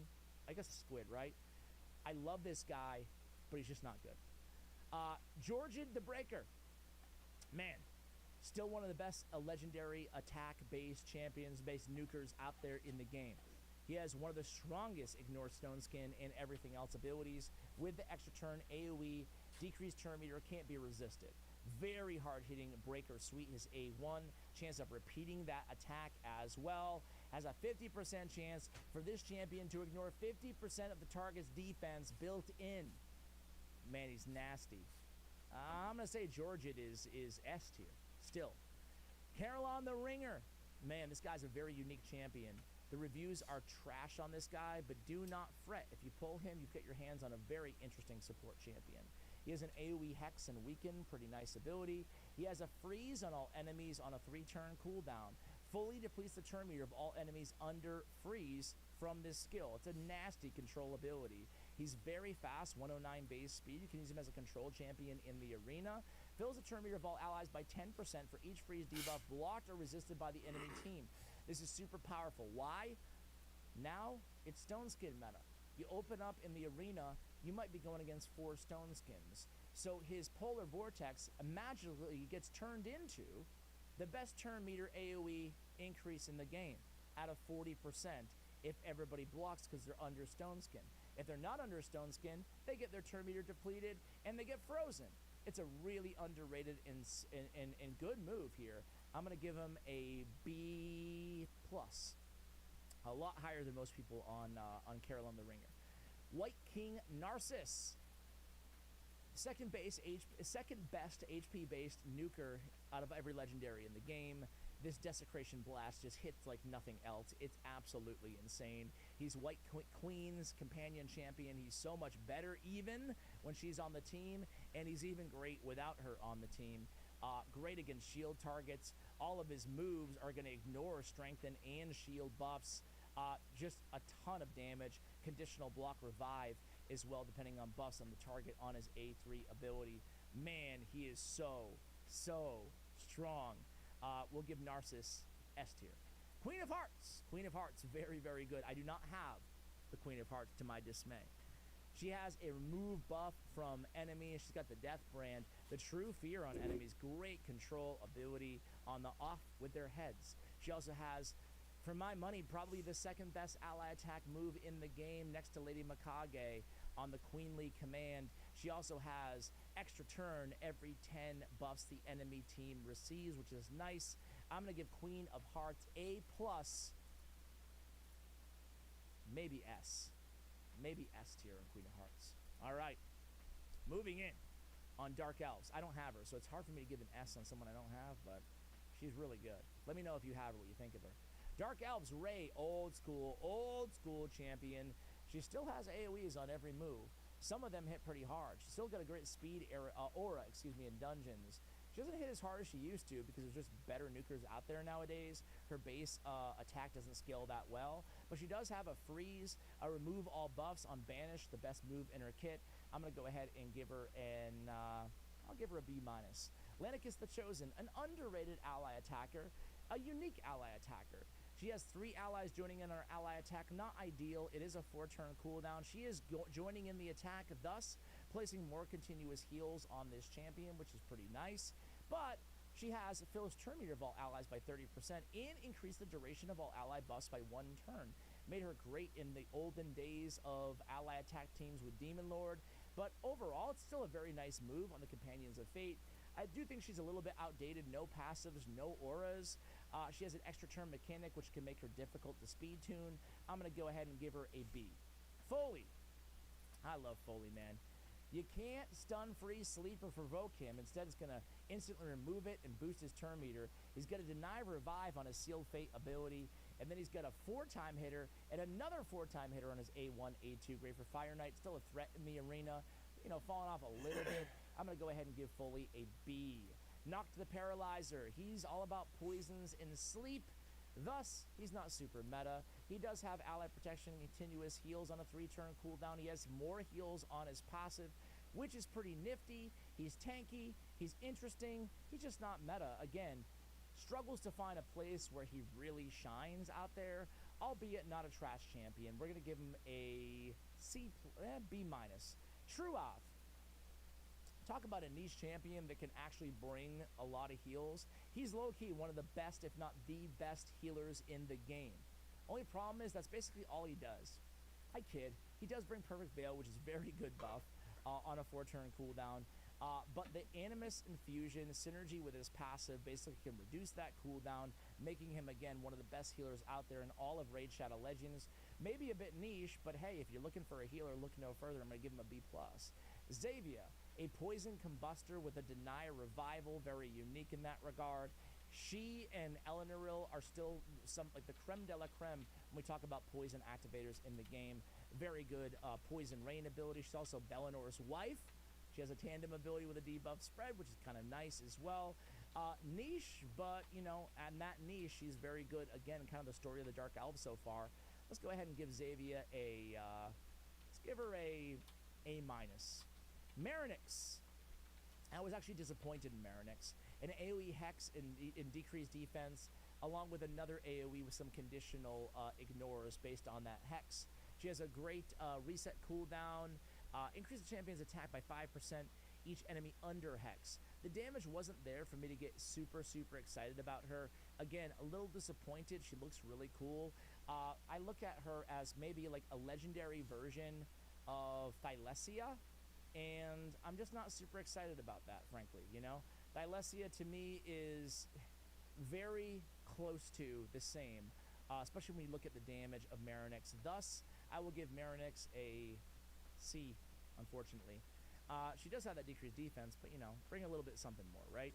Vizier Ovelis, he still has that AoE, or that great A1 with the increased duration of all buffs. It's become less and less unique over the years. Obviously, Gwendolyn the Silent has the same ability and then a lot more to her kit. He can spread things like bombs, so maybe pair with an Astrolith. You can have some nice synergy with a Vizier, but he's fallen off a lot in my opinion. He's still all right, but just all right. Frankly, not who you want to see coming out of a legendary, shard or whatever, or a sacred shard, I guess. Let's give Vizier a C. Kind of kills me, but yeah. Chromax Moonblood, F. Not a fan, man. He's really, really trash. I think the only F that we give him so far. An AoE provoke and a decreased accuracy on a 4-turn cooldown from a defense-based damage dealer who doesn't deal any damage. Not feeling it. He's a Doom Tower hard champion. He's trash. Swarm Speaker he's the Unity guy. He's pretty interesting, right? He has an AoE if the initial target survives. He's like a damage dealer here, right? His escalations, what do? If an enemy is killed by the skill, permanently increases the champion's attack. So he's all-out nuker. Has a 50% chance to attack an enemy with a skill whenever the enemy attempts to place a buff. Pretty interesting there. Allies receive less damage based on buffs and no buffs. At the start of each round, place a block buffs debuff on all enemies, and it can't be resisted. That's the best ability here, plus just the passive itself. Will ignore 12% of the target's defense if they're under no buffs. So an interesting Unity Lord, given that he's all about damage and damage escalation. From what I've seen, the damage is there on this dude, so I'm going to go ahead and give him an A. All right, Astrolith. Man, she has a pretty cool turn meter boost on her A1. She does have a 2 bombs, 1 turn, can't be resisted. That is by far and away the best single target bomb ability in the game. So it's very niche, but hey, she's got it. She also has speed in arena by 28%, so nice to use as a speed lead as well. Very conditional. You can pair her again with a Vizier to spread that bomb around. More effective. We'll give her a B-. Queen Ava. Big buff to Queen Ava. Her Ancient Curse ability, man, it hits really, really hard. One of the best single target block revive abilities, and it's a double hitter, so you can get around a UDK as well, if not just kill him if he's not under Stone Skin. Being that she's Spirit Affinity, she's still a great campaign farmer as well. I'm going to give her a B+ now. She used to be like a D. Ghostborn, 2 strong AoEs. Both hit pretty hard, can deal some damage, and he has a decreased defense with a decreased attack on all allies that can't be resisted. Definitely a little bit more niche, but still, you can use him as a Seer Activator, maybe in a shield set, strip away 2 buffs with the A3 ability, or you can use him when you just don't want to load up a bunch of accuracy on somebody else on your team. So we'll give Ghostborn a B-. Ruel, the Hunt Master. Man, this guy's one of those champions that I feel like should be better than he is, honestly, right? He's a damage dealer who gets better against enemies under Hex. When he was released, Hex was barely a thing. I think he was one of the first Hex champions out there in the entire game. Since then, they buffed Hex, and they added a billion other Hex champions. You trendsetter! His damage for me just still isn't quite there to make him as elite as he should be. He brings some nice things to the table. He's not total trash. He's just not that great. Very squishy. 13k, 980 on the defense as well. I'm going to give Ruel, the Hunt Master, a C+. Altan of the Shell got a buff. He's Ruela's, or Oela's, companion champion. He's very, very selfish with his A2 ability. I don't like it. He has an A3 that, has a lot going on. I'm not going to read it all to you guys. They made him a little bit better. He's still not good enough for me. I'm still not a fan. I'm going to give him a C. Blind Seer, man, another champion I want to see a buff to. She's very fast, 115 base speed, but her revive really, really, really sucks, especially for a Void legendary. Revive all dead allies with no turn meter. It's not even there. And 35% HP. Block damage for 1 turn on a 5-turn. That's not enough. Rest of her kit is solid. Block debuffs and a shield, 3-turn cooldown. Turn meter fill on her turn meter decrease, on her A1. Good control there. Man, a lot going on here. A lot of good stuff. Defense in all battles on the aura.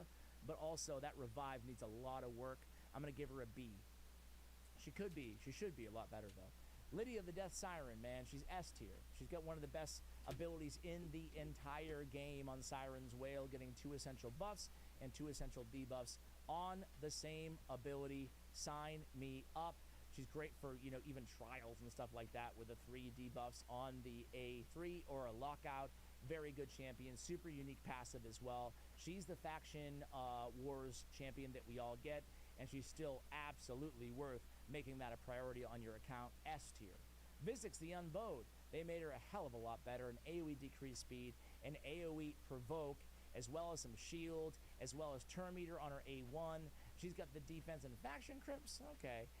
But man, Hydra, anywhere else, she's bringing a lot to the table, a lot of control. I'm going to give her an A+.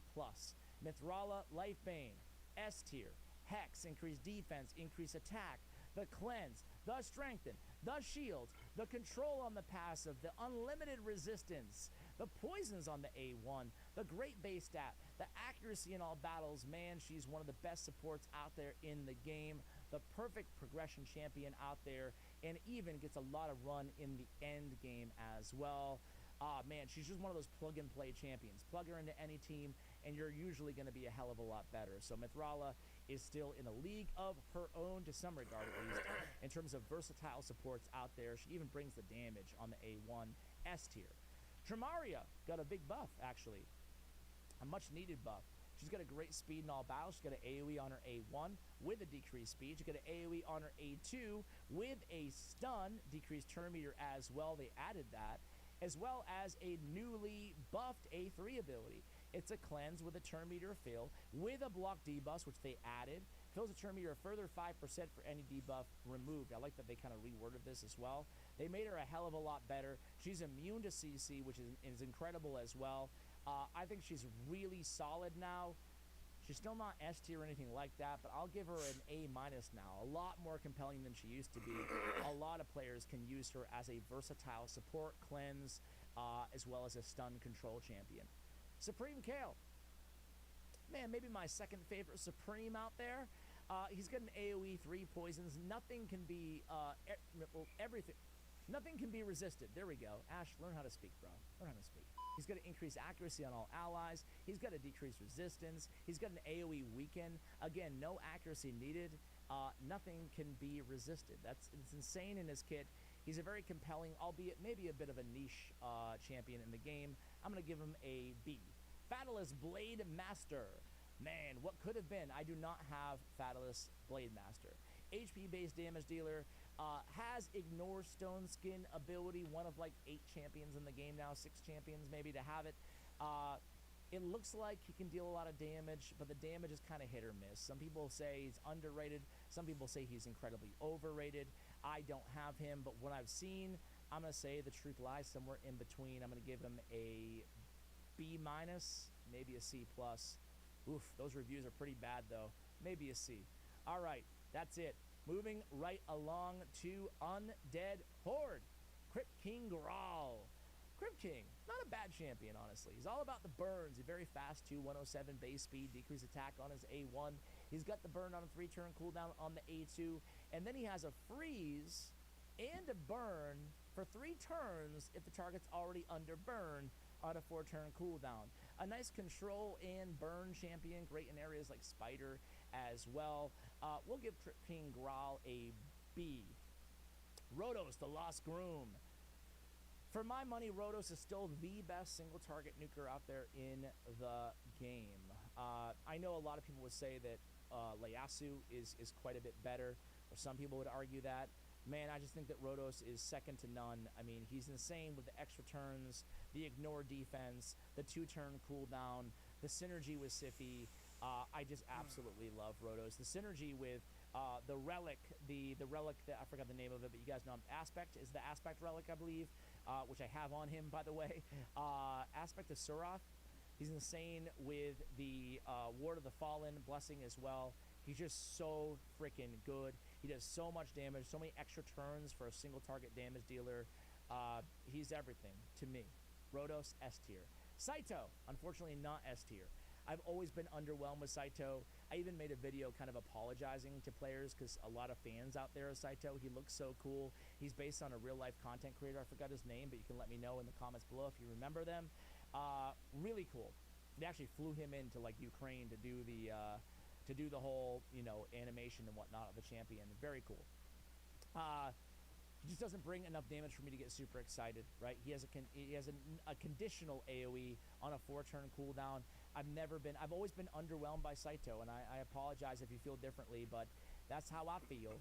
I'm going to give Saito a D. Yeah, sorry. Elagaius, D. Maybe an F. really just not bringing much to the table. He's tanky, is a pretty cool preemptive death passive. He's got a single target skills on cooldown with a block buffs. Nice neutralizer. It applies to duplicate champions too. But just not enough. He's not bringing enough to the table to really make him compelling. He feels like an epic to me. I'm going to give him a D. Morrigan. Man, now I love Morrigan. She's very, very fast. She's got speed in all battles. She's got one of those abilities in Velocimancy, which you're reducing turn meter of enemies, you're filling turn meter of allies, and you're increasing speed, similar to a Shuzen, similar to an Energize on Lysandra. Very nice ability. I love the heal reduction that can't be removed at the start of each turn.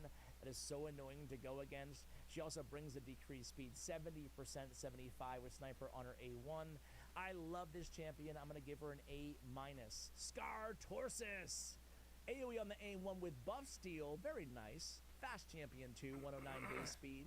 He has got the setup, increase attack, increase crit rate for your nukers, as well as a cleanse with a heal and some turn meter on the A3. Not a bad kit, honestly. Has been a little bit kind of replaced or power crept over the years. He's an old school champion, one of the OGs out there in the game, but he's not trash. He does have speed in dungeons by 33% as well. I'll give him a B-. Bad Elkazar, another OG original. He's got the cleanse, the 2 continuous heals, and the 2 poisons on the Malice ability with the damage escalation against targets under poison, or from targets, against targets under poison. Man, an old champion, good old Chosen Brad, who's still got it. He's still got it, man. He really is great with this A2, but he does fall victim a little bit to the niche use of poison right now in the game. I'm going to give Bad Elkazar an A+. That ability is just so nasty with the cleanse and the heals. Blood Gorge, man. He's got a really strong ignore 100% of enemy defense. When you see will ignore defense, that means 100%, similar to a Mortu Macabre, the way it's coded in. And a block revive. Decapitates one of the best single target damage skills, out there in the game. He also has a put one of these target skills on cooldown, really underrated ability on his Raging Beast that hits pretty hard too. Other than that, a very simple kit. It almost feels outdated. I'm going to give him a B. Is a threat, force to be reckoned with that decapitate, but he's more niche. Ultimate Death Knight, UDK. He's still all over the arena. He can Death Knight, threat, almost feels outdated. I'm going to give him a B. Is a threat, force to be reckoned with that decapitate, but he's more niche. Ultimate Death Knight, UDK. He's still all over the arena. He can solo content with the Too Awesome to Die. With the Didn't Need Him. With the Too Awesome to Die, he's going to preempt those attacks on allies. He's great for a go second team. He's great for a lot of areas in the game, frankly. He can deal a little bit of damages too. You can make a nuke UDK, but still the most popular build on him is a super slow stone skin for 2 turns with the shield continuous heal on that A3. Nice utility here. I'm going to give him an A+. Knave of Hearts. I actually have Knave of Hearts. Kind of underwhelmed. She has a provoke on each hit, 50%, really solid on the provoke on that A1. Good for Magma Dragon, good for Head of Decay. She has an AoE stealing 2 buffs from the target, continuous heals as well on allies. A swap HP mechanic, equalize HP mechanic, and an increased defense, albeit on a 4-turn cooldown. Restores destroyed max HP.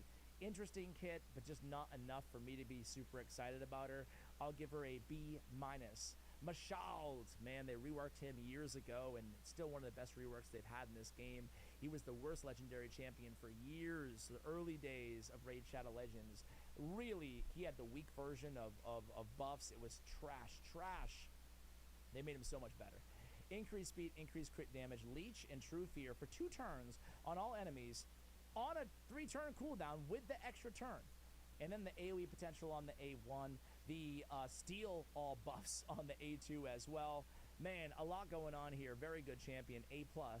Nethril, an old school champion. You can feel the old school on Nethril. He was actually one of the top most sought after champions when I started playing this game, with that poison on the A1 for Demon Lord and AoE stun on the A2, and Bat Swarm with the turn meter manipulation. Good turn meter control, good control overall, but man, he's fallen off. No aura, no passive, longer cooldowns than what is standard nowadays. Man, he's still not awful, but I'm going to give him a B-. I really want to see a buff to Nethril. Suzerain Catan. An AoE on the A1, an AoE on the A2, and an AoE on the A3, none of which deal that much damage. He does have a weaken, a conditional decreased defense, but it's on a 4-turn cooldown. I want to see it on a 3-turn cooldown. I'm going to give him a C-. I would love to see a buff to this champion. You can get the utility out of him in some situations, however. Harvest Jack, another cool champion, a ton of HP on this dude. HP base champion, obviously, and AoE block buffs. He's doing a lot of manipulation to the enemy team, in addition to True Fear, as well as a conditional decreased speed and sleep. A lot of conditionality in his kit. Super fun champion. I love Halloween, my favorite holiday out there. So I love Harvest Jack. I love Madame Ceres. I love Brachus the Shifter. I love Miscreated Monster. That update, basically. But he's fallen off. Very niche. Cool passive, too, by the way. But I wish he was more viable, because when he came out, he was really a menace in the arena. I'm going to give him a C. I would love to see a buff to him. Tribune Heracleides. He is the Unity Lord champion. He's got 100% ignore defense on his A2 ability and then some. Another hard-hitting A3 ability. I do not have this champion. He has ignore defense boost on his Unity bonuses. He also has, whenever this champion is dead or an ally attacks an enemy, this champion will join that attack using his A1, which has a True Fear on it that can't be resisted or blocked if this champion's dead. So he's joining in ally attacks when he's dead. He really fits the Undead Horde motif. Man, I'm going to give Tribune Heracleides an A. I feel like that's a safe way to go on a lot of these unities that I don't have that are pretty damn good and hard to get. Sevie the Lost Bride is still S tier, 114 on the speed. She's got the heals on the passive. She's got the remove, freeze, and fear, everything from Rhodos on the passive. She's got a great full turn meter revive. She's got the turn meter fill. She's got the block debuffs, the increased speed, the increased defense, and one of the best control abilities in the game in the arena, and against Sand Devil too, for that matter, in the Curse of Longing, an irresistible sleep on her A1 ability if their turn meter is above 50%. It's so nasty. You put it all together, you're looking at one of the best supports out there in the game. Still S tier, even after they buffed her, or nerfed, excuse me, her I think speech therapy could possibly help your situation. Whirlwind Romance way back in the day. Nekret the Great. Man, he's a very interesting ally attack champion.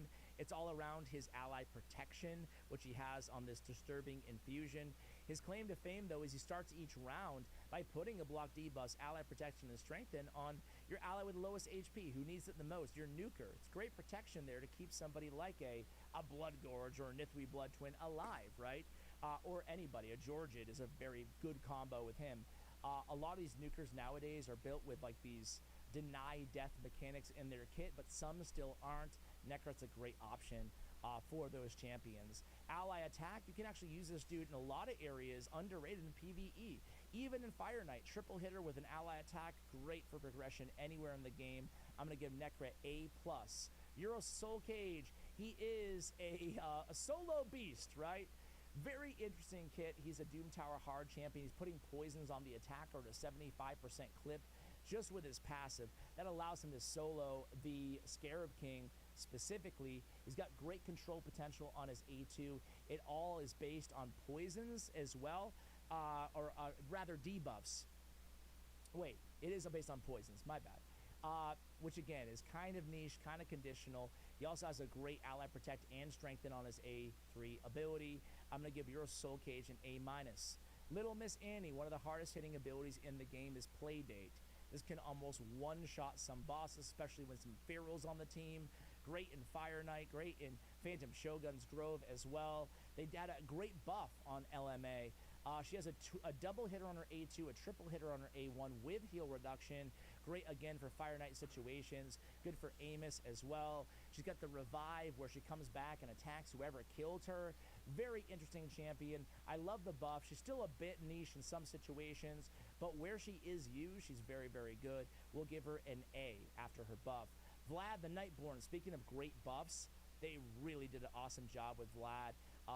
Is he kind of supposed to be like literally Vlad the Impaler, like kind of like Dracula or something? I don't know. He doesn't look like him, but either way, My favorite series of all time game-wise is Castlevania. So I love the vampire-esque themes. I wish they would add more to the game. Anyway, AoE Leech, Stealing Term Eater, very strong on the A2. Another AoE with block active skills and a decreased defense and a perfect veil on a 3-turn cooldown. Usually in this game, block active skills are on a 4-turn cooldown. Book down to 4, 5 to 4, like on a Lugan the Steadfast, for example. But a couple champions have it on a 3. Vlad is one of them. Very, very good. He has Revive on Death mechanics as well. He can deal some damage. Great control in the crit. Great debuffs in the kit. Kind of a little bit niche to waves, maybe in the arena. He's Constantine's brother. I'm going to give him a B. Valkanin, one of the hardest hitters in the game. Specifically, this secret skill, Malice Unleashed, is one of the best, if not the best, abilities in the entire game of Raid Shadow Legends. However, it's niche because you have to unlock it by killing an ally. So you can pull off some nasty combos with Sun Wukong. He has a lot more going on than just that. He has a hard-hitting Hex ability and Hex of Blades as well. But really, that's his claim to fame. He's kind of niche, but he's super fun. Really cool. I'm going to give him an A just on the funometer. Funometer? Demon Spawn, Prince Kymar. He still got it even after all these years. A great ability in Abyssal Gaze with the removal of buffs in the CC and the Seal of Magic to reset cooldowns with the turn meter fill. He's still insanely good. More poison on the A1 too. Speed in arena by 30%. Not as widely used in the arena as he used to be. He was everywhere back in the day. Still very good though. Between that and resets, I'm going to give him an A+. Screw it, S tier. Tyrant Ixtalmor. He's got one of those ally protection, increased defense on his A3 ability. Won't be the last guy that we talk about with that ability. Still very good. He has a burn on a 3-turn cooldown with a 3-turn duration. A very unique combination of a burner, defense-based, tanky, and protector on your team. You don't see that very often. Damage mitigation, I'm going to give him an A-. Countess Lix. Man, I wish she was a little bit better than she is. I always feel like she's going to be... Like, I always try to talk myself into Countess Lix. Like, yeah, she's a monster. She's a monster, right? But not quite there. She's Astralin's companion champion. She's got a 2-time hitter with Weaken, a triple hitter with a decreased speed, decreased enemies turn meter. I wish the Mire of Misery ability was on a 3-turn cooldown. I mean, nowadays we have champions like a Kemptum with a 3-time hitter on a 3-turn cooldown. That would be the perfect buff for Countess Lix. Decreased speed, we want that to have as close to 100% uptime as humanly possible. So it's unfortunate. Her cooldowns are what kill her, in my opinion. Really cool kit, though. Block active skills with decreased cooldown of all skills, kind of like Lady of Irith and Emic Trunkheart that we talked about earlier. But it's a 5-turn cooldown. Those cooldowns kill her. Otherwise, she'd be awesome. I'm going to go ahead and give her a B-. Hefrak. Very cool damage dealer. He's a simple champion. He self-buffs. He does a lot of damage with his A2 ability, ignores defense, and anytime an ally's killed, he goes in without putting it on cooldown with that A2. Really fun nuker to use.